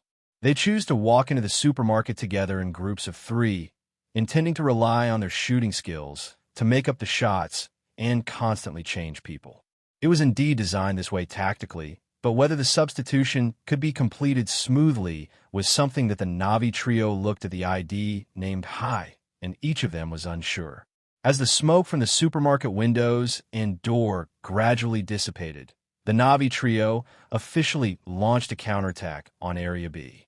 Han E had already learned their defense route through their thoughts, so before the smoke bomb was about to dissipate, he had already left the second floor of B, came to the white car at the end of the second floor of B, and stepped on it, heading straight to the supermarket entrance. The first victim was still the unlucky guy Electronic Brother. Since Bumble 4 had to go through the supermarket window, the task of breaking through from the door naturally fell on him. After all, no one would let the number 1 guy on the list pull the trigger. One day off at the beginning of the month. As a top rifleman, although Electronic's preview cannot be compared with Nico's, he still has some necessary previews. As Electronic pulled out from the supermarket entrance, his crosshairs were naturally placed near the white car. But all this was useless.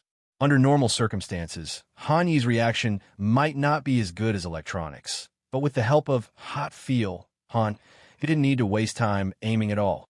He just swung the gun at Electronic's head and left the rest to the feel. So in this case, Han Yi's reaction to the first shot in the pistol round was far beyond that of an ordinary person. As Electronic pulled out, Han E fired a shot. With a gunshot from P250, Electronic fell to the ground, but almost at the same time, another figure appeared behind Electronic. S1 Impel took over Electronic's position and continued to pull out to try to finish off the shot. But Han E was well prepared for this. He had already anticipated that S1 Impel would come out to finish him off. He fired again, this time without using any talent, and the bullet once again pierced S1 Impel's head, completing a double kill of Electronic and S1 Impel. From the beginning, when he needed the help of ZYW to compete with Electronic and S1 Impel, to now, when Han, he has already lost count of how many times he has completed double kills against them, his strength has been steadily improving. But this is not over yet. At this moment, another voice sounded in Han Yi's ears. He passed through the bun shop. I didn't kill him. Hearing this, Han E quickly turned the mouse and moved the crosshairs towards the B-bomb site. Under the expectant gaze of the Navi team, Bumble 4 faced the gun line of Apex, seized the opportunity, and crossed the entire bomb site, trying to kill Han E with a finishing shot. ZYW also pulled out from behind the sofa at the first moment, made the worst-case scenario plan, and prepared to help Han E finish the job. But all this was just ZYW's overthinking. As Han E fired again, Bumble 4 fell backwards and hit the ground heavily. 3 kills filled the upper right corner of the screen, clearly visible to every viewer. High uses P250 to headshot and kill Electronic. High kills S1 Impel with a headshot using AP250. High kills Bumble 4 with a headshot using AP250. The wonderful triple kill in the pistol round, coupled with the extremely arrogant position and the IDs of the 3 people killed, there is no doubt that Han, he pushed the atmosphere of the game to a climax from the beginning. The player who was feeling a little sleepy during the break became alert when he saw this scene. It was an amazing triple kill right at the start. Hai was standing on the white car. The three Navis wanted to finish him off, but he was too accurate. He ended their lives with 3 shots. He just stood there with bullets everywhere that could hit him, but he just stood there. It's really despairing. When you find that your star player is completely unable to beat the opponent, you have to consider whether it is necessary to continue this game. Why are some people's pistol rounds so pleasing to the eye? Honestly, every time I watch Han Yi's pistol rounds, it's a real treat. He is really too strong, and a little despairing. 3 shots, 3 heads. If this mana was put in a video where you can guess the rank by watching the mana, and then the ID was blocked, I really think this person is cheating. Too confident. The first shot that killed Electronic instantly was so fast that it almost hit Electronic's head. Not only did he kill Electronic, but after killing Electronic, he stood still and didn't move, which gave people a very confident feeling. Really strong, currently the strongest player in the world.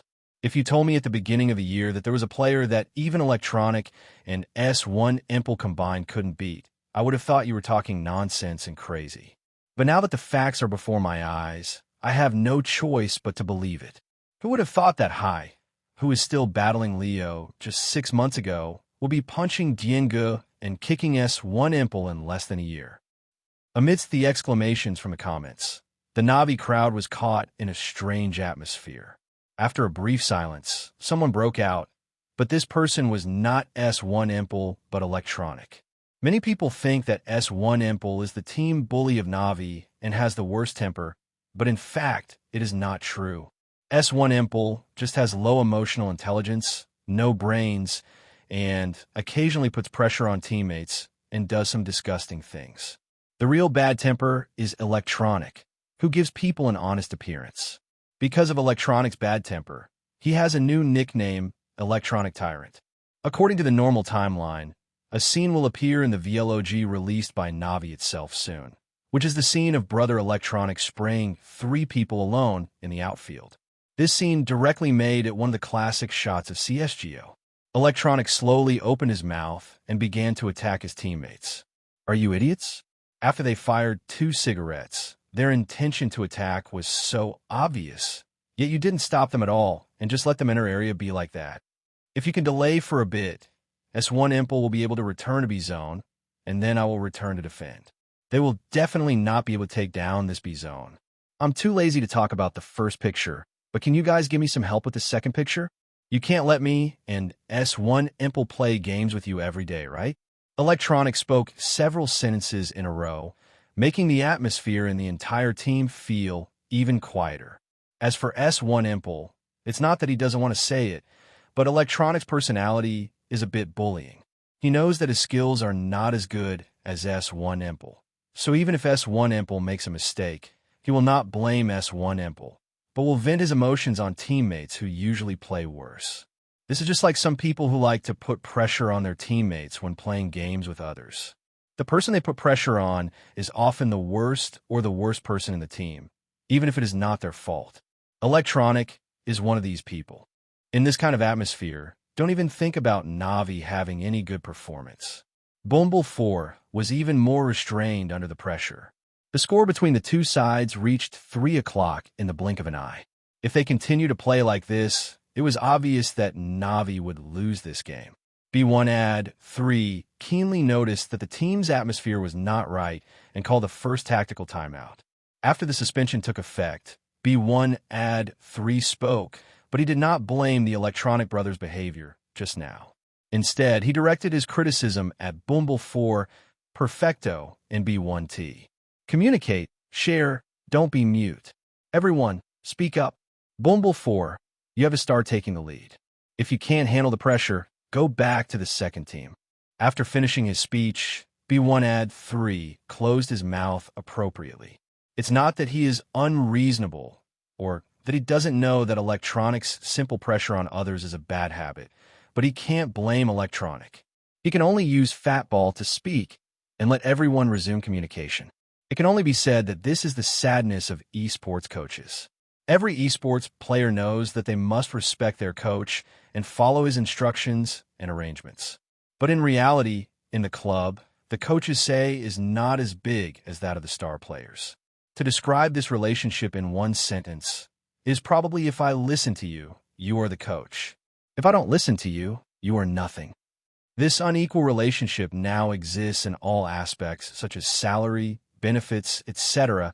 To give the simplest example, if a coach and a star player in the team do not get along well, and there are many differences of opinion, at this time, the club will often favor the star player and fire the coach. It's not like in football, where a star player is punished for the coach. The deeper reason is that the speed of game iteration in the esports industry is too fast. The lifespan of a game is only 20 years at most. In these 20 years, how many star coaches can be born? Most coaches are unknown or have good relationships with the players, or pick a few players with good results from the second-tier teams and transfer them to the first-tier teams. As for their real talents and skills, there are some coaches with real abilities, but more coaches are just muddling through and ordering takeout. Among the many star coaches, B1Ad3 is definitely one of the more famous ones. But he did not become famous until 4 years later, when he won a major championship with Leonardo DiCaprio. Before that, he was just an ordinary second-tier coach, poached by Navi from Gambit. The club did not trust him to that extent, expecting him to face off against Electronic Brother. So we have to let Bumble 4 Perfecto and B1T down. After being scolded by Electronic and suspended and taught a lesson by B1Ad3, Bumble 4's mood has sunk to the bottom. He looks a little depressed, and his mind is not on the game anymore. At this moment, someone patted Bumble 4 on the shoulder. He looked back and was surprised to find that B1Ad3, who had just been blaming him, had stood behind him and was encouraging him. What I said just now may be a bit harsh, but you have to take it to heart and communicate more. You are a commander. You can't not speak. After hearing these words, Bumble 4 felt that he was being valued again. A big stick and a sweet date. Although it may make people uncomfortable at first, when they eat the sweet date, they will be full of energy. The encouragement he received during his low point rekindled Bumble 4's fighting spirit.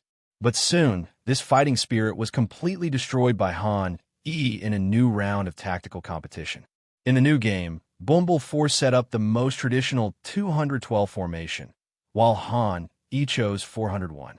The four of them attacked Area A, and he went around B to attack the backs of the Navi people in Area A. The outcome of this game was pretty much what Han E had expected. With the frontal pressure from the Vitality team, the Navi team had to transfer more people to Area A. This gave Han E an opportunity. With the help of mind reading, he came all the way behind the Navi team. By the time the Navi team realized something was wrong, it was already too late.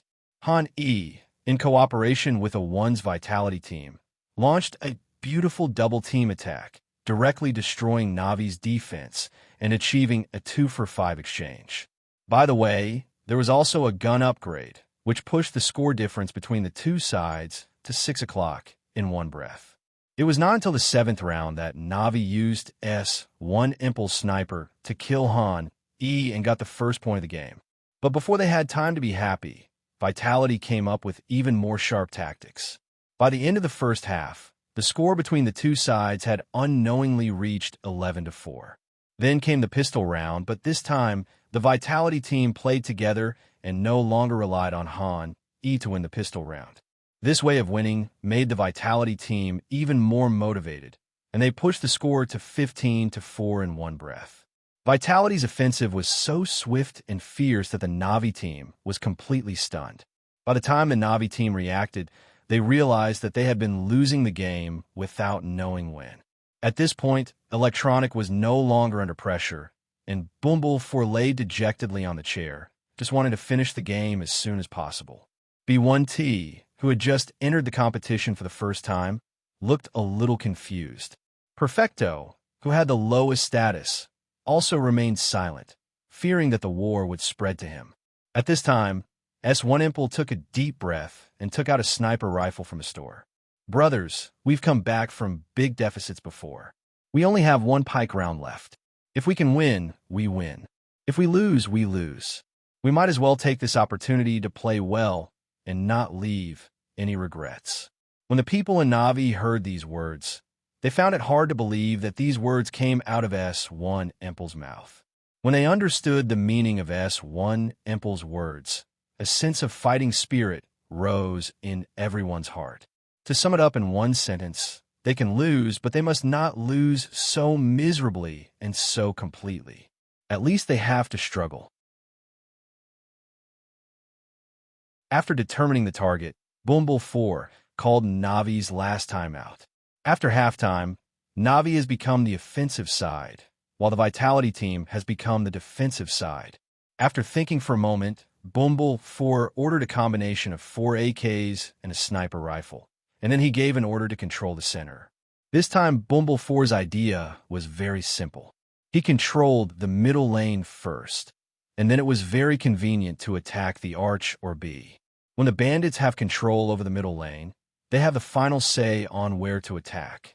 Even if the CT wants to return to defend, it is far slower than the bandits' attack speed, unless the CT in the bomb site plays a wonderful defense, so as to buy enough time for the subsequent CT to return to defend. After learning about Bumble 4's idea, Han E also chose a mid-lane focused hedge. After more than half a year of baptism in the first-line arena, Han E has undoubtedly become a qualified commander. In addition, he has a perfect understanding of various maps nowadays, so he naturally knows what Bumble 4 knows. In terms of gun configuration, he chose a double sniper defense, which is not common in the Mirage map. Han E went to B to defend himself, and left VIP to ZYW. As for the Arch, it was Apex. The remaining Misuda and RPK guarded the B area and A area respectively. And except for Han E and ZYW, the other three are all using M4A4. As the command was issued, the countdown before the start of the round also ended. Han E rushed out immediately. He walked forward, entered the supermarket, chopped the wooden board of the supermarket window with a knife, and went straight to B elementary school. After he arrived at B, Navi's attack on the middle lane also began. They chose a 3-person bomb tactic. As a VIP smoke bomb fell, blocking Zywa's vision, the Navi team began to file out from the bandit entrance in the middle lane under the cover of a flash bomb. I can't see anything. After hearing what Zywa said, Hani did not stubbornly move out to fight, but chose to shrink behind B to avoid the first round of attack from Navi. After the Navi team successfully came out from the middle lane, they all breathed a sigh of relief. Then they cast another smoke at the archway, blocked one side of the archway, and started the next round of advancement. Soon, the area under the VIP and near the archway were filled with bandits. The strategy of grabbing the center was successfully executed, which made Bumble 4 overjoyed, but after the joy, he had to start thinking about whether to attack A or B. After a brief hesitation, Bumble 4 stood in the middle, looking at the arch and B. At this moment, he felt that no matter whether he attacked Area A or Area B, as long as he gave the order, he seemed to be able to let him break into the police station. This feeling made him confused for a moment, and he didn't know what to do. At this moment, Bumble 4 seemed to be standing at a fork in the road of life, and his choice would determine the fate of the team. If I were Han, what would I do? Suddenly, without warning, this question popped into Bumble 4's mind. At this time, it seems that thinking from the other person's perspective is a good way to solve the problem. Bumble 4 remained silent for 5 seconds, which made everyone in Navi think that he had fallen into a low point again. They were about to encourage him again when Bumble 4 spoke. We took over the middle. If I were Han E, I would definitely let most of the players go to the A zone and form a defense of at least 3A. No, if I were Han E, I would set up a 4A this time. Because according to my usual habit when I control the middle, the most likely thing I will do is attack the A area. So Han E will definitely set up a 4A to target me. If I didn't realize this, his blockage wouldn't be so terrible. In that case, we're going to play against Area B this round and do the opposite. Everyone go down the sewer, give them another VIP cigarette, don't let them get the information, don't forget Xiaowa. Of course, we can't reveal our intentions. Perfecto, you stay in the middle and grasp the information from our center. Bumble 4's orders came one after another. To be honest, he had never felt his mind so clear before. It was as if at this moment he had really transformed into Han E and learned about Navi's movements. And with the help of his incarnation of Han E, he completely saw through Han Yi's tactics. But all of this is just Bumble 4's good wishes and aspirations. After hearing Bumble 4's long inner monologue, Han E touched his chin and couldn't help but curl up the corners of his mouth. Let's set up a 4B. You all come over here, and I'll just guard the arch at B. Refusing to engage in tactical games, Han E simply said a few words and easily sent everyone from Navi to the police station again. As both sides moved quickly towards Area B, all the spectators watching the scene felt that the outcome of this game was already determined. They seemed to have seen how Navi officially launched the attack. Facing the vast number of people in Area B, they had no power to resist and were defeated. About 20 seconds later, the 4 members of Vitality had gathered in Area B.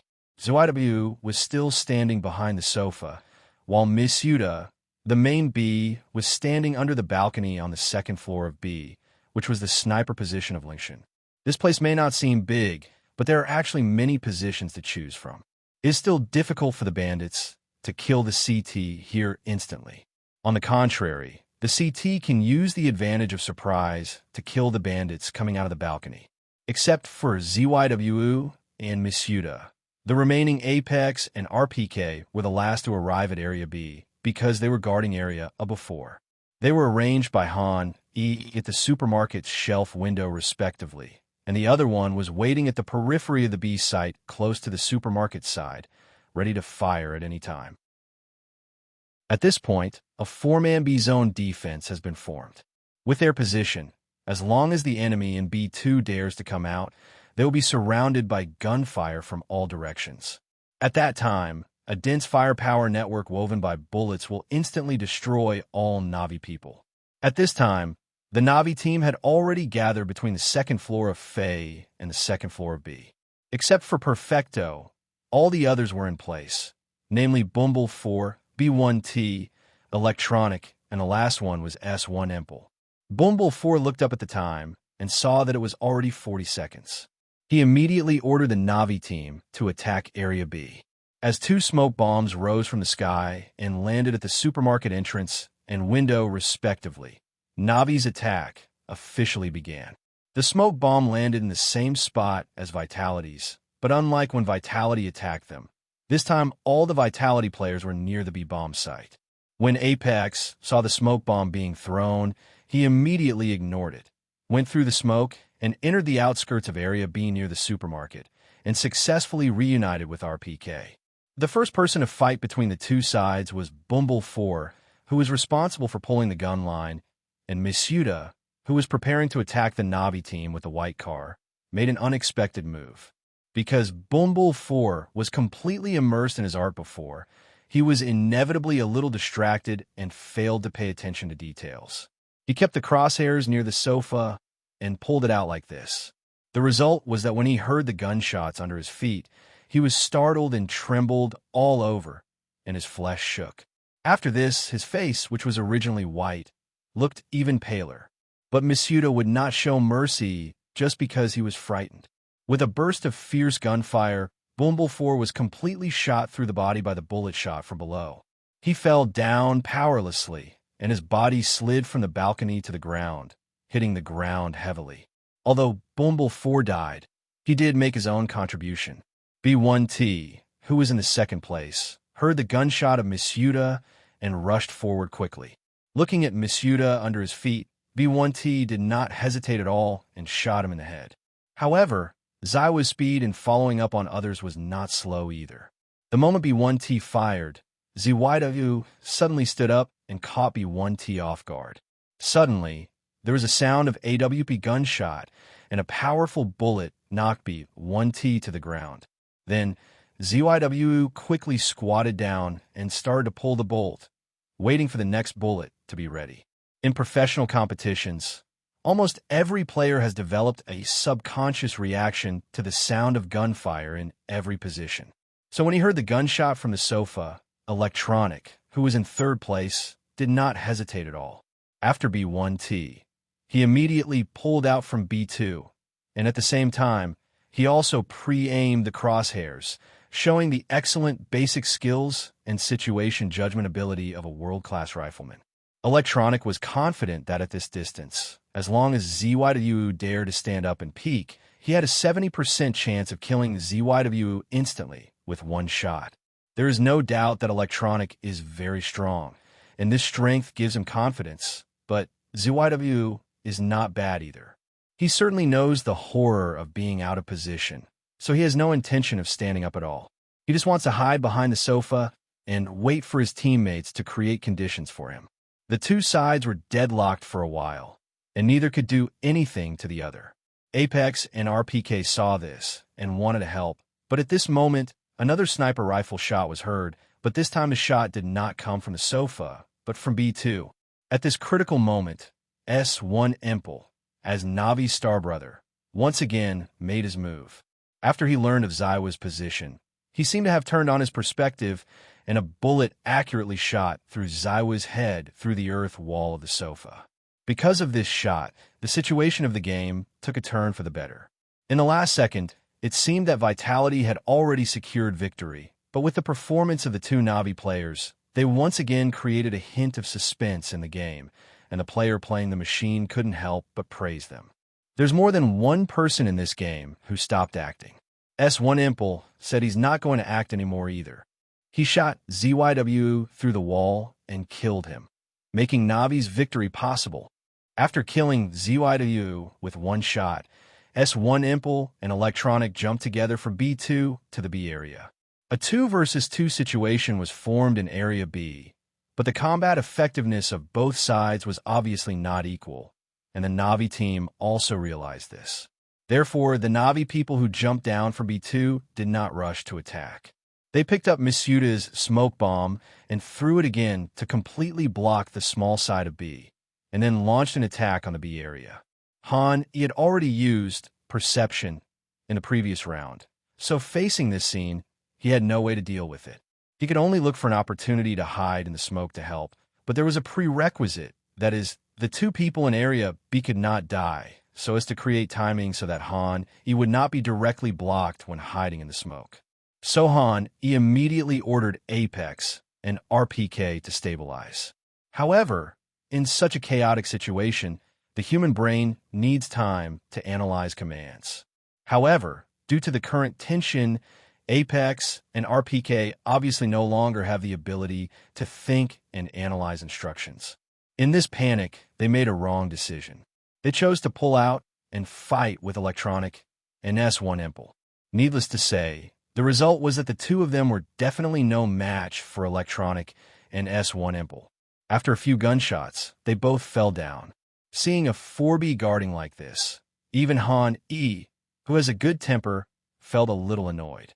Blaming teammates was not in line with his character, so he did not open his mouth to blame anyone, but he raised his right hand high and slammed it on the table angrily to vent his emotions. His blow caused the table to shake, and the already unstable water cup became even more shaky because of this blow. This time, he noticed the cup first, and he quickly tried to reach out to hold it, but at this moment a burst of dense bullets swept towards him. Seeing this scene, he had to give up the idea of holding the cup steady and turn to operate the mouse. But the result was that in such a flurry of activity, he could neither control the mouse nor hold the water cup steady, and the water cup fell heavily on the mouse again. My birthday is tomorrow, so the update might be a little later. With a gunshot, the bullets that were continuously fired from behind the smoke stopped abruptly. It was as if the whole world was muted at this moment. This was Han Yi's real experience now. An idea came into his mind. No way. Could it be that he killed Brother Electronic again? Then, Han Yi slowly raised his head and looked towards the upper right corner of the screen. Even he had a look of disbelief on his face, because this time a person who was killed was not just Electronic, but also simple. Killed Electronic with AWP. Killed S1 Impel with AWP. In this era, when the killing method is not yet displayed, This kill in the upper right corner is important enough to be recorded as a classic shot because of the two people's IDs. But if it happens a few years later, this kill will look far more shocking than it does now, and it will be presented in this way to every spectator and player. High killed electronic using AWP, blind sniper, mixed with smoke. High killed S1 impel using AWP, blind sniper, smoke, through the wall. Although these kills have not been shown yet, the impact of this scene has left S1 impel with an unforgettable image. As the second victim, S1 impel witnessed the entire incident. After they killed the 4 people in Area B, they looked at their IDs and found that Han E, who usually liked to guard B, was still alive. So they boldly guessed that the remaining Han E was inside B. After sealing B with smoke, electronic began to carry out routine penetration. S1 impel jumped down from B2, holding a bomb and planning to plant a bomb in Area B. Just as he passed behind brother electronic, an ominous premonition suddenly filled S1 impel's whole body. This reminded him of electronic's unlucky nature. Although he was his teammate, S1 impel had to admit that electronic was a bad luck guy and all kinds of outrageous things could happen to him. Coupled with the abnormality of the opposing high and the crazy penetrating shots of electronic, it can be said that all the elements have been gathered. S1 impel had a feeling that he and electronic were about to be double killed. This feeling came out of nowhere. If I had to describe it, it was probably like a ladder ranking match where the score between the two sides had reached the most critical step. 1-4-1-5. As the disadvantaged party, you have successfully occupied the minefield and killed the 2 enemies guarding the bomb site. In a 5-on-3 situation, you have the advantage, but you always feel that the next 3 opponents who will return to defend will kill you all. The fact is, when the opponent returned to defend, you were really defeated by them. In the end, as the CT successfully defused the bomb, the score of 14-16 was just as you expected at the beginning. Many players have experienced this kind of thing. It is not correct to call it prophecy because its accuracy is not 100%, but the probability of its success is not just once or twice. And now S1 impel is in this state. He seems to have a premonition that he and electronic are going to be killed in a row. So after a brief hesitation, S1 impel made a prompt decision. He wants to stay away from electronic. But just as this thought arose, a gunshot rang out from Xiao. S1 impel looked at himself slowly falling down on the computer screen. He smiled helplessly, then shook his head with some regret. He had fought a battle without any regrets, but in the end he still failed. Han Yi's unreasonable killing didn't even make him angry. His tone was calm, and he just said one sentence to electronic. "Why did you mess with him?" These words seemed to strike directly into electronic's heart, and he couldn't help but ask himself a question. Why would I mess with him? Unfortunately, there is no medicine for regret in this world. From the moment electronic scared Han E with the smoke, the ending was already determined.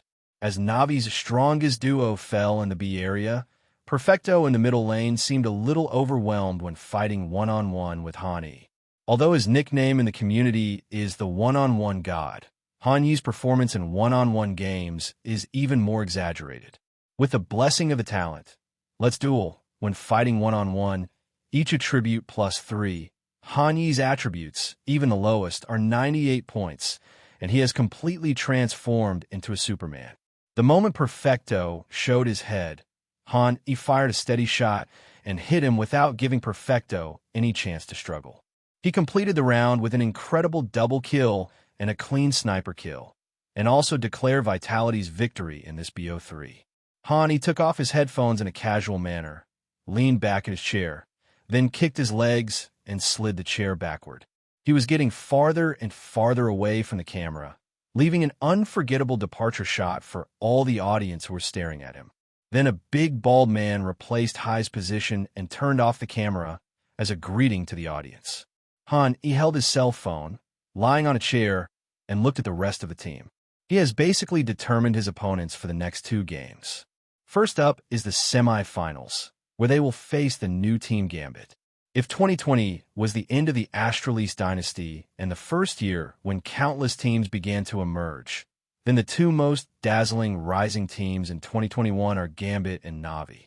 Han E sees this Gambit team as the biggest threat in this competition besides Heroic. Their current shooting skills are no worse than Na'Vi, and their cooperation is even better than Na'Vi. In addition, this Gambit team also has a unique map, which is Death Tower.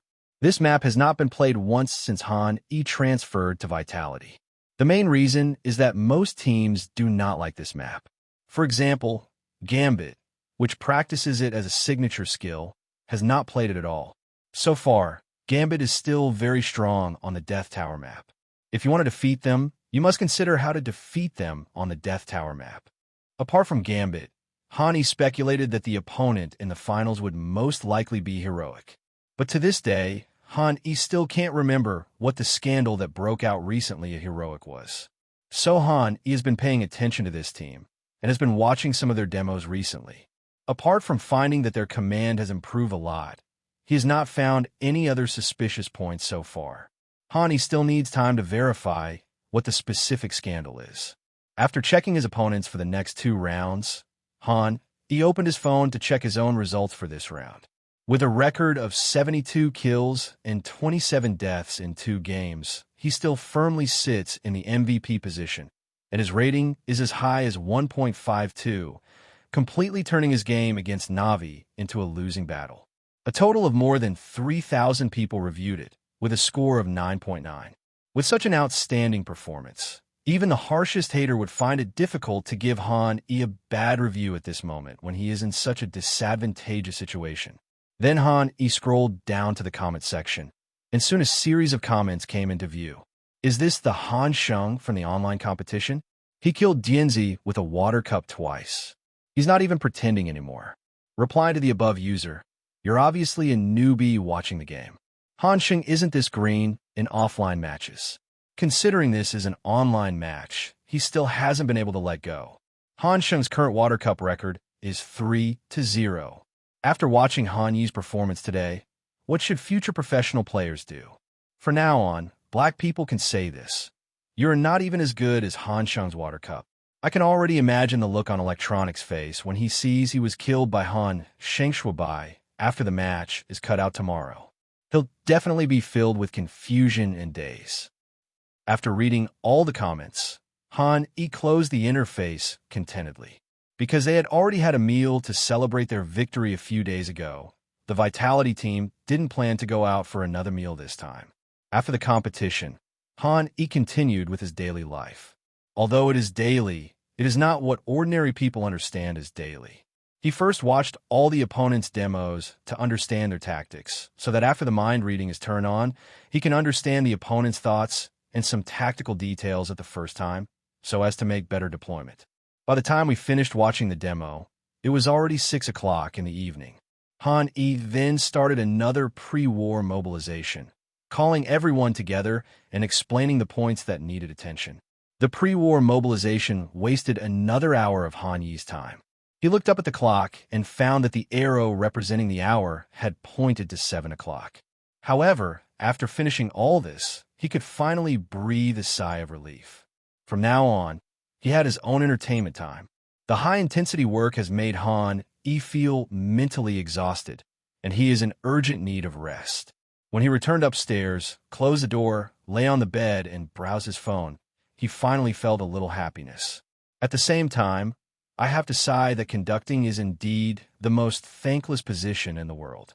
This includes analyzing the enemy's habits, the team's tactical training, personnel management, and other things, all of which require the commander to personally take care of. The help of players like Vitality, XTQEZ, and data analysts can help Han E reduce some of the pressure and give him more free time. But even so, Han E still wasted a lot of time and energy. He didn't dare to imagine how tiring it would be to command a first-line team without these. During his rare moments of relaxation, Han E played 2 more games of 3 Kingdoms Kill.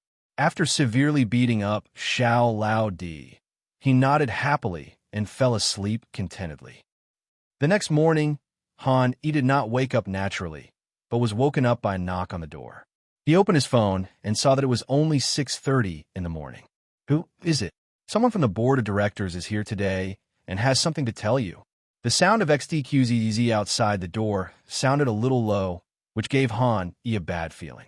When he walked out of the room, he found that everyone had woken up with sleepy eyes. Then everyone from Vitality followed XTQZZ to Vitality's restaurant. It hadn't been used for a long time, but because it had a lot of seats, it was just right to use it as a meeting room. Everyone waited in the restaurant for 4 or 5 minutes, and a black-haired man in a suit and tie came up from downstairs. The man had a standard Western European appearance and was wearing a suit. He introduced himself as Francis and said he was representing the Vitality Board of Directors. There are 2 main purposes for coming here. The first is to give Han a raise, and the second is to plan the future for everyone in Vitality. Han Yi's salary increase was initiated by the Vitality Club after seeing his recent performance, without his request. As for the extent of the increase, the club has currently increased his salary to 60,000, which is second only to Zaiwu's 62,000 among all the Vitality players. As for when his salary will surpass ZYWU, Francis said that Han still needs more time to prove his stability. If Han can maintain this state, Vitality will increase his salary to 80,000. This salary is considered the highest among all CSGO players.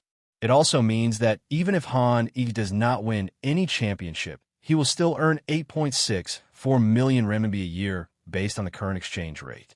As for no championship, of course not. If you include the income from various stickers and championships, Han Yi's annual income is now at least over 20 million, making him a truly wealthy man. Hearing about Han Yi's treatment, everyone showed a hint of envy in their eyes, but no jealousy. They had all seen Han Yi's strength in recent times, and they all recognized Han Yi's strength and felt that all this was what Han Yi deserved. After calming Han Yi down, Francis began to tell him the real purpose of his trip. The second topic, planning for the future, is a bit heavy. After this dream hack, we decided to recruit new players for the club. So, we have to say goodbye to a veteran who has been with the club for a long time. This move may cause problems with his condition and thus affect the team's results. However, we have decided to notify you in advance to ensure that you have enough time to contact the next club before the transfer period arrives. But before that, I need to ask for each of your opinions. After all, we have too many divisions to manage. Even though yours is the one we value most, our energy is limited, and we're not quite sure about the specific relationships within your team. I can assure you that the following conversation will not be disclosed to anyone. By the time Francis finished speaking, everyone's expression was different and looked very complicated, with sadness, fear, anxiety, and relief. Francis didn't give the Vitality people much time to think. He immediately called out their names. Apex, follow me. Apex was not surprised that he was the first one to be interviewed, and he even made plans to leave the team. Although his performance has been much better than Masuda and RPK in recent times, he often serves as a breakthrough player, pulling the gun line for Han, E or ZYW. But since he took the initiative to give up the command power to Han, E, his importance in Vitality has declined a lot. He took a step forward and followed Francis up the stairs. No one knew what they talked about. About 30 minutes later, the two came down one after the other. Apex looked obviously more relaxed, and then he quietly went to a chair and sat down. The second person was ZYW. Compared to the conversation with Apex, Francis's conversation with ZYW was much faster. It only took about 10 minutes for the two to finish the conversation. ZYW came back and patted Apex on the shoulder with a smile. After ZYW, it was Masuda and RPK. Both of them looked very bad after coming out. During this period, the Vitality team did not communicate with each other at all. The atmosphere was extremely depressing, which made Han a little uncomfortable. After all, ever since he started playing professionally, he has always been chatting and laughing with his teammates and rarely experiences such moments. The last time was when he separated from the old men in Dignitas. Finally, after questioning the first 4 people whether Han wanted to face this moment or not, it was his turn. As he followed Francis into an empty room upstairs, their conversation officially began. Francis cleared his throat. As a native Frenchman, his English was not standard. In order to make Han understand, He needed to go over what he wanted to say in his mind in advance, so he started with a formal greeting. Hello. Hello. Hi. I need to ask you a few questions next. You can't avoid them. You must give me an answer. After saying this, Francis stared into Han Yi's eyes, waiting for his reply. Han Yi already had a rough idea of the next question in his mind. He nodded and spoke. Good. The next question is, who do you think is more important in the team, Miss Yuta or RPK? It was a choice between two options right from the start. Even though Han Yi was mentally prepared, he couldn't say the words when they came to his lips. Both of them had a good relationship with him and had never had any conflicts. No matter who was talking about it, it felt like they were stabbing the other person in the back. Han Yi wanted to subconsciously avoid the question, but had already promised Francis that he would give him an answer, so he chose to answer truthfully. Miss Yuta's form has been good recently, but he's still no match for RPK. For example, sometimes on maps like Nuke, it's clear he's the team's weakness. As for RPK, it also has its shortcomings, especially when attacking. You can clearly feel the lack of frontal firepower and so on. After saying this, Han Yi seemed to have made an important choice, and the dilemma disappeared. At the same time, he was comforting himself in his heart. Even if I don't say this, under normal timelines, RPK and Miss Yuta will soon be replaced by Magisk and Dupree. If possible, he hopes that everyone can have fun together, like a group of friends playing games together. But sometimes, Han Yi has no say in the matter. All he can do is not to actively remove any of his teammates. After listening to Han Yi's words, Francis nodded, and then he spoke again. Let me ask you something that's not related to the current club. What do you think of Nico and Rops? I heard you have a good relationship, and Nico also said that you invited him to come to Vitality. Is this true? Han Yi gave a very formulaic answer to these two people. You know, Nico is my brother. We have fought side by side and defeated many opponents. Rops and I have known each other for a long time. This guy is incredibly strong. I think the three of us can have a good chemical reaction when we team up. After receiving a satisfactory answer, Francis nodded with satisfaction and then talked to Han Yi about his daily life, such as whether he would be used to the food and accommodation, etc. If necessary, he could even talk to the board of directors and hire a chef who could cook Huaxia cuisine for Vitality.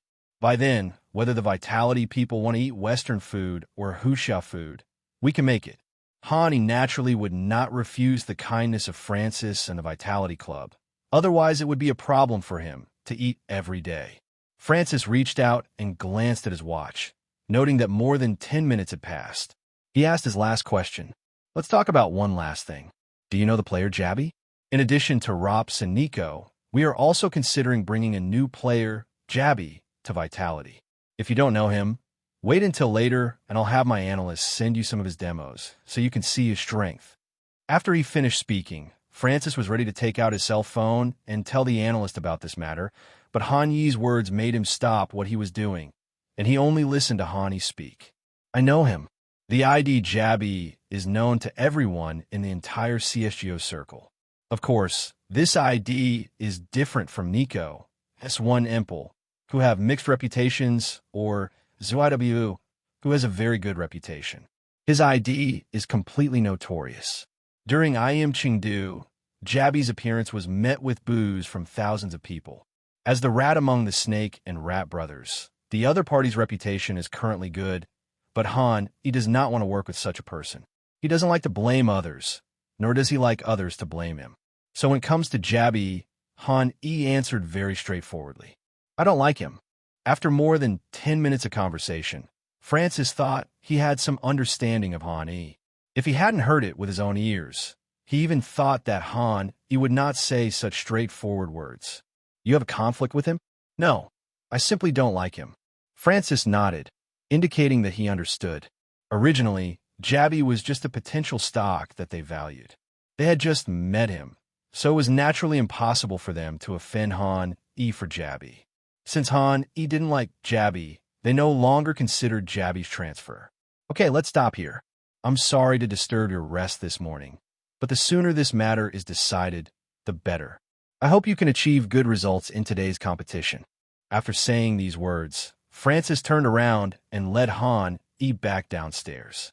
Then he stood in front of everyone, cleared his throat, and announced the Vitality Club's next plan to everyone. Next, we decided to recruit a strong rifler from FaZe to replace RPK.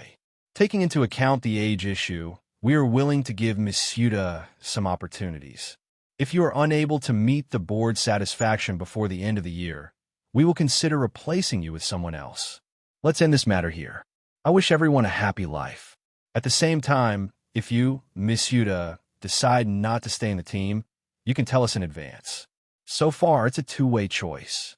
After Francis finished speaking, he turned and left, and XDQZ went out to see him off.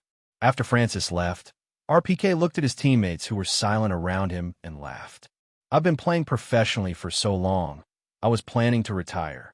This time, he told me he was considering replacing one of me and Misuda, so I decided to leave and give Misuda some opportunities to perform. Besides, Nico is more suitable for my position. Having experienced endless palace fighting in France when he was young, and his condition continued to decline in middle age, this 30-year-old veteran felt physically and mentally exhausted, and he had already thought about retiring. Now Francis' arrival has made him make up his mind to take a formal rest. After retirement, this veteran who is very popular in France will have a considerable income even from live broadcasts. With RPK taking the lead, everyone started chatting and laughing again, regardless of whether they were sincere or not. After chatting for more than 10 minutes, everyone returned to their rooms. He took a nap and slept until after 10 o'clock. He casually took 2 slices of bread from the refrigerator and took a bite to fill his stomach. Then he tried to look for other people in the club, but found nothing. It was obvious that the others were still asleep. In this huge club, he was the only one active there, which seemed a bit lonely. However, as a game geek, loneliness was the norm, and he had long been accustomed to it. Hanyi's dream is also very simple. He wants to have a computer, a mobile phone, an endless supply of happy water and endless takeout, and most importantly, to be able to sleep until he wakes up naturally every day. These are enough. As for socializing, he should leave it to those cheerful people. He turned around and went back into the house, turned on his computer, selected a single-player game he liked, and started playing. Soon, he was immersed in it without realizing it. When I came to my senses, I found that 2 hours had passed. After saving the game, when he came out this time, everyone in Vitality was already gathered in the training room chatting. After seeing coming, everyone consciously switched from French to English. Just woke up. I woke up a long time ago. You guys weren't awake at that time, so I went back to play games. After a brief conversation, XTQZ saw that everyone was gathered and interrupted the conversation. Today's game still has 2 hours left. Brothers, get ready. After hearing this, everyone quietly sat down in their seats and began to practice and warm up their hands. He also picked up his lucky water cup, refilled it with Coke, and tried to pour a portion for everyone in Vitality as well. But everyone in Vitality couldn't stand Hanyi's weird way of drinking and shook their heads to refuse. This also hurt Hanyi a lot. When he was in Dignita's, F-Zero Rest would always have a drink with him.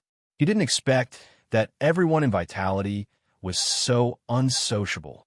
I can only say that this is the nth day that misses F-Zero Rest. The first match between Vitality and Gambit attracted the attention of countless viewers. As a new top-tier team, Gambit has left a deep impression on everyone in a short period of time. Their superb marksmanship, wonderful command, and signature map, Death Tower, all declare one thing to all the audience. This new team is definitely a super strong one. Among them, the combination of Axe-1 Lu and SH-1 RO is especially praised as the third super combination, which can be compared with S1 Impel, Electronic, High, and ZYW. It's just that due to Hanyi's recent outstanding performance, the outside world does not think that Gambit can beat Vitality. They're more focused on whether Gambit can win Vitality on a map. In other words, can they defeat Vitality in the Death Tower map and break Vitality's unbeaten streak?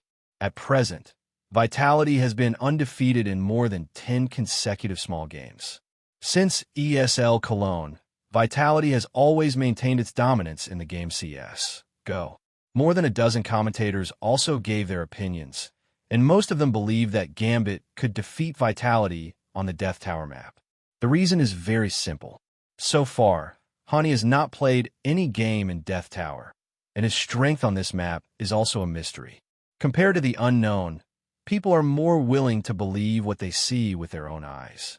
Amidst everyone's anticipation, the time gradually came to 2 o'clock in the afternoon.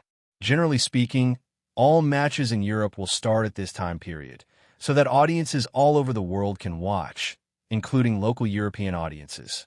After all, if the game is held in the morning, the difficulty in getting up is not only faced by Huawei players, but also by European and American players.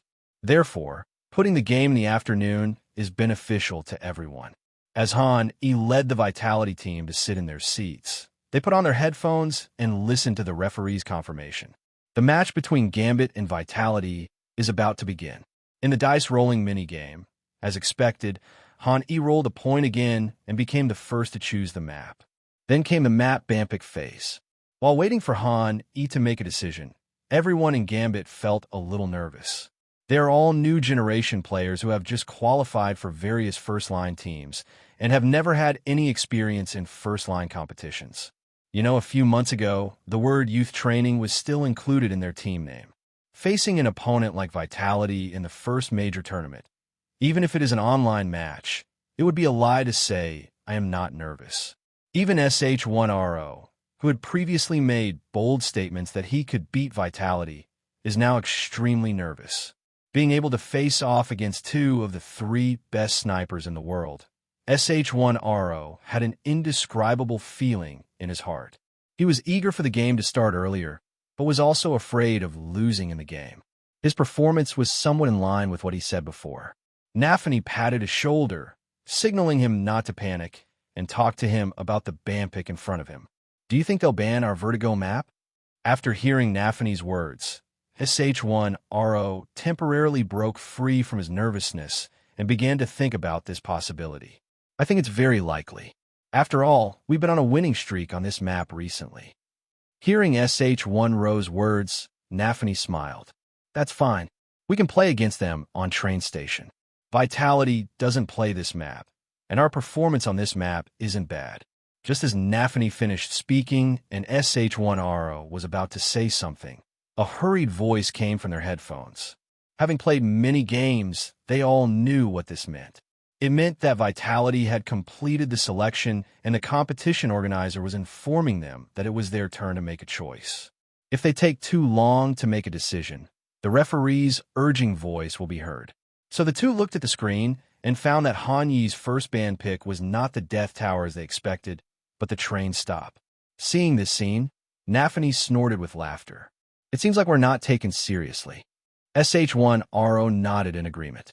He didn't believe that Han hadn't heard about their recent winning streak in Death Tower. But even so, Han still didn't ban this map, which fully demonstrated that Han didn't seem to be afraid of them on this map. Of course, it does not rule out that Vitality does not want to play on the train map. Then it was Gambit's turn to make a choice. Nafany looked at the 6 remaining maps and decisively banned Inferno. Unlike Vitality, this Gambit is a pseudo 7-map team.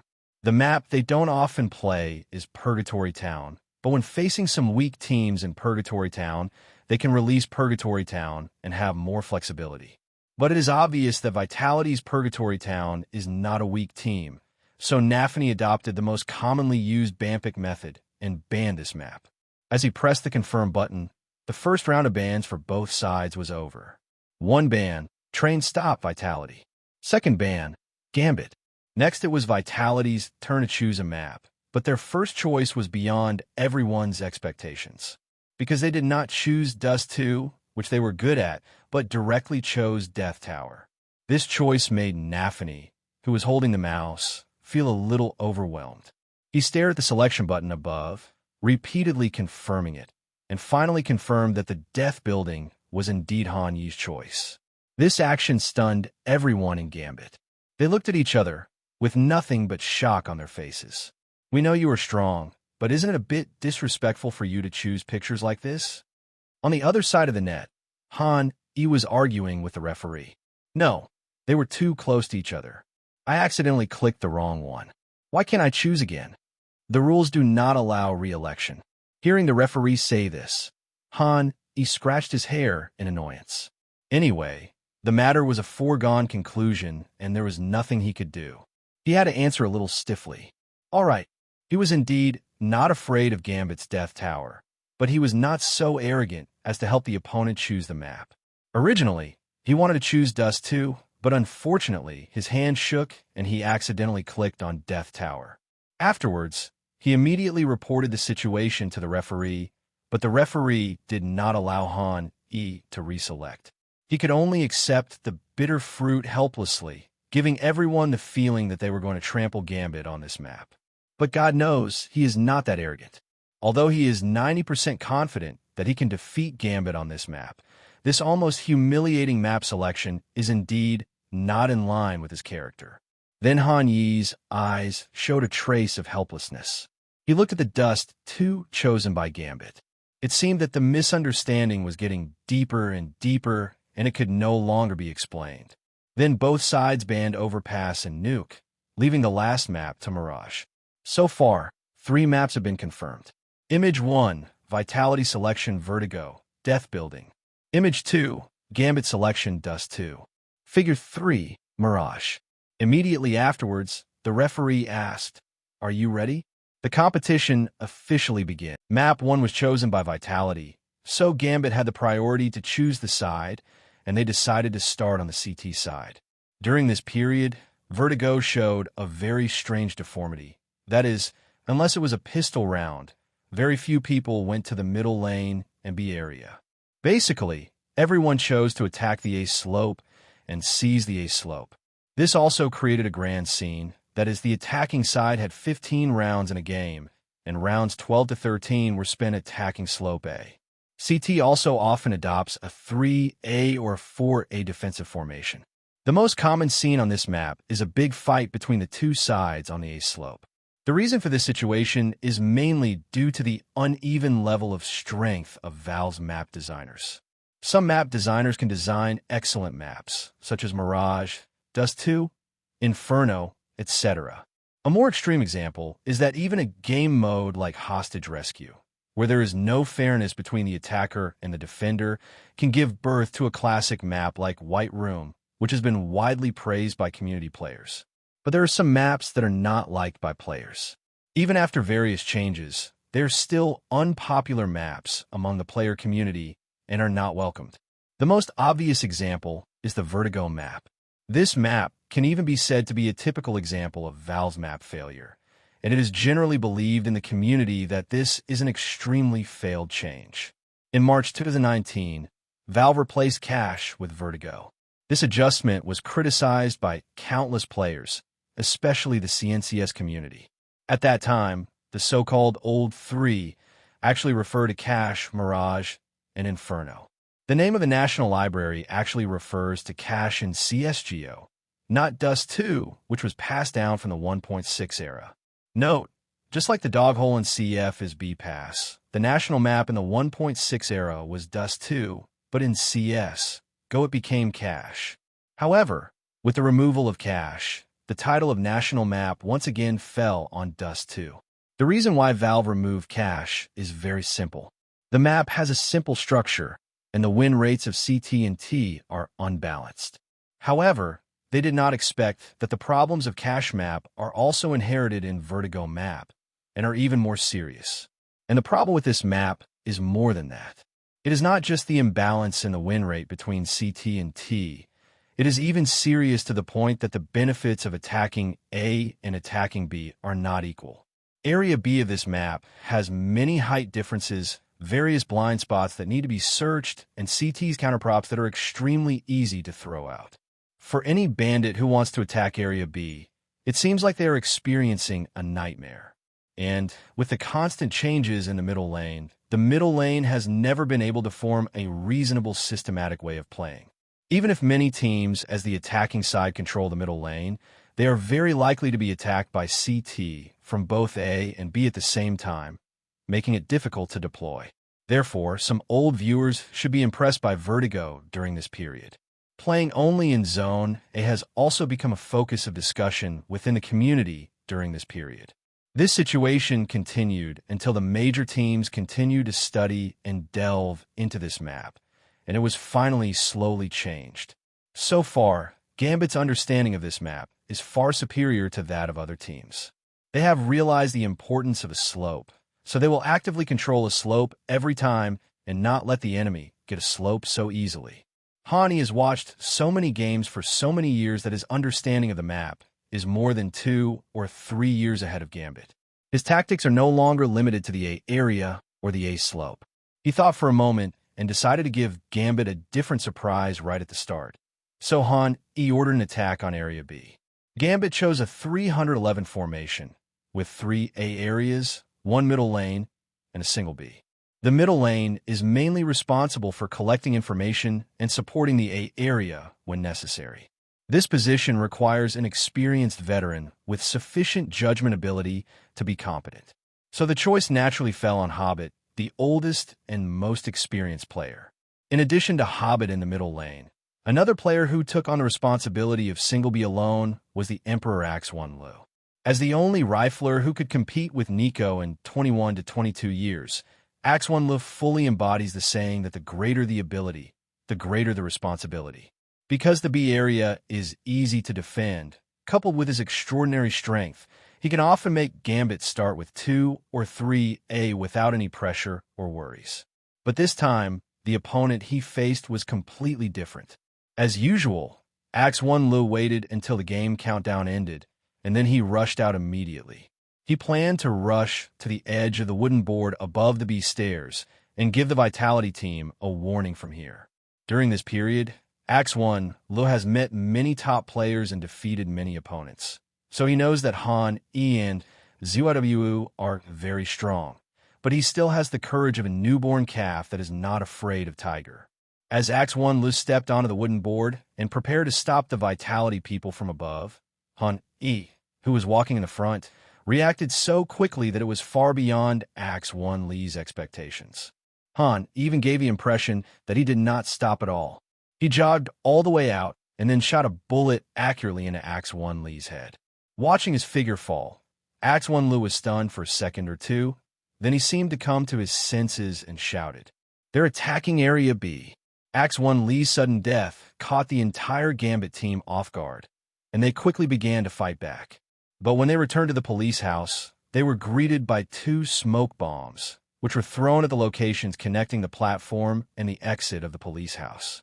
Thanks to Han Yi's accurate headshot, the bandits successfully occupied the entire B area in an instant. Faced with this result, everyone in Gambit understood that they could not return to defend. Apart from the voice of Nafani commanding everyone to retreat to area, the only thing they could hear was Axe1Lu's words. How can he be so fast? In their first confrontation, Axe1Lu wanted to give Han E a warning, but he didn't expect that he would become the target of the warning. At this moment, Axe1Lu finally understood what those top players felt when they competed with Han E. This completely unreasonable shooting technique was synonymous with Han E. Han E speed ran through Gambit in just 20 seconds, instantly igniting the emotions of Vitality fans with his blitzkrieg in the pistol round. Fans didn't expect Han to give them such a big surprise right from the start. After confirming that Gambit's 4 players would maintain armor and Vitality would definitely win the pistol round, they immediately started celebrating in the live broadcast room. How could Hai be so mean? He chose Gambit's Death Tower and even speed-cleared Gambit in the pistol round. This is Han Sheng. I heard this new guy named Axe1Lu has a very strong gun. I have a feeling that starting this year, the top 3 will most likely be Hai, S1 Empel, and ZYW. The gap between them and the others is simply too huge. Hai's progress has been incredible. When he first arrived at Vitality, his performance wasn't as good as Zai was. During his time with Big Eye, his performance was only brilliant in tactics. But after ESL won Cologne, everything changed. Ever since he stopped acting, his strength has been getting stronger and stronger. Han Sheng's strength is unquestionable. He is currently the best among the active players. I've discovered that Han Sheng's pistol rounds are always intimidating. He's simply too strong. Everyone's talking about gunplay, but I'm actually wondering if Han Sheng has any new tactics for this map. After all, Han Sheng was famous for his tactics in the beginning, and many of the tactics used on the Mirage map are still inherited from Han Sheng. It feels like this map is difficult to play anywhere except for Slope A. Amidst everyone's discussion, the 4 Gambit members came to the A Slope security guard. Hani did not intend to kill them all. After confirming that the Gambit members had no intention of returning to defend, he decided to return to the bandits' house along the same route. With a bomb explosion, the score between the two sides came to 1 o'clock. The victory in the pistol round gave Vitality a shot in the arm.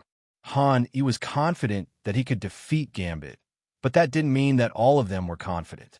But as he led the team in the pistol round, they suddenly felt that Gambit's Death Tower was not as powerful as they had imagined. The game then entered the second round.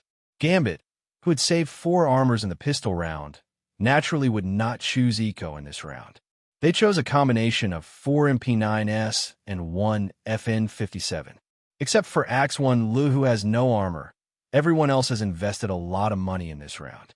On the other hand, Vitality won the pistol round and their armor didn't drop much, so they chose to expand their gun advantage in this round, thereby expanding their score advantage and gaining the upper hand in the game.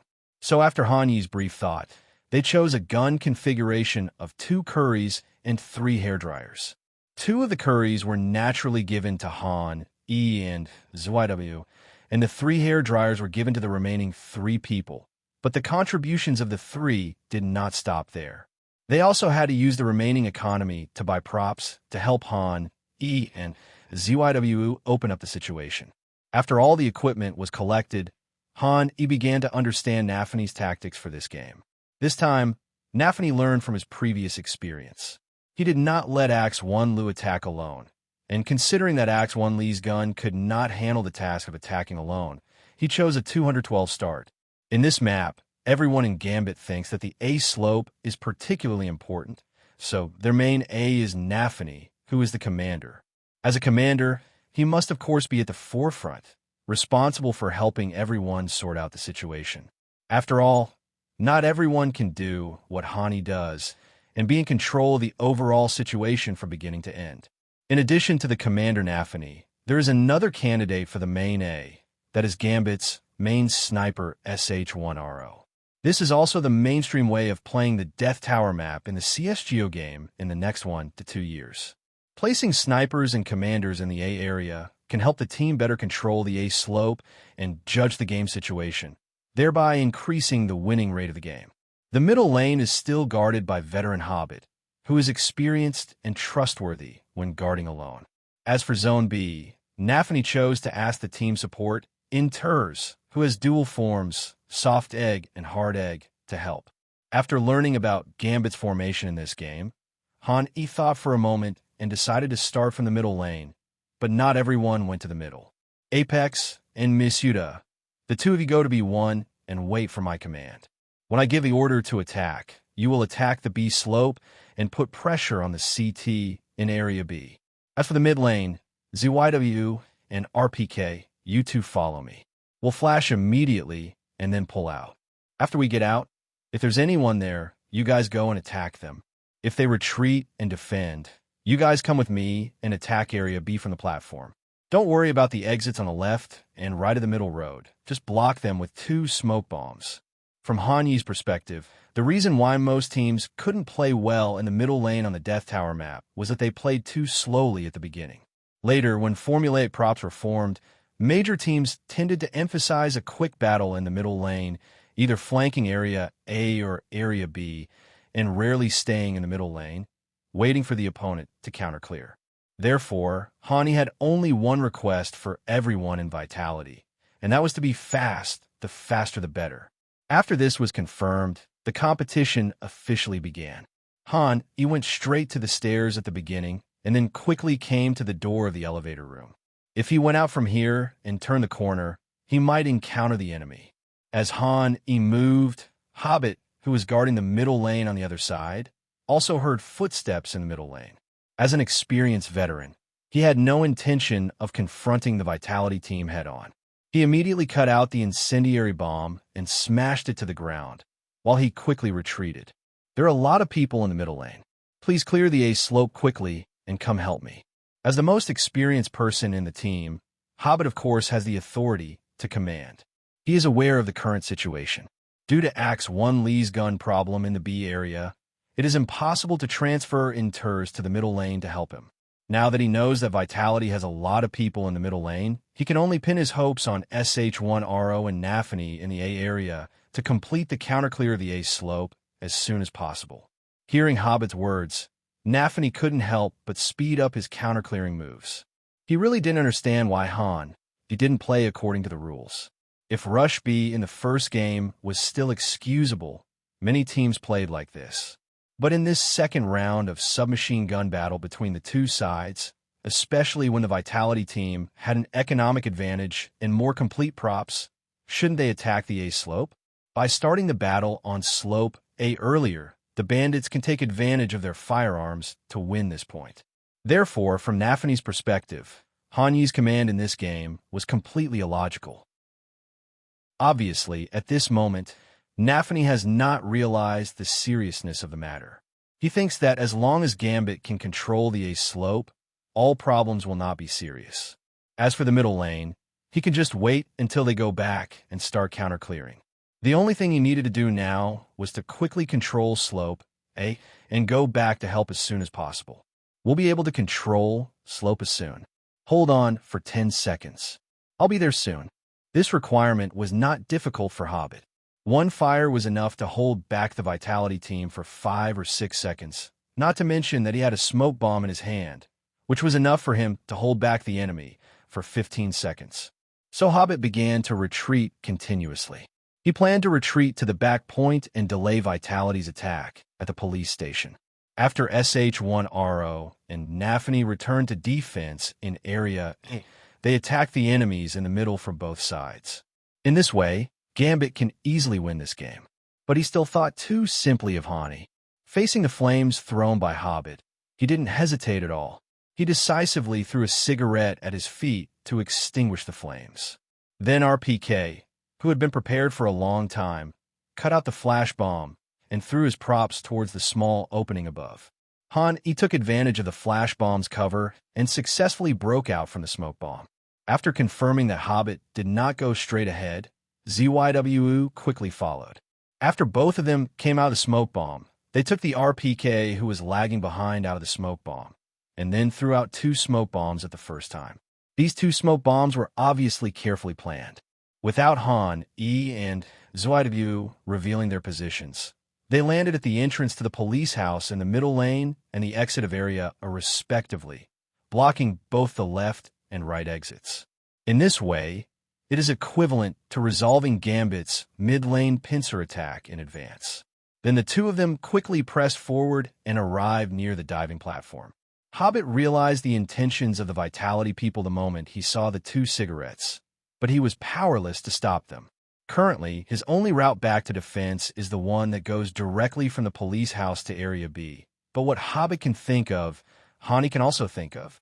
Han E quickly took out a Molotov cocktail and gestured in the air, then threw a fire bomb, instantly burning the side of the platform close to the police's house, making it impossible for Hobbit to get close to the platform and help the duo in Area B. In this situation, Hobbit had basically exhausted all the methods he could think of. He could only pin his hopes on his 2 teammates in Area B, hoping that they could withstand Han Yi's offensive. They're taking the diving platform. There are 2 of them. Be careful. Upon hearing this, Axe 1 Lu and Inters immediately turned around and faced the platform, while preparing to start a big battle with Han, E, and ZYW, who were about to rush in from the platform. But soon their attention and crosshairs had to be turned to the B slope. Because at this time, Miss Yuta and Apex on the B slope had received Han Yi's instructions and began to attack from the B slope. If Han Yi's operation in the middle lane made Gambit appear very passive at the tactical level, then the flanking of the middle lane platform and the B slope under Han Yi's command was equivalent to sentencing Gambit's B zone duo to death. They had no idea how to win this endgame. As gunshots rang out from 2 directions at the same time, Inters and Axe 1 Lu were unable to resist at all. They just tried their best to knock down half of Masuda's health. Then they were attacked from both sides by the Vitality team and turned into a hornet's nest. In 2 rounds of competition, Hani showed 2 completely different ideas, which surprised the player playing the machine, and he exclaimed in amazement, "No, buddy, it turns out you can actually play this game?" The 2 different tactics, especially the one of pinching Area B, looked particularly exciting when playing on the machine. He rarely played on the Death Tower map before. He thought that he was not strong on this map, so he didn't want to play it. But now it seems that this is not the case.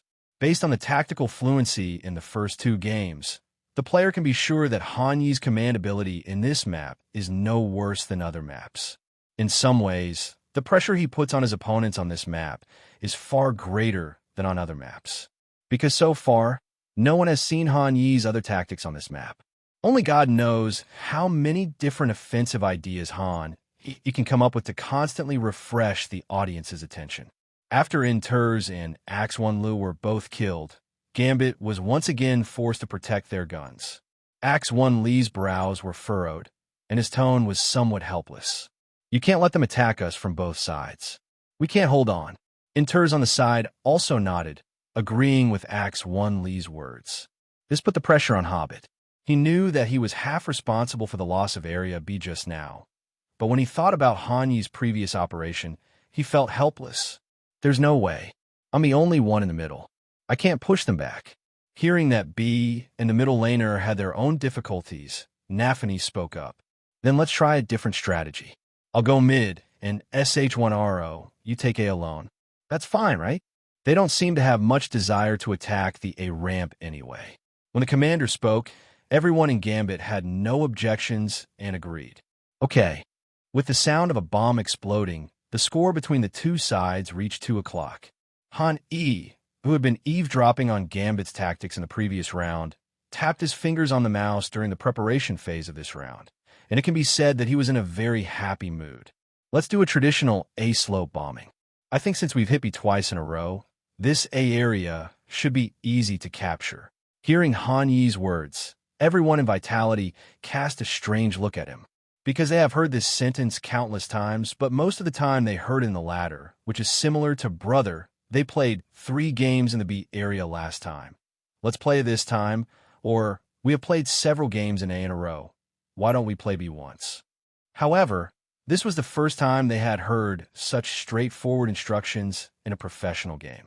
ZYW thought about it, then raised his eyebrows and turned to look at Han E with a hint of questioning and ridicule in his tone. "You didn't come up with this on your own, without any basis, did you?" Faced with this question, Han E naturally couldn't say that he heard himself, but Zaiwa's question was a bit sudden, so he didn't think of how to answer it for a while. But if he dragged it out, it would be even more suspicious, so after a brief daze of 1 or 2 seconds, he spoke. "Actually, I'm green-skinned. I think this will work." Zaiwa's eyes flashed with disdain for Han Yi's nonsense, and he immediately retorted, "It's better to believe that the person sitting on the golden toilet can stand up again than to believe that you are a green-skinned person." Seeing that the 2 were discussing something unrelated to the game, Apex also interrupted. "If you 2 like Warhammer so much, I wish you could travel to the world of Warhammer." Faced with such a vicious curse, Honey quickly shook his head. "I'm not loyal, so you go." "I'm not loyal either." While everyone was arguing, the countdown for the preparation phase of the new round had ended, and then both sides rushed out immediately. This time, the 5 members of Vitality went straight to Area A in an orderly manner, then quickly crossed the iron plate and rushed to the A slope. When SH1RO, who was guarding Area, heard the dense footsteps of 5 people under his feet, the expression on his face turned pale. "There are a lot of people down there in Area A. Can you come and help me?" Hearing SH1RO's call for help, the Gambit team immediately turned around and headed straight for Area A. But at this time, SH1RO didn't know what to do. The game experience during this period told him that he should take this opportunity to climb to the top of the A slope to prevent the Vitality team from easily controlling the A slope. But reason told him that he was weak and alone, and fighting for slope, it was no different from committing suicide. So SH1RO was caught in a dilemma. SH1RO didn't stop hesitating until Vitality's offensive fire had burned out the sandbags and A. He threw a fireball at the end of slope A, trying to delay the enemy's attack. Then he turned back and took a detour from Hall A to the sniper position, intending to stop the Vitality team here. But doing so would also mean that he would give up the entire area A. A coward and a pistol expert are some of the stereotypes that some players have about SH1RO. In fact, this stereotype does have some truth to it. He is hesitant in some aspects. Compared to snipers like S1 Impel and ZYWU, who are full of spirituality and offensive desire, SH1 Rose style is more like another legendary sniper device. A sniper who can hold his gun steady, follow orders, and hold his side. This kind of team positioning also means that once he encounters some unexpected situations, SH1RO will often try to shift the game to an area he is more proficient in, for example, setting up a position and letting the opponent rush towards him. This gives the audience the feeling that SH1RO is cowardly and keeps retreating. At other times, it is difficult to say whether this choice is right or wrong, but this time against Vitality, SH1 Ro's choice was fatal. Because once Hani enters the A site, it will be impossible for Gambit to get out. With two smoke blocks blocking the sniper position and the open goal below the sniper position, Vitality gradually took control of the situation. When the Gambit team came back, the only information they had was that Hall A was empty. As for other locations, there was no information at all, and the bandits took the opportunity to plant a bag. It can be said to be a hellish defense. If Gambit hadn't accumulated a lot of economy before, allowing them to eco up in one round after losing this round and immediately pick up the spear, otherwise Nafany really wouldn't want to play this endgame. After a brief thought, he decided to wait until the smoke bombs dissipated before everyone attacked area together. And this wait lasted another 10 seconds.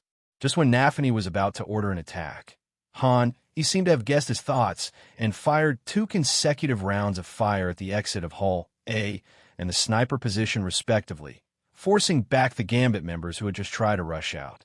By the time the flames were extinguished, the 40 seconds left for bomb disposal were reduced to only 23 to 24 seconds. Listening to the increasingly rapid sound of bombs, Nafany knew he couldn't wait any longer. Let's attack. Don't worry about their props.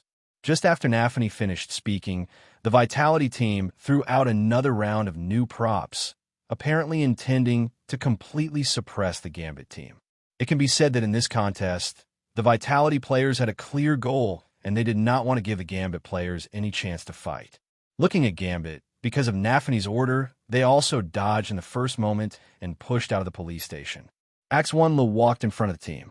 Under the cover of his teammates, he successfully rushed to the A-bomb site. The first person to fight with him was ZYWU, who was standing at A. Both sides were affected by the other's flash, so they were unable to pre-aim at the first time. ZYWU reacted a little faster and fired first, but his first few bullets were all empty, which was a big mistake. However, he adjusted quickly. After realizing the mistake in shooting, he immediately put away the gun and repositioned the crosshairs. Only then did he hit Axe1 Lu with 2 consecutive shots. Axe1 Lu on the other side was holding the same FN57 as in the previous game, but this time he did not buy armor in order to save money. So facing Zywa's Curry, he was a little overwhelmed and the whole screen was shaking. In desperation, Axe1 Lu had to try his luck and press the left mouse button with a glimmer of hope. I don't know if it was Zywa's bad luck or God was blessing Axe1 Lu, but when he fired, the bullet miraculously hit Zywa's head accurately. And the distance between the two was not far, which was enough for FN57 to complete the kill.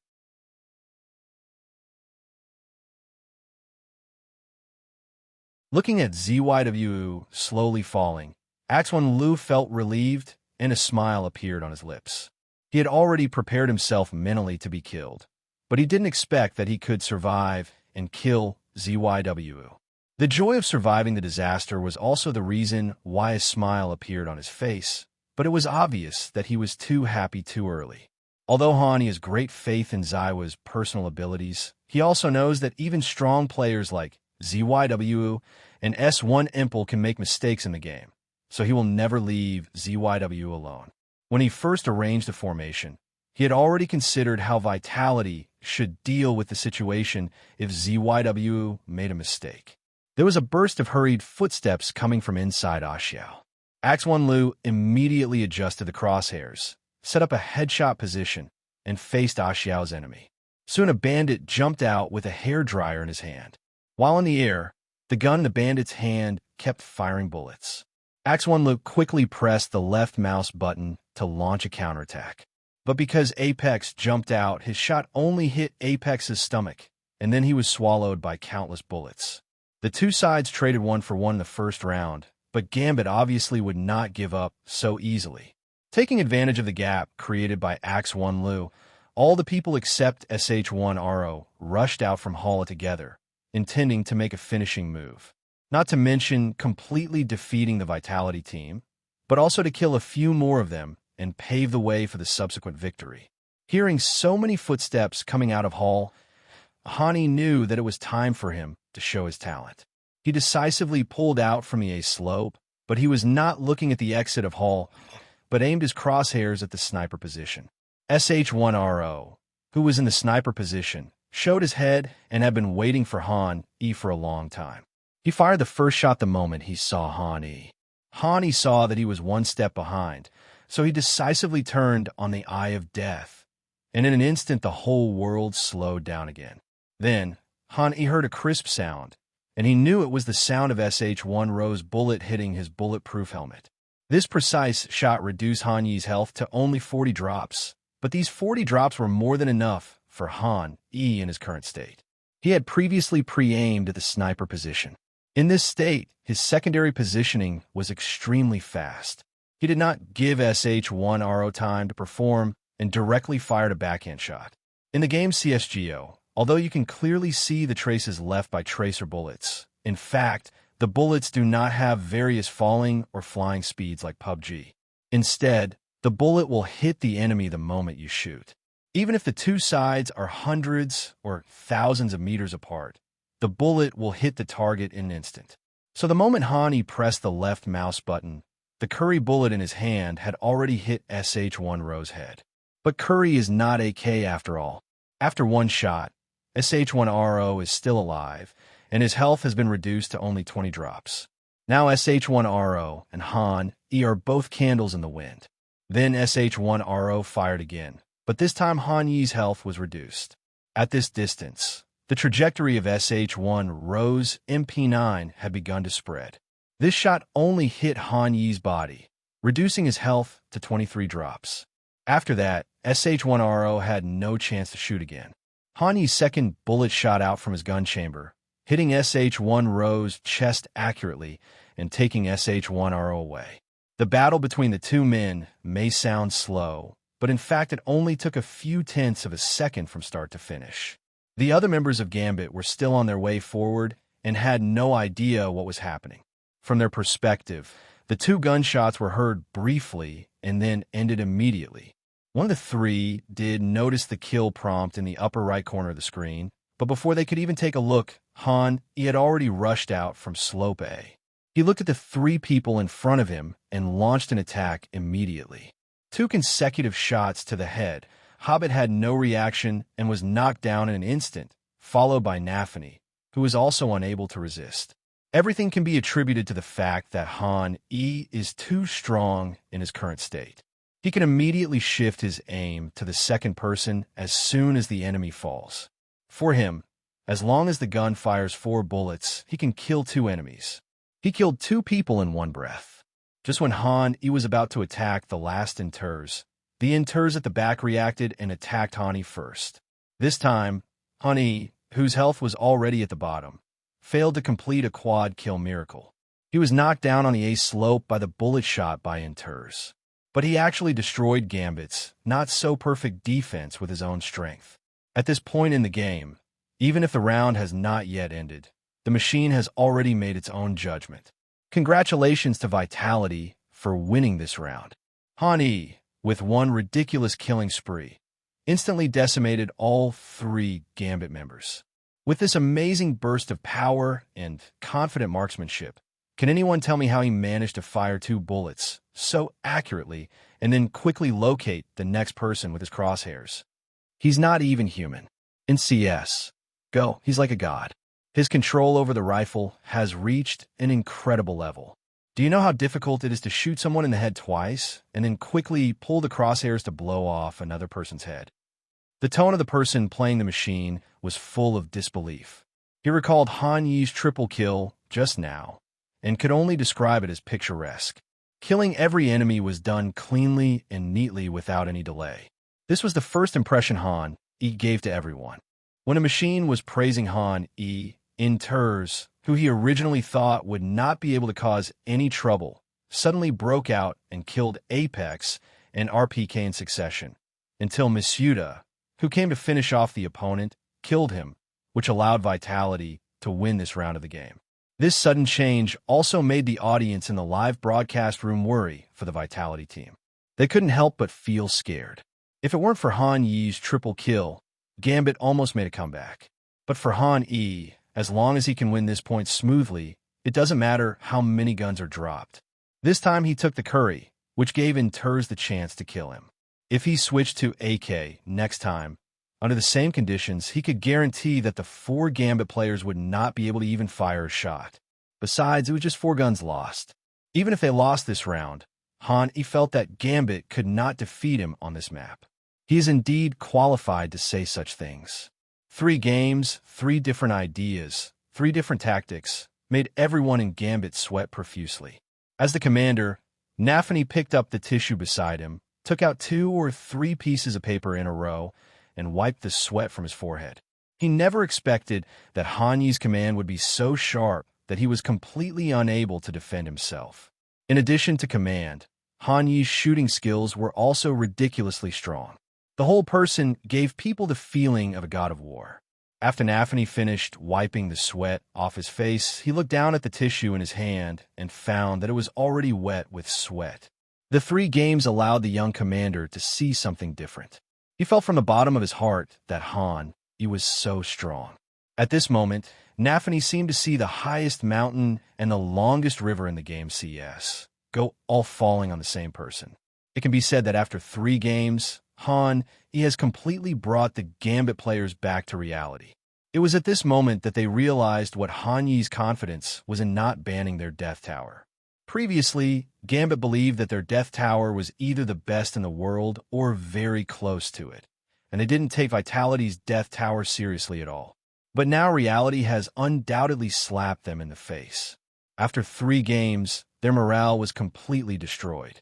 This may be a bit exaggerated, but the atmosphere in the Gambit team was obviously much more tense. Except for the commander Nafany, who was about to arrange tactics, everyone else seemed a little silent. Nafany stared at the screen blankly, not knowing what he was thinking. It was not until the game started and his teammates rushed away from him that he realized what was happening. This time no one reminded him, and the game began. The reason why the Gambit people didn't remind him was very simple. The first was that they had failed 3 times in a row, and they were really in a bad mood and didn't want to talk.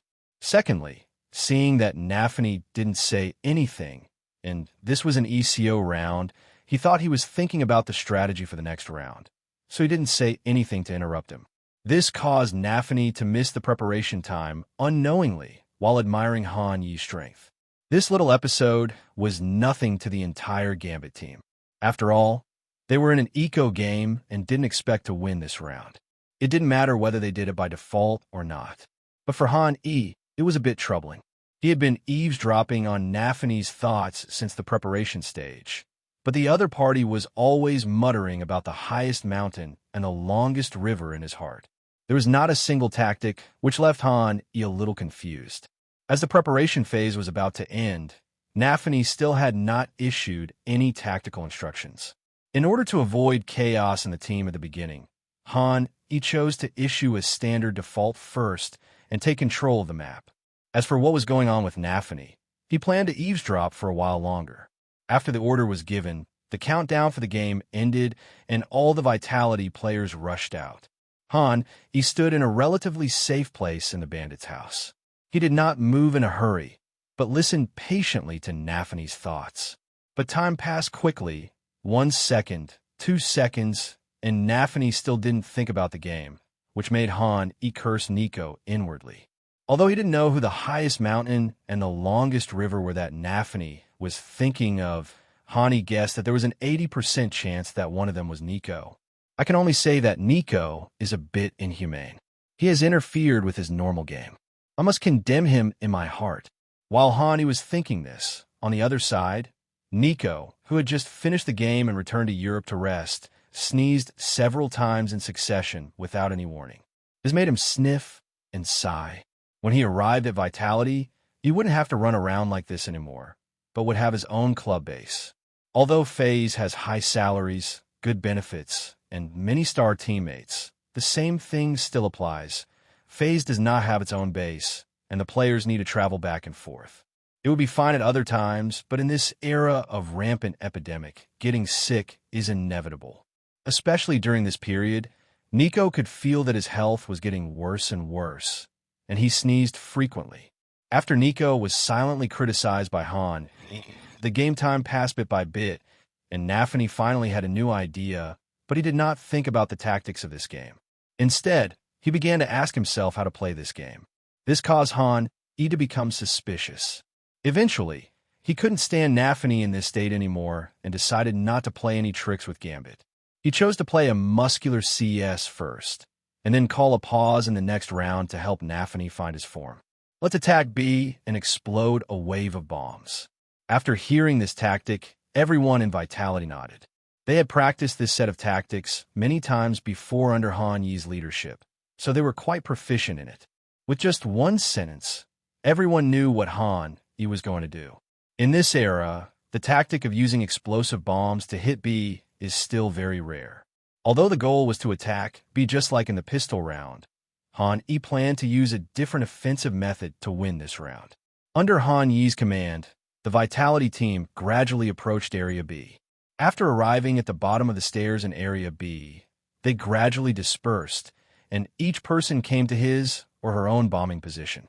On the other hand, Axe1Lu, who was the main B on the Gambit side, chose a relatively backward position because this round was an eco round and he had learned the lesson from the pistol round, and he was completely unaware of the impending danger. After Han took his position, he gave an order, and then Axe1Lu saw an incredible scene. At one time, countless props were thrown out from under the stairs in Area B. These props were very precise and methodical, and it was obviously a mature bomb system. The first two things to explode were 2 cigarettes, which directly blocked the left and right sides of the electric box, cutting off the possibility of Hobbit in the middle lane helping Axe1Lu. Then there was another pillar fire and a fire inside the B bomb site, leaving Axe1Lu with nowhere to hide near the B bomb site.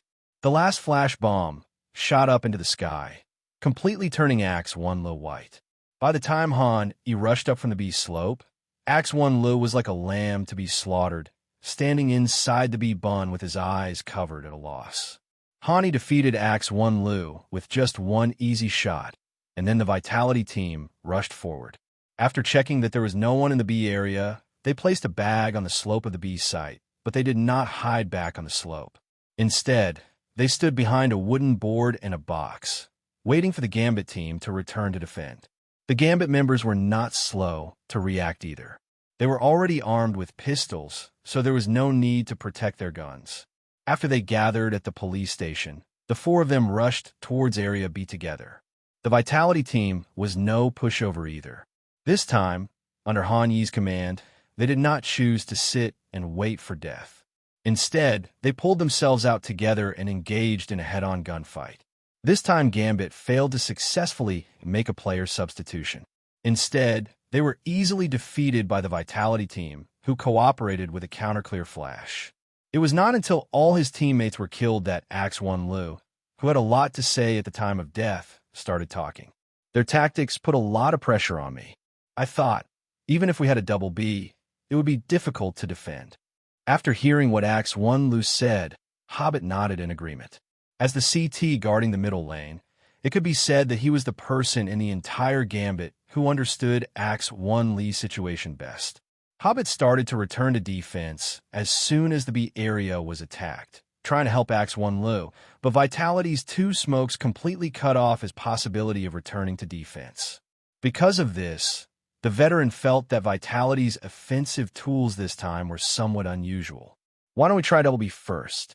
After hearing Hobbit's suggestion, Nafany felt like her head was about to explode. If he can't defend the 3 points, A, middle, and B, how can he command? At this moment, he could even clearly feel the pain in his head, as if someone was using a needle to constantly K the nerves in his head. He quickly shook his head, and the feeling slowly faded away, but Han Yi's tactics would not be invalidated by his shaking head. It doesn't matter that they just lost the game, but Gambit must win the next spear round. If they still lose to Vitality, the score is likely to be 6 o'clock or even 7 o'clock. This consequence is unacceptable to Gambit, so Nafany must come up with a strategy in a short period of time to deal with Han Yi. He began to breathe heavily, trying to calm himself down and force himself to stay calm. But Han Yi's tactics were so advanced that they had never seen them before, and they had no contingency plan. It is impossible to come up with a solution in such a short time. So as the countdown of the round is about to end, Nafany is already thinking about whether to call the next tactical timeout to give himself more time to think. Just as he was hesitating, the countdown sound in his ears stopped abruptly. Nafany looked up at the screen and saw a line of small words appear in the middle of the screen. Vitality's tactical pause, 029. At this moment, Nafany was a little touched. He felt as if Han Yi knew that he was in trouble and called this pause specifically for him. He was such a good person. With 30 seconds of thinking time, Nafany's heart gradually calmed down. After calming down, his thinking became more organized. By the end of the countdown, Nafany already had a general idea in his mind. That is, there would still be 2 people in Area A in the middle, and there would still be a single B in Area B, but the formation needed to be adjusted in time. Let one of the 2 people in the middle stand on the platform in the middle. In this way, if there is any threat in Area B, the person in the middle can rush into Area B at the first time, forming a double B defensive formation. As long as the double BS hold on for a while, the second person in the middle can immediately return to defense, forming a 3B, followed by a return to defense in Area A. If the A area is attacked, the middle lane's defense speed will be much slower, but the double A is enough to delay time, allowing the middle lane duo to return to support and form a 4A defense. It can be said that this formation looks relatively good to Nafany, as both sides can be taken into account and both sides can defend in time. After listening to Nafany's tactics, Han Yi also praised him. As expected of Hara Yu, with his ability to think quickly and break through situations, it's no wonder he led Gambit to such a dominant position on the Death Tower map. But Han Yi has 4 years of accumulation in the future death building. If he is forced into a corner by Nafany with a tactic that he came up with in 30 seconds, then all his years of watching the game would be in vain. Since the core of Nafany's tactics is the middle lane, and both sides rely entirely on the support of the middle lane to hold on, then he can break his formation by pretending to attack the middle lane and making the middle lane afraid to move. After that, attacking both sides, whether it is A or B, will be much easier. Or maybe just turn the fake fight into a real fight. As long as they break through Gambit's middle lane, with only one person in their B area, he only needs to leave one person at the bottom of the stairs in B area, waiting for them to break through the middle lane, and then they can attack B area together. This B area will be no different from paper. It can be said that Nafany's idea is indeed very good, but even the wisest man can make mistakes. The method he came up with in a hurry did not pose any threat to Han Yi at all.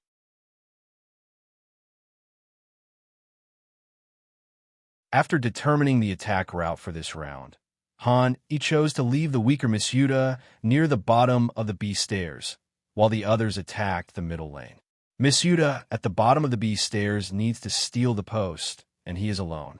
Playing this position requires certain personal strength. Compared with ZYW, Misuda is not a suitable candidate. But Han Yi took into consideration that Zaiwu's help was still needed for a frontal breakthrough, so he had to let Misuda take the lead, which gave people a feeling that there was no general in Shu and Liao Hua, had to be the vanguard. Except for Miss Yuta. Everyone else come with me to the middle lane to test the opponent's defensive capabilities. Then follow my orders to decide whether to fight for real or fake. After that, Miss Yuta, you go to the stairs near Area B. Pay attention to your position and don't die. Your goal is simple, to collect information near the stairs. After I decide to attack Area B, you can then move towards Area B based on the situation and join us in attacking Area B. Hearing Han Yi's words, Miss Yuta nodded, but at the same time, he was a little nervous because Han Yi had given him such an important task. After arranging everything, Han Yi looked at the time and felt that it was about time, so he didn't say anything more. When the countdown ended, he led all the Vitality players except Miss Yuta straight to the middle lane, while Miss Yuta ran towards the B area, forming a 41 formation. Looking at Gambit, their mid-lane duo is still Nafany and Hobbit. This time, they did not push forward in the middle lane, but chose to retreat. Nafany stood on the middle platform, and Hobbit chose a position below the platform, forming a high-low gun formation. Since they did not push forward, the information they received was naturally incomplete. When the bandits rushed to the elevator door, the two of them heard the sound of the bandits attacking the middle. Nafany was suddenly shocked. It was not until this moment that he realized that he had never considered what he should do if Han Yi attacked the middle. Because there was no contingency plan, Nafany and Hobbit didn't know what to do at first, but they were professional players after all, and it was definitely impossible for them to just stand there stupidly. So Nafany decisively took out a fire and threw it towards the corner of the middle road, intending to delay the bandits' attack speed and give him more time to think. But the Vitality team led by Han, he had no intention of letting them go. Soon a smoke bomb was thrown in the middle lane, instantly extinguishing the fire that Nafany had just thrown. This is also one of Han Yi's advantages. When other commanders see this fire, they will probably choose to give up attacking the middle lane because they are not clear about the situation of the enemy in the middle lane and are unwilling to take risks and gamble on an unknown future. But Han, he was different. He knew clearly that Gambit only had 2 people in the middle lane. Even if they make substitutions, they can still take on Nafany and Hobbit, so his attacks are often extremely fast. Seeing that Nafany's flame was extinguished, Hobbit quickly added another fire and threw it in front of the smoke bomb, which completely stopped the advance of the Vitality people. 1 cigarette for 2 lighters, Han, he can be said to have made a lot of money this time. At this point, he stopped with satisfaction. Then he came up with another plan and ordered everyone to retreat. You guys go to B and meet up with Miss Yuta. I'll stay in the middle. The Vitality team came and left quickly, like a gust of wind. They attacked with great vigor and retreated without hesitation. After the defensive fire and offensive smoke in the middle lane dissipated, all that was left was a quiet middle lane. Nafany frowned. This was a test of his command ability, and it was also a problem that every commander had to face. So, did Vitality leave or not? Should he strengthen the defense in the middle? At present, he has already thrown both fire bombs and has 2 smoke bombs left, which can barely hold out for 1 round. But smoke is not fire after all. As long as the Vitality team is determined to attack the middle lane, under the cover of flash bombs, they may be able to break through the smoke bombs and rush into the B area. While Nafany was thinking, Han Yi, who stayed in the middle, also listened to his analysis in full. Seeing that Nafany was hesitant, he simply took the initiative to help Nafany make a decision. You guys feign an attack on Area B. The Vitality team who had retreated earlier had already arrived near the bandits' house. When they heard Han Yi's order, they simply let go and headed straight for Area B. At the same time, Miss Yuta, who had stayed in Area B for a long time, also stuck to the nearby point. When the follow-up troops arrived, he cooperated with his teammates Flash to be the first to be pulled out. Axe 1 Lu, who was guarding the B area, was scared by Han Yi. He didn't dare to stand in the front and fight back. Hearing so many footsteps and flash bombs, he simply informed his teammates that the enemy was attacking the B area. Hearing Vitality attacking B, Nafany no longer hesitated. As planned, he and Hobbit quickly climbed up the platform and headed straight for B area. But before leaving, as professional players, They also considered the possibility that someone from Vitality's mid lane might be left behind, so they gave him a cigarette. In their opinion, this smoke is enough to delay the enemy in the middle lane. Even if it cannot delay, the enemy will at least give a flash bomb before daring to rush out from the smoke bomb, right? After the flash is given, those in Area B can hear the flash and know that there is someone in the middle lane. The Vitality people in Area B were certainly not planning to really attack. After they successfully rushed out with Miss Yuta, they did not take the next step. Instead, they immediately stepped still and began to move from Area B to Area A under Han Yi's command. This is also because the Death Tower map is smaller than other maps and the turning points are faster, which is why Han Yi can command the team so flexibly. While the Vitality team was moving towards Area, Han Yi took advantage of the fact that Nafany and Hobbit went to defend Area B and there was no one in the middle lane, and quietly walked out from the middle lane. After he emerged from the smoke, he stood directly under the platform, waiting for Nafany and Hobbit to come back to guard the middle lane. This scene surprised countless viewers. From their perspective, Han Yi seemed to be certain that there was no one behind the smoke bomb in the middle lane. The audience who saw everything were as shocked by this scene as when Nico fired 3 shots from his Desert Eagle with his back turned, all missing. Their evaluation is also very simple and crude. He is so insightful. This is really making Nafany go around in circles. First, they forced the 2 fires in the middle lane out, leaving Gambit unable to throw fire back to support, forcing them to throw smoke. Then, they had their teammates fake a B zone attack, tricking the mid lane duo back to B, and then used this opportunity to sneak out from the smoke. I dare say this is art. To be honest, the command of both sides feels completely on a different level. Gambit couldn't have imagined that someone would emerge from the middle lane right after they left. You guys always talk about in-game leaders and snipers. Does anyone remember that Han Yi originally transferred to Vitality as a flex player and only later became a leader? If I encounter this kind of person in the ladder, I will definitely report him. Nafany and Hobbit in Area B walked near the electrical box, and soon they found that there seemed to be no subsequent actions in Area B. Axe1 Lu also bravely peeked and only confirmed it after he did not see any subsequent enemies. They didn't hit B, and now it's quiet again near the B stairs. After hearing this, Hobbit and Nafany decided to return to the platform so that they could check the situation in the middle lane and help Axe1 Lu in the B area as soon as possible. Of course, the 2 of them also took into consideration that the middle road was smoke, not fire, and the bandits might be able to find out. So when the 2 of them came out of the platform, one in front and one behind, they immediately looked towards the smoke bomb. Only after they saw that there was no enemy in front of the smoke bomb did they feel relieved. Probably not. Before Nafany could finish his words, gunshots were suddenly heard under his feet. The gunshots startled him and his whole body trembled. Not only him, but even the Hobbit who was not the victim felt the same. The 2 were at their most relaxed when they were attacked by Han Yi. It is no exaggeration to say that they were scared to death. Unlike before when he could only hold Curry, this time Han Yi actually held an AK in his hand. After discovering that the Gambit duo did not notice him at his feet at first, Han Yi did not rush to shoot, but deliberately aimed at Nafany's head and then pressed the left mouse button. A crisp sound of headshot was heard, and then Han Yi quickly shifted his aim and fired a wave of bullets at the Hobbit behind him, completing the double kill. Nafany and Hobbit, still frightened, immediately started yelling in the team voice chat. "Middle! He's in the middle! How come he's so fast?" There was anxiety, anger, and confusion in their voices. They racked their brains, but couldn't figure out why Han Yi appeared right under their feet.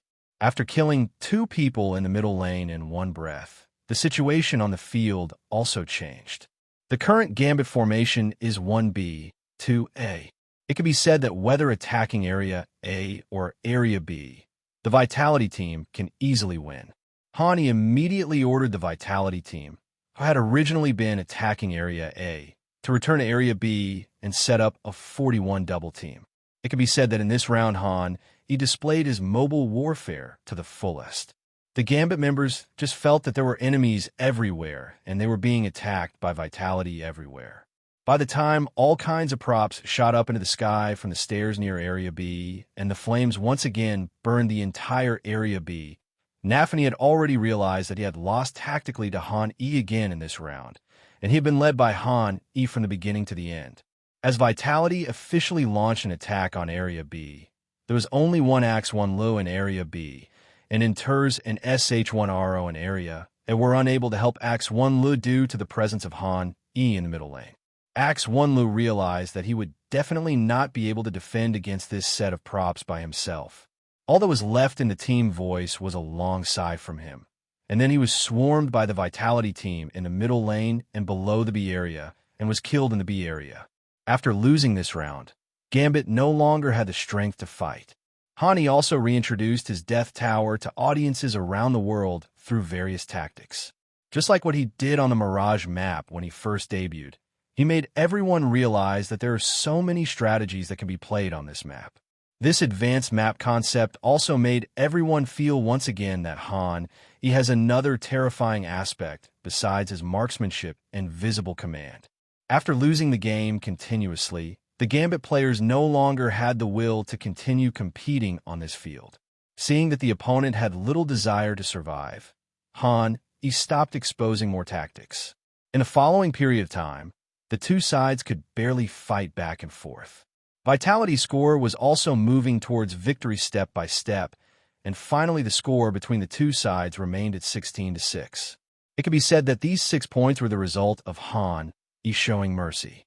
If had been determined to speed through Gambit, it would be a question whether Gambit could get 3 points. When the word failure appeared on the screens of the Gambit people, a trace of helplessness flashed across their faces. All the ambitions before the game now seem like a joke. Watching Han Yi's game and being his opponent are two completely different concepts. Before the game officially started, Nafany sometimes wondered why the opponent commander was so stupid and was always fooled by Han Yi. But it was not until he became Han Yi's opponent and fought with Han Yi that he realized that he was also one of those who was fooled by Han Yi. Some of this man's commands and behaviors were completely incomprehensible to Nafany, and what he couldn't understand the most was where did Han Yi come up with so many advanced tactics. He had watched many of Vitality's games before, but it could be said that they had never played against the Death Tower once, and these tactics did not seem to be derived from training games. Because the tactics developed in training matches will basically always be used by 1 or 2 teams. But this is where Han Yi's magic lies. Apart from him, other teams have simply unheard of the tactics he uses. This kind of team was something Nafany had never seen before, but as a veteran, Hobbit had seen a similar situation on another team. That team is Team A, but they're a little different. Team A never plays training matches with other teams, and they can maintain a certain degree of tactical lead. This Vitality team will play training games. The difference is that they have new things that you will hardly see in training games, and the tactics that he comes up with are far more shocking than those of Team A. However, the defeat in Map 1 did not make Gambit give up completely. They gathered together to discuss whether they could defeat the opponent in Map 2. As for the second map, it is Dust 2 chosen by Gambit himself. They chose this map not only because Han Yi chose Death Tower, so they also want to challenge Han Yi's strong map, but also because they have their own considerations. It is true that Han Yi is very strong on this map, but it is also a strong map for Gambit. They have defeated many opponents on this map. Among them are VP, who already has Kwang Ge and is about to complete his evolution, and Black Panther, who has been a vegetarian for a long time. In addition to these, another key factor is that this map does not require coordination. Gambit just went through a roster change, and their performance has indeed improved, but coordination issues still exist. Therefore, choosing such a gunfight map can just bring out their advantages in shooting skills and eliminate their disadvantages of lack of coordination. The only thing you need to be careful about is Han Yi's double sniper tactics. But considering Han Yi's performance in other maps, whether he uses a sniper or not is a headache for Gambit, so this caution is only relative. Even though Dust 2 was their most thorough consideration, after discussing it, they still felt that the hope of victory was very slim.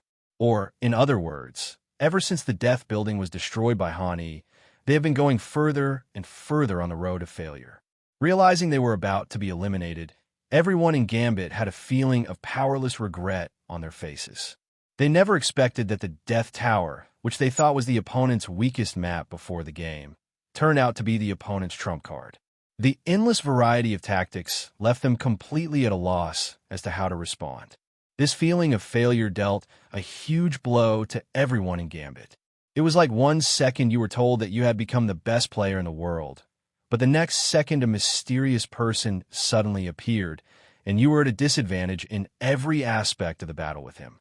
This is how everyone in Gambit felt. Before the official competition, they all felt that as long as they defeated Vitality, the community audience would definitely recognize them as the world's #1 Death Tower. Before the game, they thought this goal was easy to achieve. But now reality has slapped them in the face, and they have lost the title of the world's first Death Building. Unless they could defeat Vitality, led by Han on this map, perhaps they will be recognized by everyone again. But after they saw Han Yi's power with their own eyes, they thought this goal was unlikely. They lost to Han with conviction. At the Vitality Club, Han was already thinking about what to eat after the game. But after hesitating for a long time, he still couldn't make up his mind. In the end, he just decided to go with the flow. He looked at ZYW beside him. "What are you having for dinner?" "Order one for me too." "Good." ZYW just nodded and didn't say much. Then Han blocked the camera, laid the chair flat, and laid down to enjoy a short rest. The competition is completely different from playing games normally. It consumes 3 to 4 times more energy than normal games. Basically, after each game, Han feels like he has played for an entire afternoon and doesn't want to play the next one. However, overcoming this physiological problem and taking every game seriously is also Han Yi's attitude towards his profession. The rest time passed quickly, and both sides soon entered the second round of Dust 2. There was no suspense about the outcome of this map. Vitality started as the defending side and immediately asked Rush B's Gambit to eat a 4B police station. Then in the second round, Han picked up an MP9 again. Under the cover of Zywoo's bird sniper, he pressed forward from the middle lane and killed 4 people in one breath, establishing a considerable economic advantage. After that, they completely entered the winning streak that Vitality was familiar with. The Gambit players who lost in the Death Tower had already realized that they could not beat Vitality in the second map, so they simply regarded this as a valuable learning opportunity. With this idea in mind, the two sides played the second game very quickly, and it ended in just half an hour, with the score fixed at 16-4. After winning the game, the Vitality team celebrated symbolically and then dispersed to engage in their own entertainment activities. After all, Gambit was not well known during this period, and defeating them was far less gratifying to the Vitality team than defeating Na'Vi. It could be said that in the entire Vitality team, only Han knew how much potential they had defeated a Rising Star team. It's just that this team appeared too late and can hardly pose any threat to Han today. After today's game, tomorrow will be a short rest day, followed by the DreamHack Finals. After the competition, Han opened his phone as usual to check his rating and the audience's ratings. This time his rating reached a rare 1.53, and the score was also 9.9 points. As for the comments, the focus of the discussion was on Han Yi's tactics, especially on the map building. When I saw Rush be in the first game, I thought it was nothing because I could command them, too. When I saw their strategy in the second round, I thought that was nothing either. I painstakingly researched a new strategy, and I thought I could do it too. But when I saw the third and fourth games, I realized, no, Han Sheng, you really have something. How deep Han Sheng's tactical book remains a mystery. Every time you think Han Sheng has nothing, he'll come up with a new tactic in a strange corner and knock you out. This is our Vitality's Han Sheng. I really thought Han Sheng was out of tactical options. Only Team X remains. Is Vitality planning to create another dynasty after Team A? Beat Team X, and Vitality will win their second championship. Is this heading for a Grand Slam? After reading the comments, Han glanced at the time. Today's game ended early, at only 4 o'clock in the afternoon. Considering that he had a day off tomorrow, he still had plenty of time for entertainment. He was a little tired from the days of competition, so he took this opportunity to take a break.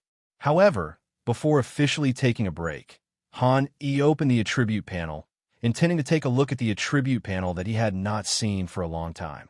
After Han opened the attribute panel, he found that all his attributes had naturally increased to varying degrees, especially the preview, which had unknowingly reached 97 points.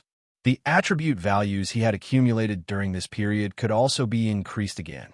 The most important point is that his question value can also allow him to draw a new talent. After a brief thought, Han raised his aim from 97 to 98. Hostname, Hani. Age, 18. Rifle. Preview, 98. Positioning, 96. Reaction, 95. Follow gun, 96. Sniper rifle.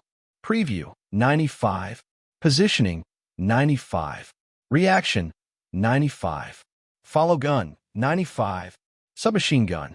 Preview, 96. Positioning, 96. Reaction, 95. Follow gun, 96. Map understanding. Dust 2, 97 points. Nuke, 96 points. Rice garbage, 96 points. Town, 96 points. Death amusement park, 95 points. Train, 95 points. Death building, 96 points. Question value, 11,215. Extract talent, consumption, 10,000 question points. Daily tasks, kill 5,000 bots and gain 2 attribute points. Current, 0/5,000. Talents, mind reading, Coldzer's awareness, strong body, hot hands, second aim, encouragement, luck, sage points, meticulous preparation, heritage, what's this coin, perfect item, everyone's peak, let's duel, deadeye, insight, natural born leader, perception. After washing his hands to get rid of the bad luck, Han sat back in his chair, looked at the doubt value of more than 10,000 points, and pressed the lottery button without hesitation. At the same time, he was looking forward to what surprises the system would give him this time. The moment he pressed the button, a system dial appeared. As Han pulled the lever, the dial began to spin and finally landed on a talent called Hello, Nico. When Han looked at the description of this talent, he found that this talent was a double-edged sword. Hello, Nico. When you shout hello, followed by their ID to a player, you'll face off against them. If your team wins the following round, you will receive 2 points of free attribute allocation, temporary. If the opponent's team wins, their status will be changed to hot. Looking at the description of the talent, to be honest, the effect of this talent is not that strong. At least it is much worse than mind reading or Eye of Death. But this talent is exactly what Hani needs right now. These 2 attributes are enough for him to upgrade his preview to the maximum level. Han had experienced the feeling of having the reaction at the maximum level before. At that time, he was like a god of war. Any enemy who dared to walk through his sight would be killed with 1 shot. He truly achieved the goal of making sure that nothing was alive in his sight. After this experience, Han has been thinking about how he would perform after the other 3 attributes except reaction were upgraded to the maximum level. Now this talent can help Han realize his dream ahead of time. But Han is still a little worried. His reputation has become a preference state with his recent performance. But as he keeps shouting hello in the game, he is probably going to become the villain criticized by many people again. But this worry only lasted for a moment, and Han figured it out. He was not a good person anyway. No matter how much those people scolded him, it would not affect his killing. It could also provide him with questioning value. Isn't that just right? He has been questioned all the way since he joined Big Eyes, and his performance on the field today can be said to have been accompanied by doubts throughout his career. After checking the attributes and extracting new talents, Han contentedly closed the system panel, intending to give everyone on Team X a surprise during the finals the day after tomorrow. The only drawback is probably that this is an online competition, and he can only interact with his opponents by typing. Then Han picked up the water cup, returned to the room, and played a game that had received rave reviews. All I can say is that CSGO's work and Three Kingdoms kill is life for him. Especially choosing some third and fourth tier little known characters who have never been heard of and bullying the martial arts Saint Guan Yu, who is also a junior in the school. This kind of talent can make Han E realize the meaning of spending money. Every penny you spend will make you stronger in the game, which is why this game has received rave reviews. Han E played until late at night. Then he checked the time in Daxia and found that it was already morning. He then called a distant cousin who had just started elementary school. "Ah, yes, you can apply for a minor's refund. After we get back, I'll treat you to a buffet." When he woke up the next day, it was already 1 o'clock in the afternoon in France. He rubbed his eyes, got up from the bed, washed up simply, and made himself a bag of instant noodles.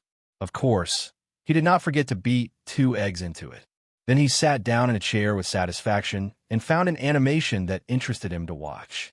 At this moment, he suddenly felt that his life was quite happy. Work is my dream of rebirth. In my spare time, I can read things that interest me and eat my favorite food every day. More importantly, I am surrounded by a group of friends and upcoming friends. Maybe after winning the major, there will be nothing to regret. So far, the only thing Han E lacks is a major. Han E has not yet decided what to do after winning the major trophy. He may return to school to complete his studies, or he may focus on live streaming to make money. Of course, he may also create his own dynasty. After all, the injuries and decline in form that other players have do not exist for him at all. First of all, due to the existence of the system, his attributes may decline when he is older, in his 30s, but it doesn't matter. By that time, his attribute values will have accumulated a lot. By then, he can add points while his condition is declining, and he will definitely be able to recover all the declined attributes. He can be regarded as an evergreen in esports. However, Hani has not figured out what to do specifically.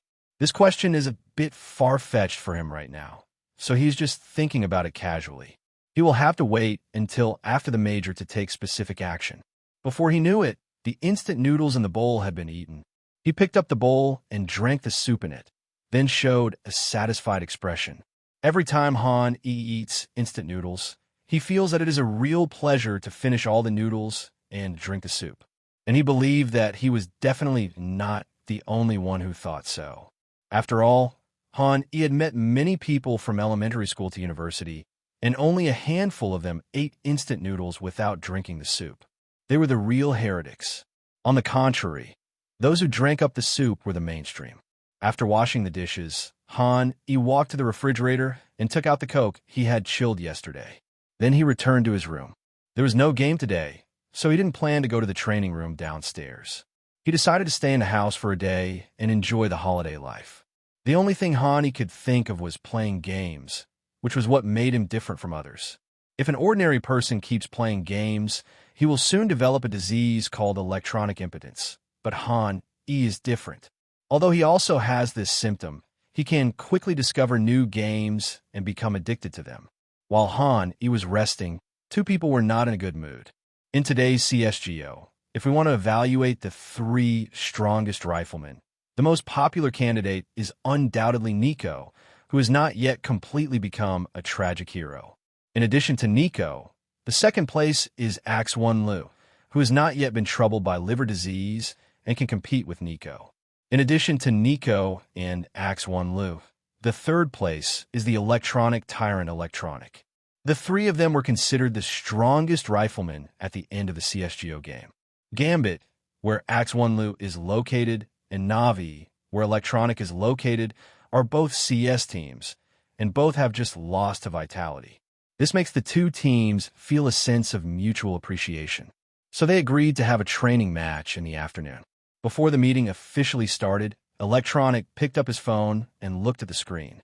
His brows furrowed deeper and deeper, and his face became redder and redder, like the signs of an electronic tyrant about to become angry. But he suppressed his anger, reached for the water glass on the table, and planned to take a sip of water to calm his temper.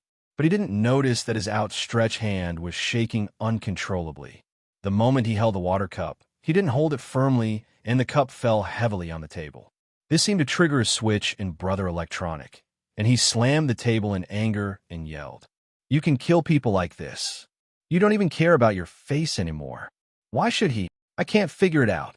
All of a sudden, all kinds of words came out of his mouth, causing everyone in the Navi training room to look in his direction, and then a trace of pity appeared in their eyes. They all knew that Electronic was talking about the incident the day before yesterday, when he was hit to death by Han E with a water cup during a game. Although this incident happened 2 days ago, it is fermenting faster and faster on the internet. Especially the stunned expression on Han Yi's face when he smashed Diangu to death with a water cup, and the puzzled look on Dianji's face when he was inexplicably killed by a gunshot mixed with smoke were made into ghost videos and kept circulating on the internet.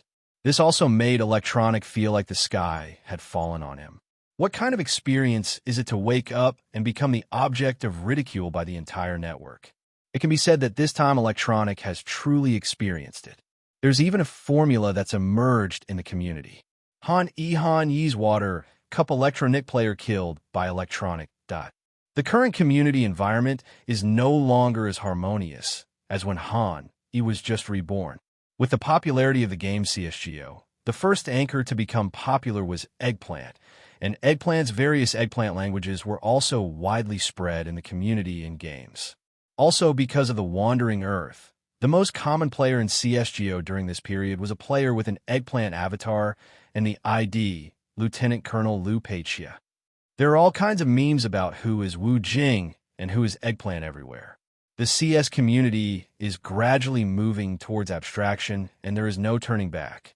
Electronic is one of the first victims, and Han Yi has inadvertently promoted the development of this abstract culture.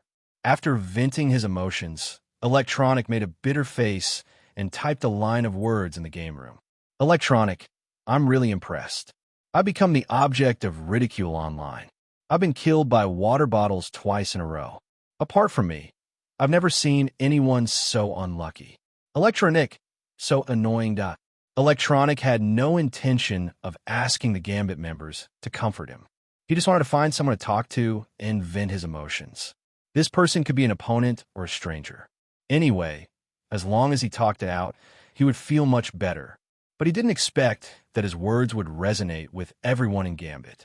They all spoke up and continued speaking along with Electronic's words. The first one to speak was the human Emperor Axe1 Lo. Thinking about how miserable his life was in the death building map, he couldn't help but burst out laughing. Axe1 Lo, I'm also annoyed. Every time he attacks B, he comes up with a lot of different tactics. I've never seen so many of them. Even in my dreams lately, I've been dreaming about me defending B, and then props flying everywhere, burying me in a sea of fire. After Axe1 Lu finished speaking, it seemed like a conference for complaining about Han Yi had begun. Immediately, other people followed suit, and even S1 Impel couldn't help but join in, starting to talk about how outrageous it was that Han Yi was typing in the small town asking where he was while passing through the smoke and killing himself. For a moment, it seemed as if at this moment, the training match between Navi and Gambit turned into a complaining conference against Han Yi. The more they talked, the more excited they became. Even when everyone was already there, no one was thinking about starting the game. Instead, they continued to complain about Han Yi. But the good times didn't last long. With SH1 Ro's words, the discussion was completely killed. SH1 Ro, when can we take revenge on Hai? This sentence completely plunged everyone who had been discussing heatedly into silence, and they couldn't help but ask themselves, yeah, when can I take revenge? But faced with this question, everyone shook their heads in despair. At least for now, the chances are slim. Their battle with Han Yi was not a small score difference of 16-14 or 16-13, but a difference of 7 or 8 points. It is not easy to make up for this difference. Seeing that everyone was silent, SH1RO seemed to realize that he had said something wrong, so he scratched his head and tried to make amends. SH1RO. Actually, I think if you take all the pro players who have been victimized by Han Yi and pick out the 5 strongest players, they might be able to defeat him. Looking at the line of words typed by SH1RO, everyone nodded in agreement. That's true, but which team can put together such a lineup? For example, the well-known wealthy brand FaZe only collected various expired top 1S, and when those top 1S were in their prime, Even FaZe could not afford them. After all, due to Valve, CSGO clubs are unlikely to have super rich investment in joining. The clubs that can join basically have an annual budget of no more than $5 million US.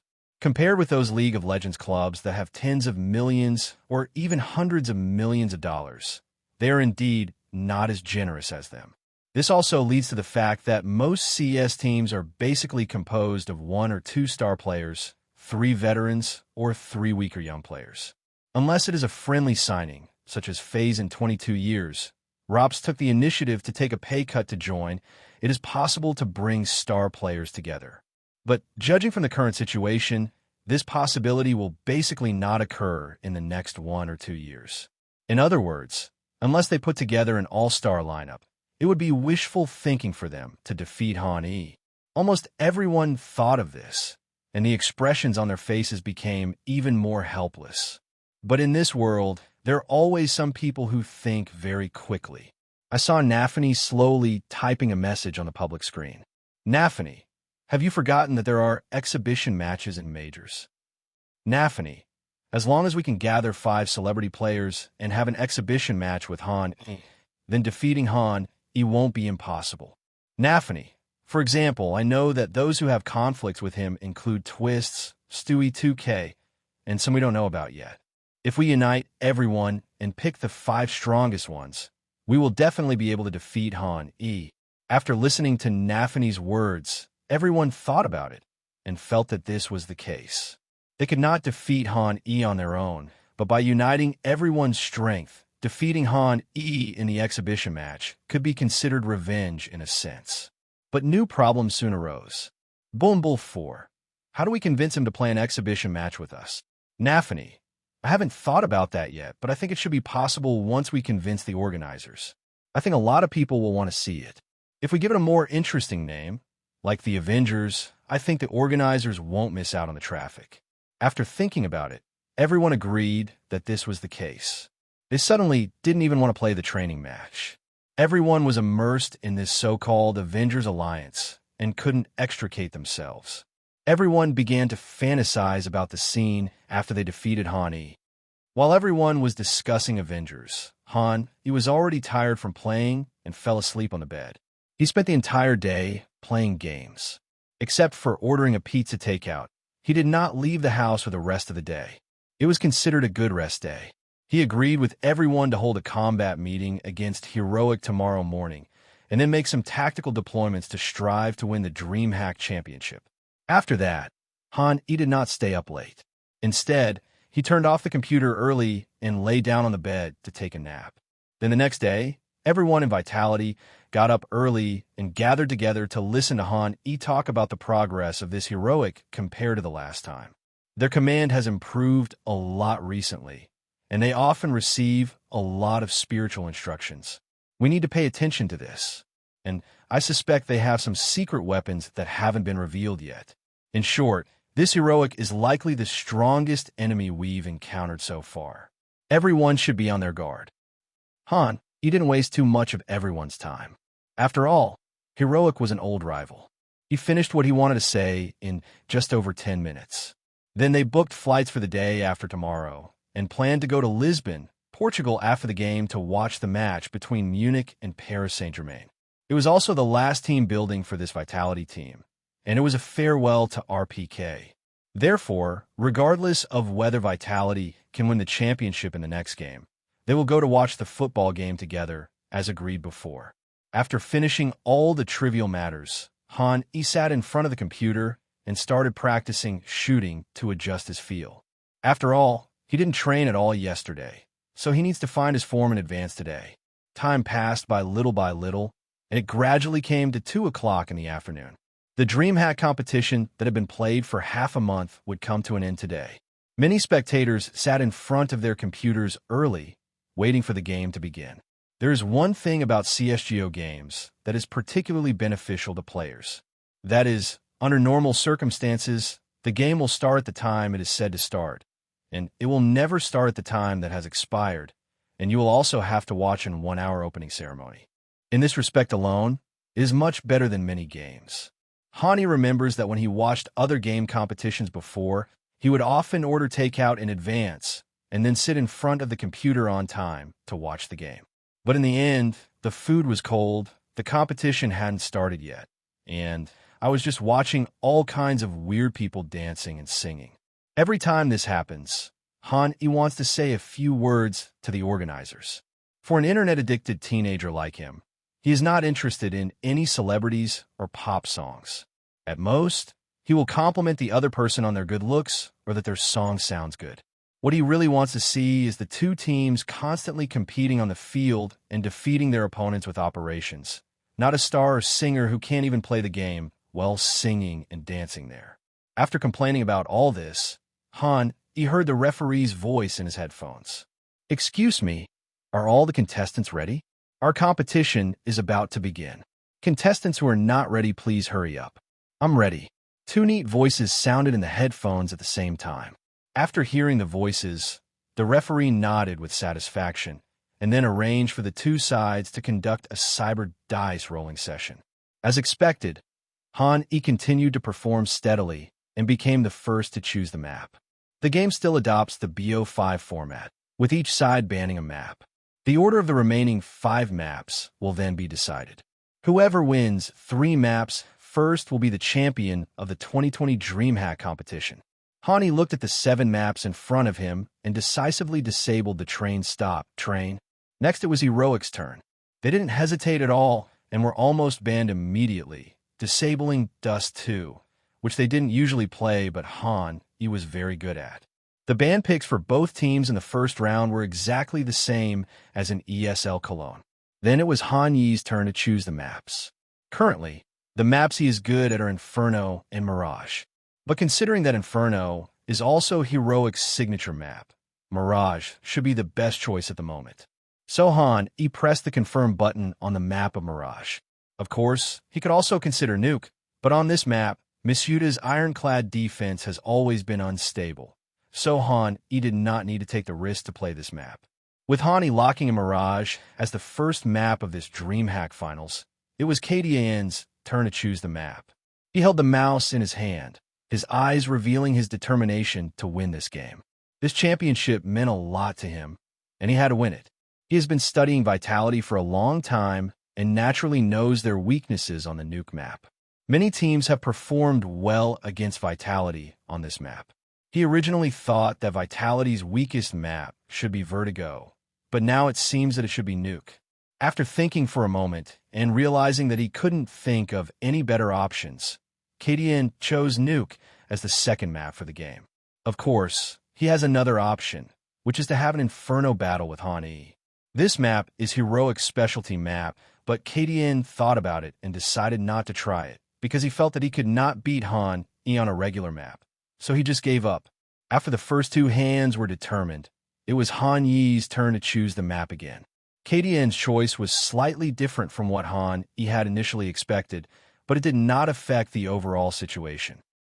He had a solution in mind for Nuke's ironclad issue, but whether it would be effective or not remained a question. Looking at the remaining 3 maps, Overpass, Vertigo, and Inferno, he did not choose the Vertigo map where he performed very well some time ago, but instead chose Overpass. His idea was very simple.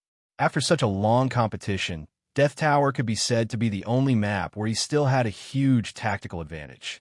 He needed to keep some trump cards, which was the so-called hiding things. The main purpose of choosing to play against Gambit was to test whether the tactics in his mind and the daily training were useful. After getting a positive answer, he felt relieved. Naturally, he regarded it as a trump card that he could not use easily. Then it was KDN's turn to choose the map. Faced with the remaining Death Building and Purgatory Town, it was not a multiple-choice question at all. He immediately pressed OK on Purgatory Town. Since then, all 5 maps have been finalized. Vitality, Train. Second ban, Heroic Dust 2. Figure 1, Desert Mirage. Figure 2, Nuke. Figure 3, Death Amusement Park, Overpass. Figure 4, Inferno. Figure 5, Vertigo.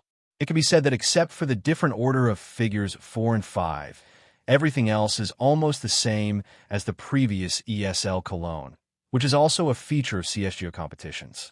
That is, when two teams frequently meet in competitions, basically their map selection will not change easily, even if they know that the possibility of winning is not great if they continue to choose like this.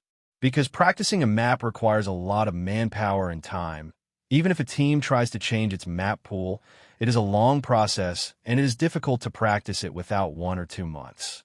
It remains to be seen whether the newly developed map will have any miraculous effect and whether it can improve the team's performance.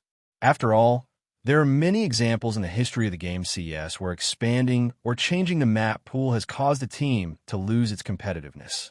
Compared to practicing new maps, most teams prefer to continuously expand new tactics based on the maps they have already. Because it is an online competition, the cameras of each club are placed by the club itself, which gives some people with ulterior motives an opportunity to take advantage of.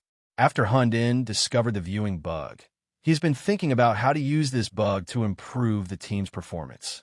And he has gone further and further down this path, and it is out of control. The reason is very simple. Using bugs is not match fixing, and EU law does not have any regulations on this. In short, even if he used a bug and was eventually discovered by Valve, it is likely that Valve would only give him a ban as a penalty and nothing particularly serious would happen. Once he successfully won the championship, he would gain pure money. Of course, this matter cannot be done too blatantly. Hundin first turned on his computer and logged into a screen-sharing software.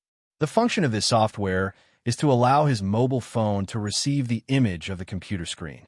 Then he walked up to little Nico, patted him on the shoulder, and then squeezed forward, giving people the impression that he was helping little Nico solve some computer problems. But in fact, he had put the phone in front of little Nico without anyone noticing. This position is at the dead point of the camera and cannot be seen by the referee or the audience at all. At the same time, little Nico's position is at the very edge of the heroic club, so he can avoid the sight of other heroic members. Their cooperation was seamless, and they perfectly avoided the surveillance of the referee and teammates. After that, Hundin sat back in his seat.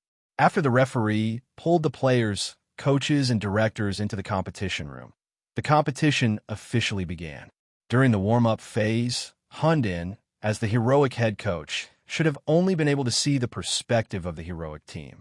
But as he operated, his perspective was separated from the perspective of the heroic people and became a fixed camera.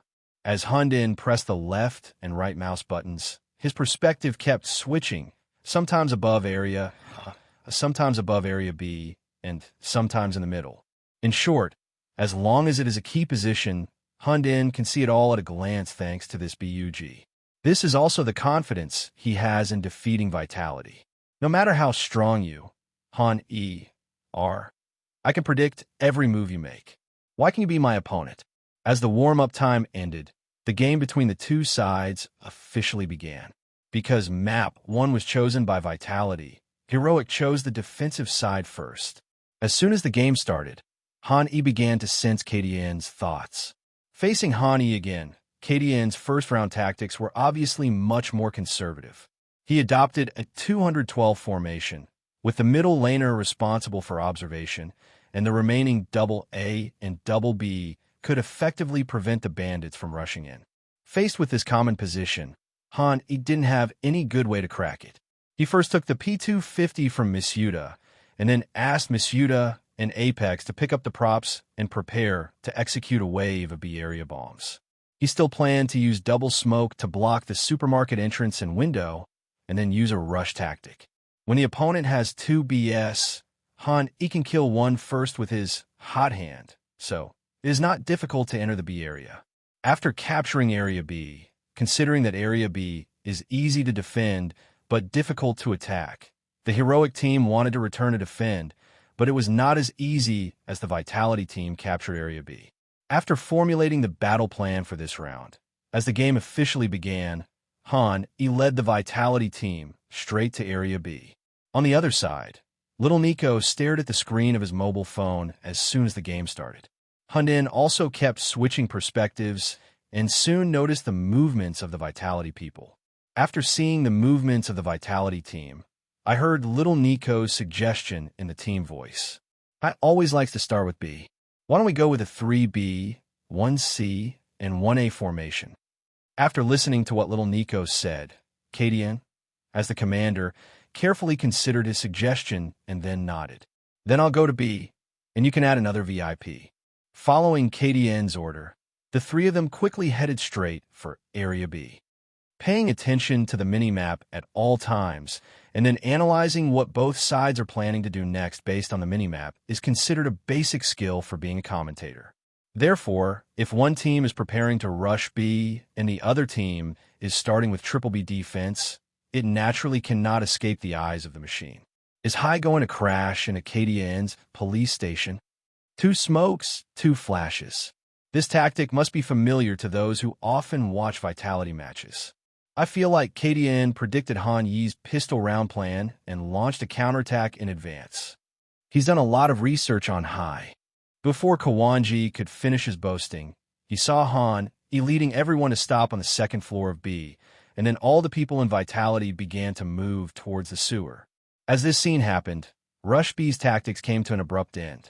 This scene completely shocked the player playing the machine, making him scream out loud. What's going on?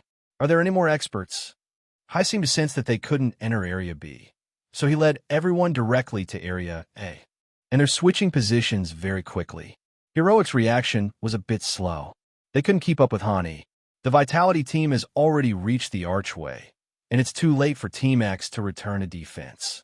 No one can explain why Han Yi suddenly changed his mind. I can only attribute it to spirituality. Now with only the VIP and the CTs in Area A, how will Heroic handle this situation? Faced with Han Yi's sudden change of mind, not only the people playing the machine were stunned, but also Han Din and Xiao Nico. The two of them could not understand why the phone clearly showed that 5 people were rushing B, but the result turned out to be 5 people hitting A. However, there was no time for them to think about it, because Han Yi's attack on Zone A had already begun. They must hurry up and return to defense in order to have it. The speed at which the Vitality team acted was far beyond anyone's imagination. Masuda was at the front, and he decisively threw the cigarette to the right after exiting the arch, which was the VIP exit jungle. This cigarette made little Nico, who was trying to help in VIP, helpless. He could only watch the Vitality people launch an attack from the arch. After it became clear that little Nico could not help defend Area, all the defensive pressure on Heroic Area, A fell on B0 RUP, the main A. At this time, he was not standing in a very suitable position to defend. The reason is very simple. Since the beginning of the game, he has been hiding near the long box to prevent Vitality from attacking A1. After learning that Vitality was attacking the arch from the sewer, B0 RUP found that he could no longer move. If he moved, he would easily be killed by the bandits coming up from the archway, so he simply hid on the side of the long box near the false door. At this location, it would be impossible for the bandits to kill him unless they rushed directly into Area A. As for the Vitality team, under Han Yi's order, they entered in stages. The first 3 to enter were Masuda, Han Yi, and ZYW. After they rushed out of the arch, they quickly separated. Masuda was responsible for guarding jungle to prevent little Nico from suddenly rushing out from the smoke and catching everyone off guard. ZYW came to the platform and kept peek at A1 and A2, trying to get the information of the main ACT and take a look inside the bunker. RPK and Apex looked back at Xiao at the archway to prevent Xiao's TCS from taking the opportunity to attack everyone from behind. Finally, it was Han. He took the lead and rushed straight into the A site. Currently, all the positions that could attack him were blocked by his teammates, so he was not worried about being attacked from the side or back. He only needs to be fully careful of the enemies in the A site. There are not many places to hide in the A site. They are behind the long boxes and short boxes, downstairs of A2 and in the dead spot. Hani stuck to the right wall, stepped on the bench, and pressed forward, gradually approaching the long box. The appearance behind the long box gradually appeared in front of him, and soon he saw a CT squatting behind the long box. B0 RUP had planned this for a long time. He had been listening to Han Yi's footsteps, waiting for the moment when Han Yi appeared so that he could give Han Yi a fatal blow. But as mentioned before, Hani relied on the information provided by his teammates and had already analyzed that there were only a few places where B0 RUP could hide. Therefore, this duel is a contest in which both sides show their cards clearly. Since both sides were well prepared, it all came down to a split second of reaction. This happens to be Han Yi's strength, and it was a pistol round. Unlike B0 RUP, who needed to aim before shooting, Han Yi immediately controlled the mouse and pointed it at B0 RUP's head the moment he saw the B0 RUP character model. The shot was extremely accurate. From Han Yi's perspective, most of B0 RUP's body was exposed, but because of the angle, only a quarter of his head was exposed. But Han Yi precisely grasped this quarter. With the sound of a P250 gunshot, B0 RUP fell backwards instantly. After killing B0 RUP, Han Yi did not dare to be careless at all. He did not continue to push CT forward or control A1 and A2, but turned back to kill B Xiao and gave orders to his teammates at the same time. ZYW, go grab A1. Apex and RPK, you two come in too. Misuda, go to Sandwich and watch over the police's house. Don't let them come out of the police's house to steal me. We are all defending the A site. Han Yi assigned tasks to everyone in Vitality with just 2 or 3 sentences. After hearing Han Yi's command, everyone acted very quickly and immediately began to act according to Han Yi's instructions. Naturally, the heroic people would not miss this opportunity. Little Nico kept paying attention to the mobile phone screen in front of him from time to time. On the screen of the phone, he could clearly see that a total of 5 people entered the arch, but only 3 people walked out of the arch. That means there are still 2 people covering the rear and holding guns. So he reported this information to B's TCS. I only heard 3 people coming out of the archway and 2 people inside the archway. After Nico said this, TCS did not rush to attack the enemy who went up the archway from behind, but squatted at a small point close to B and waited patiently. Until now, with Han Yi's instructions, Apex and RPK started a new round of movement. Little Nico heard the footsteps coming from the arch again. He immediately looked down and saw 2 bandits coming out of the arch on the phone screen. He immediately began to command TCS. They came out of the archway. Hearing this, TCS, who had been preparing for a long time, quickly pulled out. As he pulled out from B, the backs of the 2 bandits appeared in his sight. Logically speaking, this was an absolutely perfect timing. The bandits were all in a hurry to enter Area A, and no one noticed TCS at B. As long as he kept his gun steady, aimed before shooting, and didn't rush, it would be almost a sure thing to take down these 2 heads. But at this moment, something unexpected happened again. Han, he seemed to have a premonition of something. He quickly pulled it out from the long box, and then his crosshairs were not set at the jungle or the arch, but directly at B Xiao, as if Han expected TCS to take this opportunity to sneak attack RPK and Apex coming up from the arch. With a gunshot, Han he fired a bullet that hit TCS between the eyebrows, knocking him to the ground. This is the second time that Han he has staged such a spiritual scene. His playing style, as if everything is under control, is truly a feast for the eyes of the audience. Following TCS's death, the audience immediately began to discuss Han Yi's clever comeback. Instead of looking at the police house or robbing the police house, you turn around and help Apex and RPK to set up a small. Is this all within your control? Han Sheng, this hasn't opened yet. No, why aren't you acting again? I'm TCS and I'm really dizzy. Why did I watch it at this time instead of earlier or later? If I were TCS, I'd definitely report this. While it might seem okay to help a teammate set up a gun while they're rotating, it's not. TCS has been on B side for so long, never missing a beat. How could anyone imagine there was a CT on B side at this point? Indeed, this awareness is no different from a cheat. Amidst the audience's praises, 2 people's eyes were filled with shock and disbelief.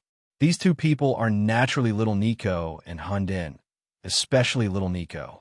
As a member of the competition, he has a clearer understanding of this. He looked at the mobile phone screen not far in front of him, then looked at the kill prompt in the upper right corner and the 2 teammates' avatars that had gone dark in the record panel. He couldn't help but ask himself a question in his heart. Who is cheating? Even though I was doing this and completely relying on my mobile phone to get information, I was still at a disadvantage when facing Han E. Could it be that Han E has 7 or 8 mobile phone screens in front of him? This is also the only reasonable explanation that little Nico can imagine so far. If Han E knew about their question, he would probably answer it himself. He is able to frequently restrain his heroic behavior because he overhears little Nico's thoughts. So far, Han E still doesn't know how little Nico knew his tactical plan, but Han E heard his thoughts clearly. And Han E could feel that the other party probably also had a certain degree of perspective ability. However, the opponent's system didn't seem as powerful as his, and his actions were slower and less flexible than his. The opponent's ability of perspective is different from his mind reading and cannot eavesdrop on his thoughts. At least Han E silently cursed the opponent dozens of times in his heart, but the opponent did not say anything back once. It is not difficult to see from this point, and as he continued to probe, Han E gradually recalled some old details about the heroic scandal. He also had a vague idea as to why Heroic knew his tactics, but this speculation needs further proof. After killing B0, RUP, and TCS, Heroic's defense system was on the verge of collapse. They started with a 3B1 and 1A, and since the Vitality team decided to attack the A area from the arch, Heroic adopted a crescent-shaped semi-encirclement position, preparing to return to defense. Stavn and KDN went to the police house, TCS stayed in I, B0 RUP hid in A, and Little Nico provided support at VIP. Looking at the map, the Vitality team is in area, while the Heroic team forms a crescent shape, surrounding the Vitality team in the middle. This way, once the war starts, there will be Heroic gun lines on all sides. For Vitality, it is also very difficult for them to defend this A area. But as Hani killed B0 RUP at a site and TCS at B site, everything changed. It was like a crescent moon, which was broken on both sides by Han E. As a result, the middle part appeared extremely bloated, and the so-called gun lines in all directions naturally no longer existed. KDN also realized this. After asking for opinions from his teammates, he began to command everyone to retreat towards the B bomb site and decided to defend the armor. Hani did not chase after the Heroic team. After commanding the Vitality team to plant the bomb, he retreated to A1. With the sound of a bomb exploding, the score between the two sides became 1 o'clock. After losing the pistol round, Hundin immediately called a tactical timeout. Before cheating could defeat Han E, he couldn't sit still anymore. After the tactical timeout started, he first came behind a Heroic team in a pretentious manner and said some meaningless but seemingly encouraging words. It's just an ordinary pistol round. It doesn't matter if we lose. Don't be discouraged. We've done a thorough study on them this time, so we have a good chance of defeating them. Come on. After saying these words, he came behind little Nico again, then leaned over and asked him in a low voice, "What's going on?" In response to Hundin's words, little Nico just said one sentence. "Damn, I feel like his cheat is better than mine."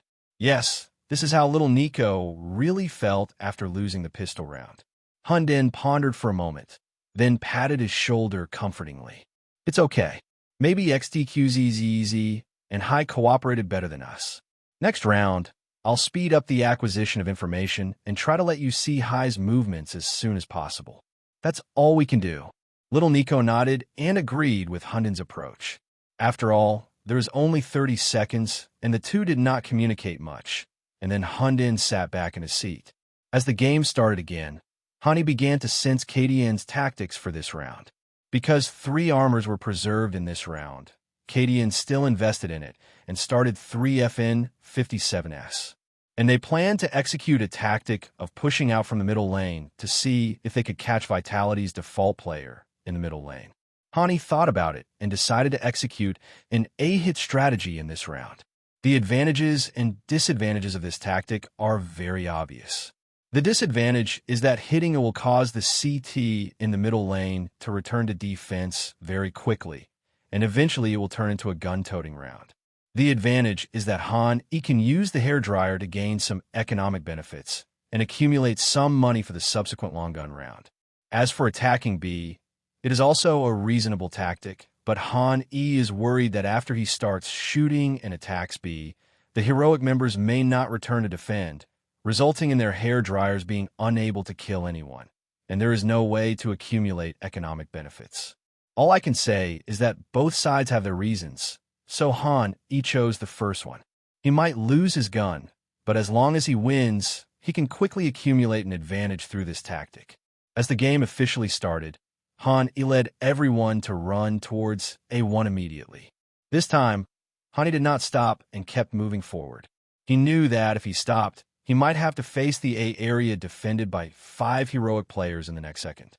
As for the task of exploding the bombs, he handed it all over to his teammates. As Han E rushed to the depths of A1, the Vitality members threw out their props one by one, and soon countless props fell from the sky.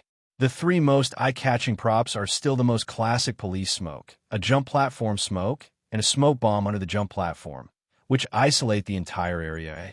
And from time to time, flashes of light would explode above, covering the attacking bandits. Logically, Han E should have rushed out directly in one go, but he stopped just when he was about to rush out of A1. The reason was very simple. He found that this time, little Nico's reaction speed had obviously become much faster. The moment he ran towards A1, little Nico had corresponding psychological activities, and then KDN also planned to carry out 5A defense. This made Han E smile. Even though his memory was not good, at this point, he still remembered the heroic scandal and how they used a bug to win the championship. So, Han E stopped immediately. He did not rush to continue attacking, but asked ZYWU and Miss Yuta to move to Area B as soon as possible, and reminded them to take the bomb away as well. Faced with Han Yi's behavior of suddenly stopping the attack after detonating the bomb, the two were a little puzzled, but they were both the kind of players who could steadfastly execute Han Yi's orders, so they didn't say much, picked up the bomb from the ground, and turned away. Seeing Vitality suddenly split into 2 groups, Hundin and Xiao Nico were completely panicked. Compared with Han E, they had another disadvantage, that is, Han E could clearly see the movements of everyone in the game, but they could only see the enemies appearing in a fixed perspective on the screen. In other words, when they faced Vitality, which was divided into 2 groups, they could only observe one side and were completely in the dark about the situation on the other side. Little Nico, who had just vowed to KDN that Han E would definitely attack area, now really didn't know what to do. Hundin was so anxious that his face turned red, and he wished he could go up and take command himself. 2 or 3 seconds passed quickly. In view of Vitality's strange offensive behavior, KDN looked at little Nico, who had just made the suggestion. Should we continue with 5A? Since the start of DreamHack, Nico has often given some very insightful suggestions. Over time, this has allowed KDN to develop the habit of asking Nico whenever he has a problem. As for the activities of Xiao Nico and Hundin as their teammates, King, B0RUP, Taeseus, and Stav actually have some feelings about it. But as vested interests, they did not expose it. After all, no one would go against money and grades. Besides, there was another reason, which was that they really didn't know how Nico and Hundin cheated. So they just pretended to be stupid.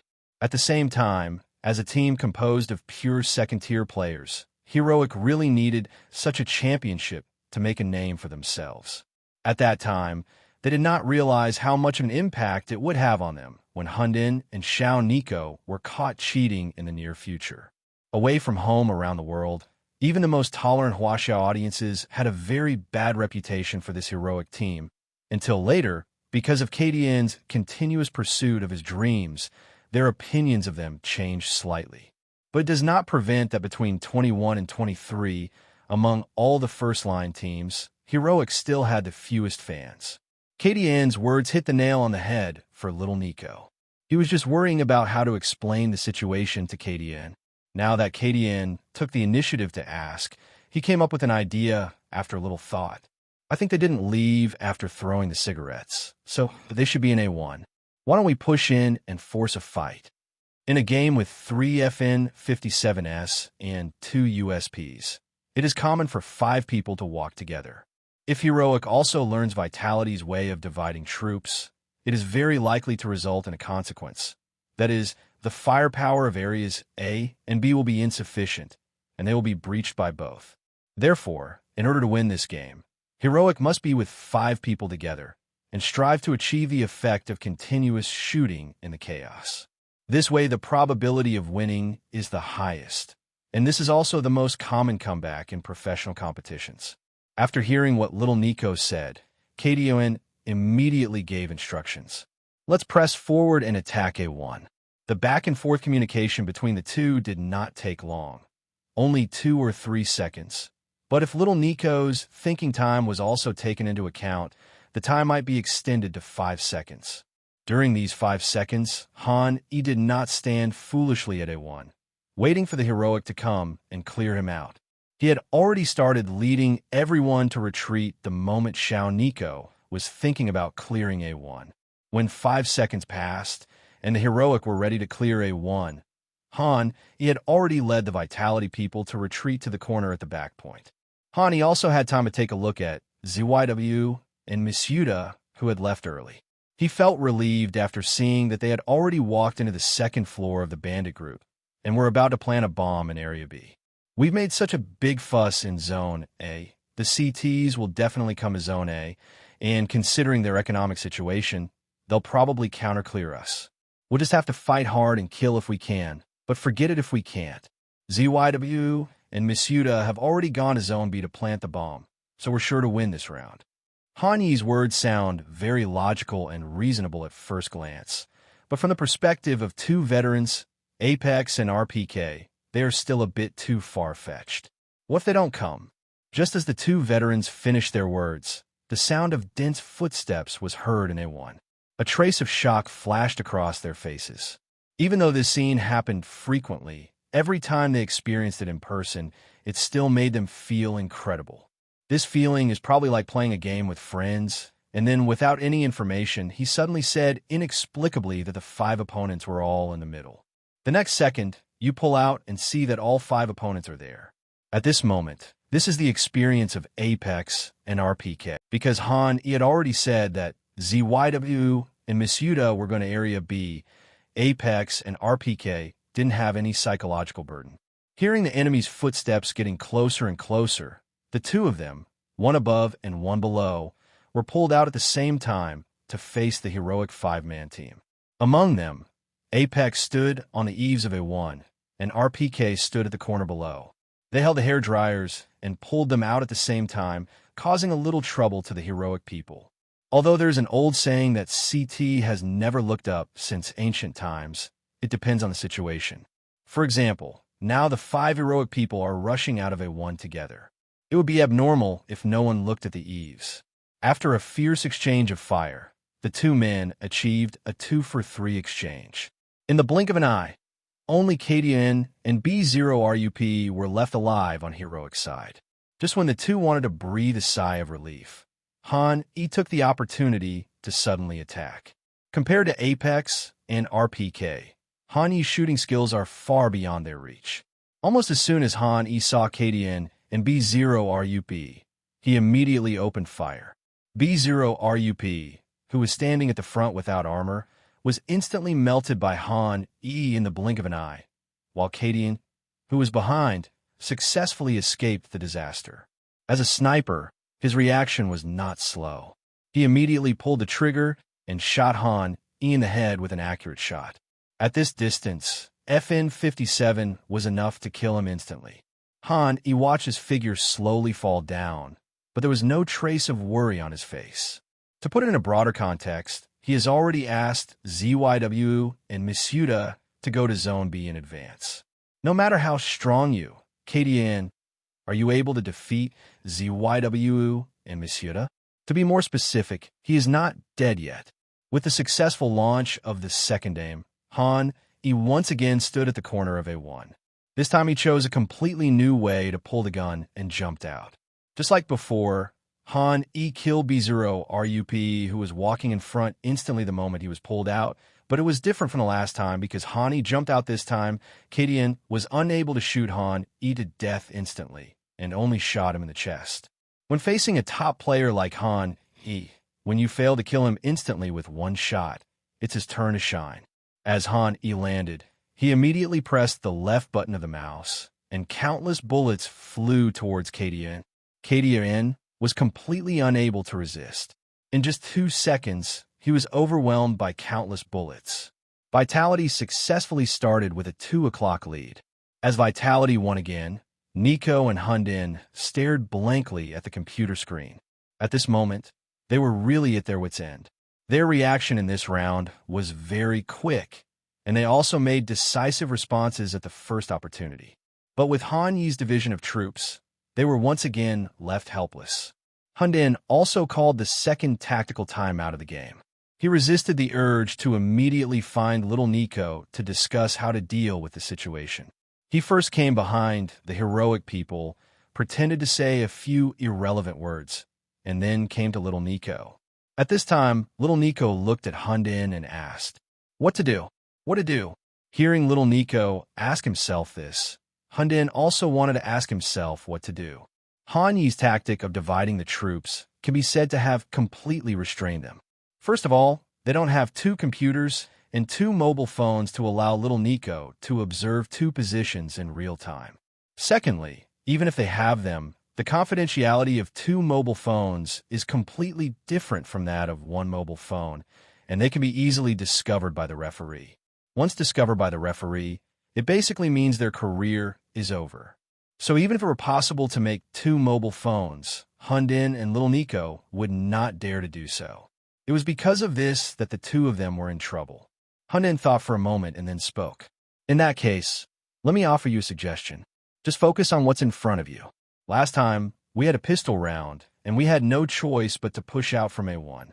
But next time we have a rifle round, so just focus on the scenes I cut to you. If they play 3A2B again next time, you should persuade KDN to do the same and just play 3A2B. So far, this is the only way we can cope." Hit by Han Yi's continuous heavy punches, little Nico's head is now empty. He just nodded woodenly, looking completely bewildered. He had no idea why the script was different from what he had imagined. He had clearly relied on cheating to play the game, but he was still suppressed by Han E everywhere. Heroic's tactical pause time passed quickly, and Hundin had to go back to the computer again. By this time, little Nico had recovered a little. He recalled what Hundin had just said and always felt that something was wrong, but he couldn't figure out for a while. As the game officially began, Han E also began to read KDN's thoughts for this round. Similarly, KDN chose a 212 formation for the first time, evenly separating the players to prevent any defense from being too weak and being broken by Han E. Han E smiled again. "Misuda, RPK, Apex, you 3 wait in A1. As for ZYW, come with me.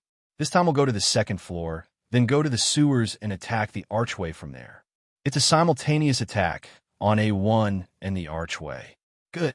Soon the round officially began, and Vitality quickly split into 2 groups. After Hundin noticed this, he kept switching screens.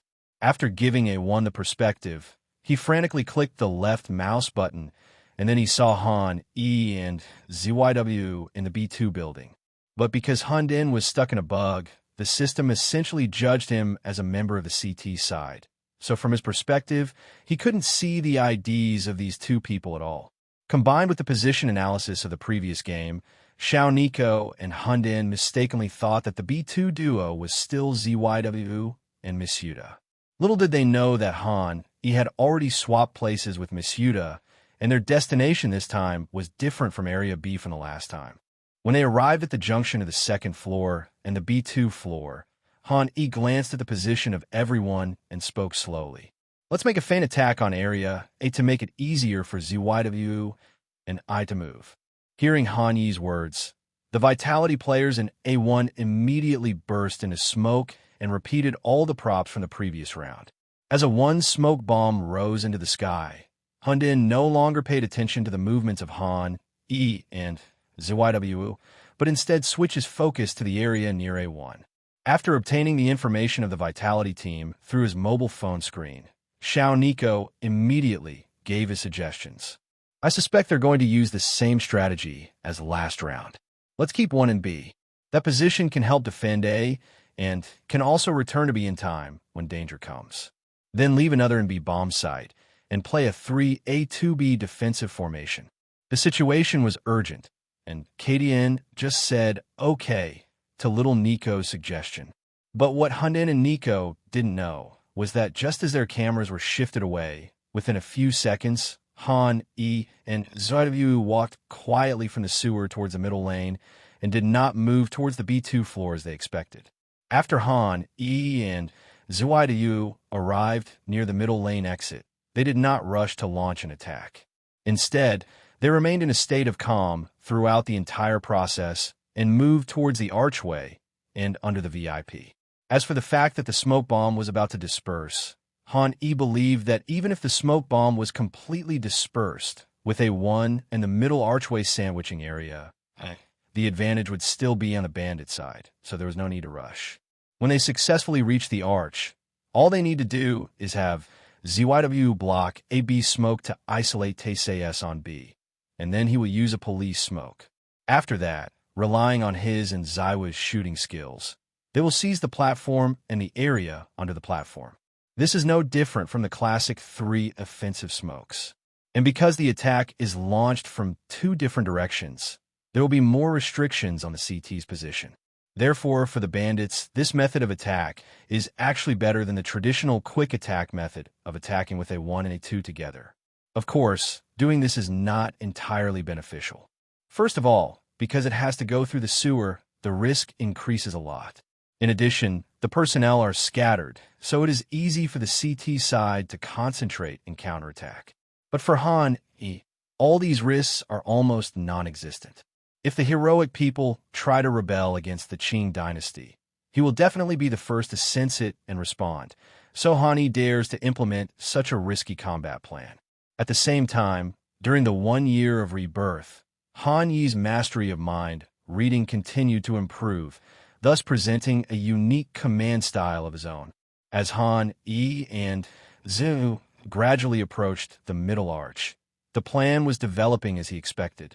First, ZYW came to the bottom of the VIP, then cut out a smoke bomb to aim, and then a smoke bomb flew out his hand. The smoke bomb hit the wall of B and bounced back to land right in front of TCS, blocking TCS's vision. As soon as Han E heard the smoke bomb explode behind him, he quickly pressed forward and rushed directly into the archway. ZYW did not go with Han E. He immediately stepped on the bench in the middle lane, glanced at B Xiao, and after making sure that there was no one around, he chose to follow Han E and move towards the archway. On the other side, TCS at B area did not dare to push out directly from B area. After B area was blocked by smoke, he immediately communicated with his teammates about the situation at B area, and he immediately turned around and ran towards B area, intending to take a detour to defend A area from the direction of the supermarket. When Han E and ZYW officially launched the attack, a 1's Apex, RPK and Misuda were also preparing to launch an attack. Their attack methods were very direct. Because there were no more smoke bombs, after confirming that Han E had entered the arch, Apex among the 3 of them was responsible for breaking through, and RPK, the rifleman, was responsible for finishing off the attack. As for Misuda at the back, he is responsible for helping the 2 throw flashes and interfere with the CT in the vertical stand. As Apex rushed out of A1, B0RUP, who was hiding in a short box, was the first to discover him. However, before B0RUP could open fire, he was disturbed by a flash bomb thrown from the sky and had to retreat into the short box to hide. He didn't shoot, but that doesn't mean Apex didn't see him. It's just that B0RUP dodged quickly and Apex didn't have time to shoot him to death. Faced with this situation, Apex almost subconsciously chased after him, intending to get near the short box and kill him. But he didn't know that right behind the police phone booth, Nico, the deputy A, was watching the Apex on his mobile phone screen, getting farther and farther away from the A1 shelter, ready to make a move. Just when little Nico was about to take action after going deeper into Apex, Han Yi's instructions came in time. Don't rush to find someone to fight with. I'll give the police a cigarette first. After hearing these words, Apex suddenly came to his senses. If he was the commander, he might have pressed forward, but now, as the breakthrough player in the team, he must obey Han Yi's orders. RPK, who was behind Apex and ready to finish off the shot, also stopped in time and helped Apex to set up a police station, covering him as he returned to the vicinity of A1. Then Han gestured in the air, and then a smoke bomb fell from the sky and landed steadily next to the telephone booth, filling it with CT smoke. This time, Bishao and the police were blocked by smoke bombs, and they also lost control of the area near the arch. It can be said that Heroic was in a completely passive situation, but it's not all bad news for them. The good news is that after such a long confrontation, the Heroic team has returned to the vicinity of Area A. First of all, there are KDN and TCS in VIP. They only need one chance to break out of VIP, and the duo near the police house is composed of Nico and Stav. The last one is B0RUP, who is half dead behind a short box at a site. As a veteran with rich command experience, KDN only took a glance and understood the current situation Heroic was facing on the field. Currently, their only fulcrum in the A site is B0RUP, which is also an important reason why they have not completely lost the A site. However, judging from the current situation, it is obvious that B0RUP cannot hold on for too long. Therefore, KDN must quickly launch a counterattack and rush into the A site before B0RUP dies, so that Heroic will have a chance to defend this point. And this point is crucial. They experienced the failure of the pistol round and the half start of the second round, so the current third round is a rifle round. Heroic is equipped with 5 FAMAS guns, which has a clear firepower advantage compared to Han Yi's 3 hair dryers and 2 AKs. Once they win this round, they can switch to AK and accumulate advantages. KDN understood this principle, and Han Yi understood it too, so he immediately ordered Apex and RPK to attack B0RUP, who was clinging to life in the short box. Han Yi himself stood on the diving platform to block jungle, preventing the enemies in VIP from coming out. At the same time, he let ZYWU go from the diving platform as sandwich, and then go to the police house through the gap of the sandwich. The commanders of both sides made the most correct judgment at this moment, and the players of both sides took action at the first moment. Almost at the same time, the CT flash of the police family and the offensive flash of A1 exploded above the A area. Apex reacted quickly and dodged successfully in the first time. After that, he completely ignored the police family and led RPK to advance towards the short box. B0RUP's luck was not so good. When the bandits knew his position clearly, he had nowhere to hide and was hit by an attack dodge. Then Apex was pulled out from A1 and took him away smoothly. But the exchange of heads was not over yet, and then a CT suddenly rushed out from the police smoke. His original intention was to kill Apex with a second shot, but Apex spotted him first, and then the bullets from the AK in his hand pressed towards the CT again. Although Staven fought back hard, at this distance, FAMAS had no chance of defeating AK unless Apex made a major mistake. Obviously, with nothing in front of Staven, it was impossible for Apex to make any major mistakes, not to mention that there was an RPK behind him who had come to help him. With the concerted efforts of the two, Staven was successfully killed, and the difference in numbers between the two sides widened to 5:3 at one point. With the attack launched by Vitality and the failure of this anti-cheat campaign, it seems that Heroic's failure is inevitable. But just when everyone thought Heroic was going to lose the game, a scene that shocked the audience happened again. I saw little Nico standing behind the police's smoke bomb. He seemed to be able to see Apex and RPK. The FAMAS in his hand instantly pressed towards the two of them. The two had never expected that little Nico's smoke bomb would be so accurate. The Apex, which was already at low health, was killed instantly. RPK, who was at full health, struggled for a bit.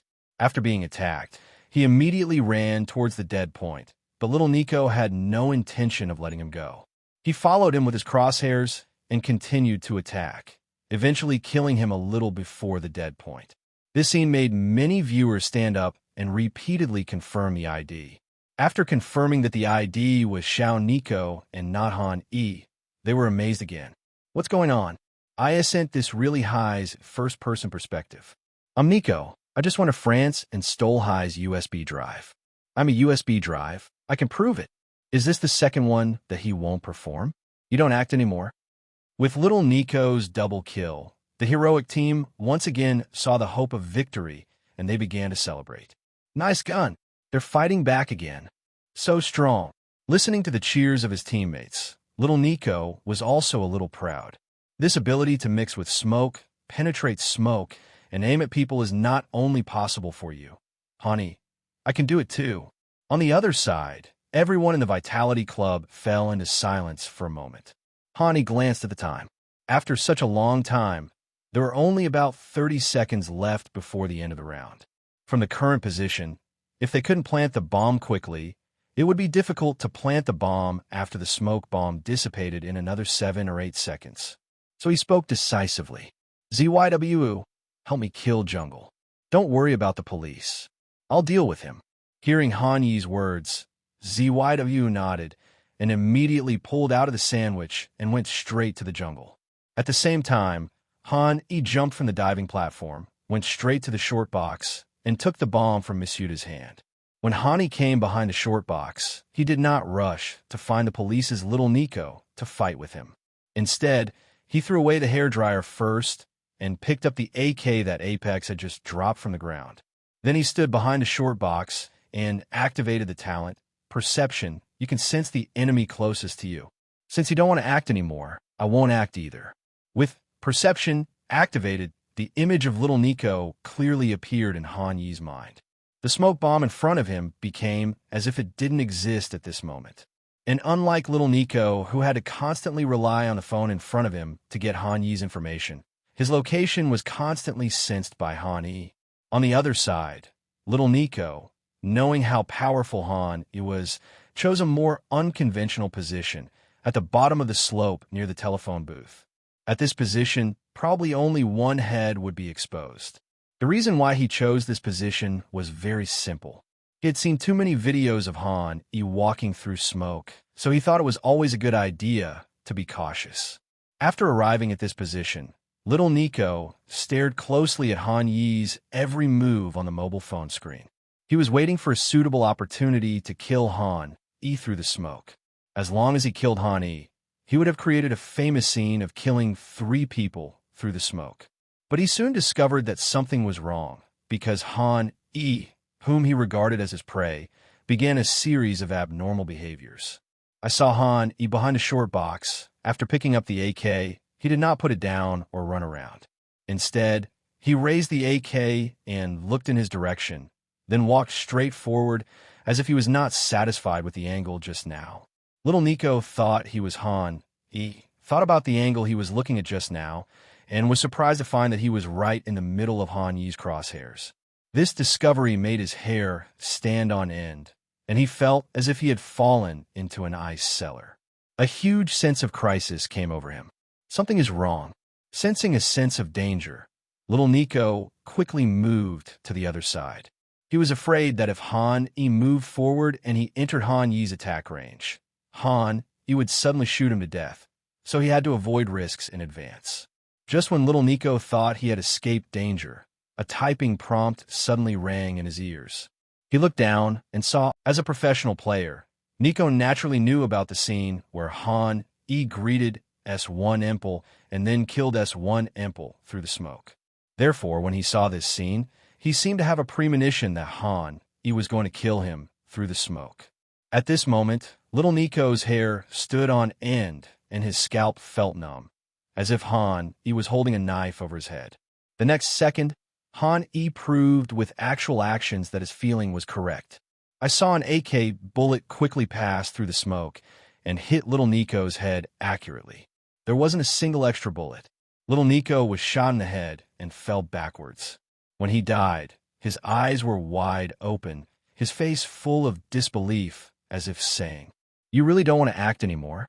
To be honest, Gaibwa has been commentating on games for 3 or 4 years, but this is the first time he has seen a game like today. The two sides were arguing with each other completely unreasonably through the smoke. After a brief moment of shock, he immediately began to explain to the audience what had just happened. First, Xiao Nico shot through the smoke and killed Apex and RPK. Then, Hani shot Xiao Nico in the head with a well-aimed bullet. What's going on with these two? Are they all using core technology? Little Nico's crosshair tracking is already terrifying. Who remembers the shocking feeling he gave when watching Han Yi's perspective? But who could have imagined that just seconds later, Han Yi would retaliate, even in a more horrific way? One bullet, so accurate, he didn't even waste a single one. We can see from little Nico's first-person perspective that he's already very cautious. But Han, it was like he was wearing a smoke helmet and was able to pinpoint his location. It's really terrifying. This kind of battle is no different from a battle between gods.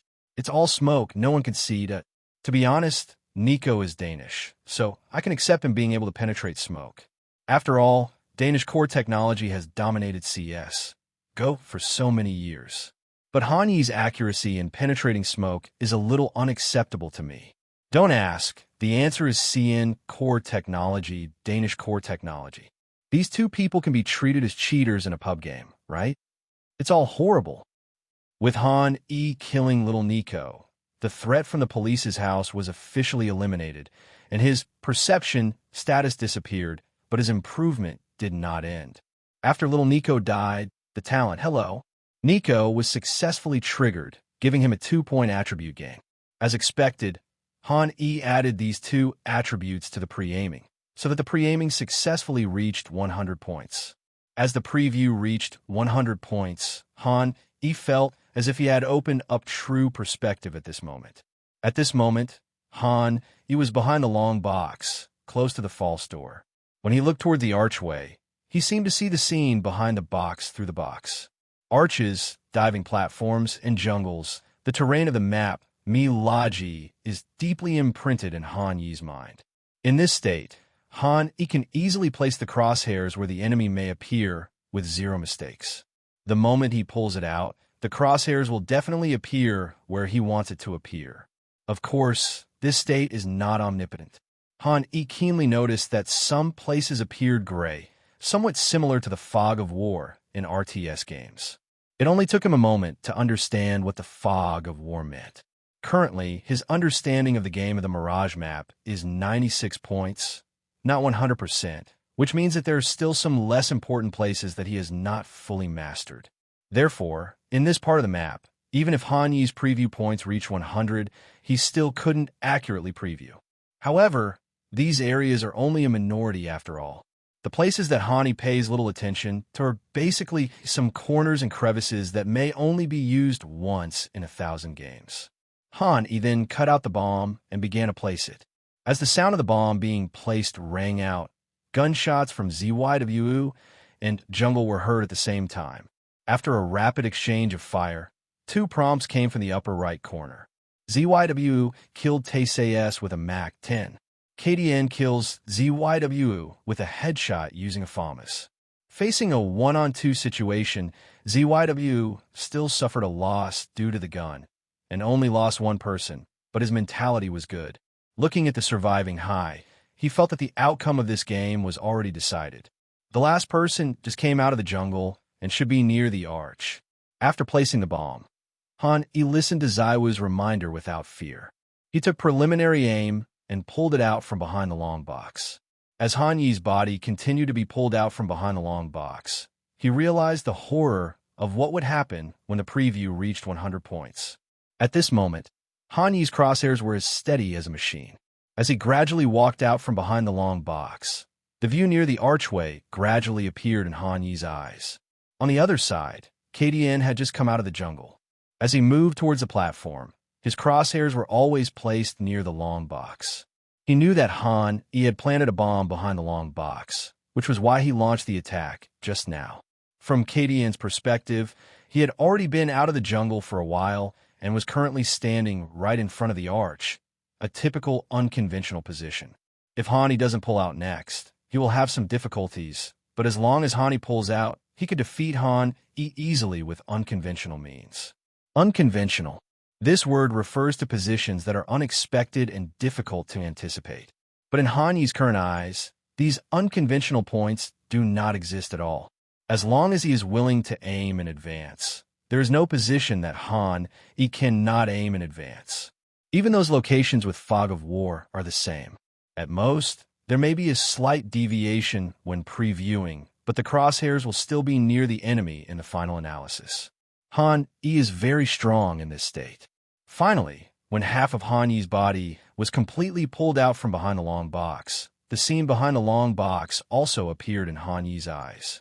He naturally also saw Kadian standing right in front of the arch. Because his crosshairs moved horizontally from left to right, what Hani needed to do was not to locate Kadian at the first moment. He only needed to do one thing. That is, wait until the crosshairs moves to Kadian's head and press the left button of the mouse. This shooting speed is much faster than seeing the person first and then locating him. Hello, everyone. As we wrap up this video, I want to share a quick note. I have a Patreon account. If you'd like to support me and enjoy on-demand audiobooks, you can become a Patreon member. Alternatively, you can check out my Google Drive link, which has 500+ novel audiobooks available through my Ko-fi or Patreon shop. I appreciate your support.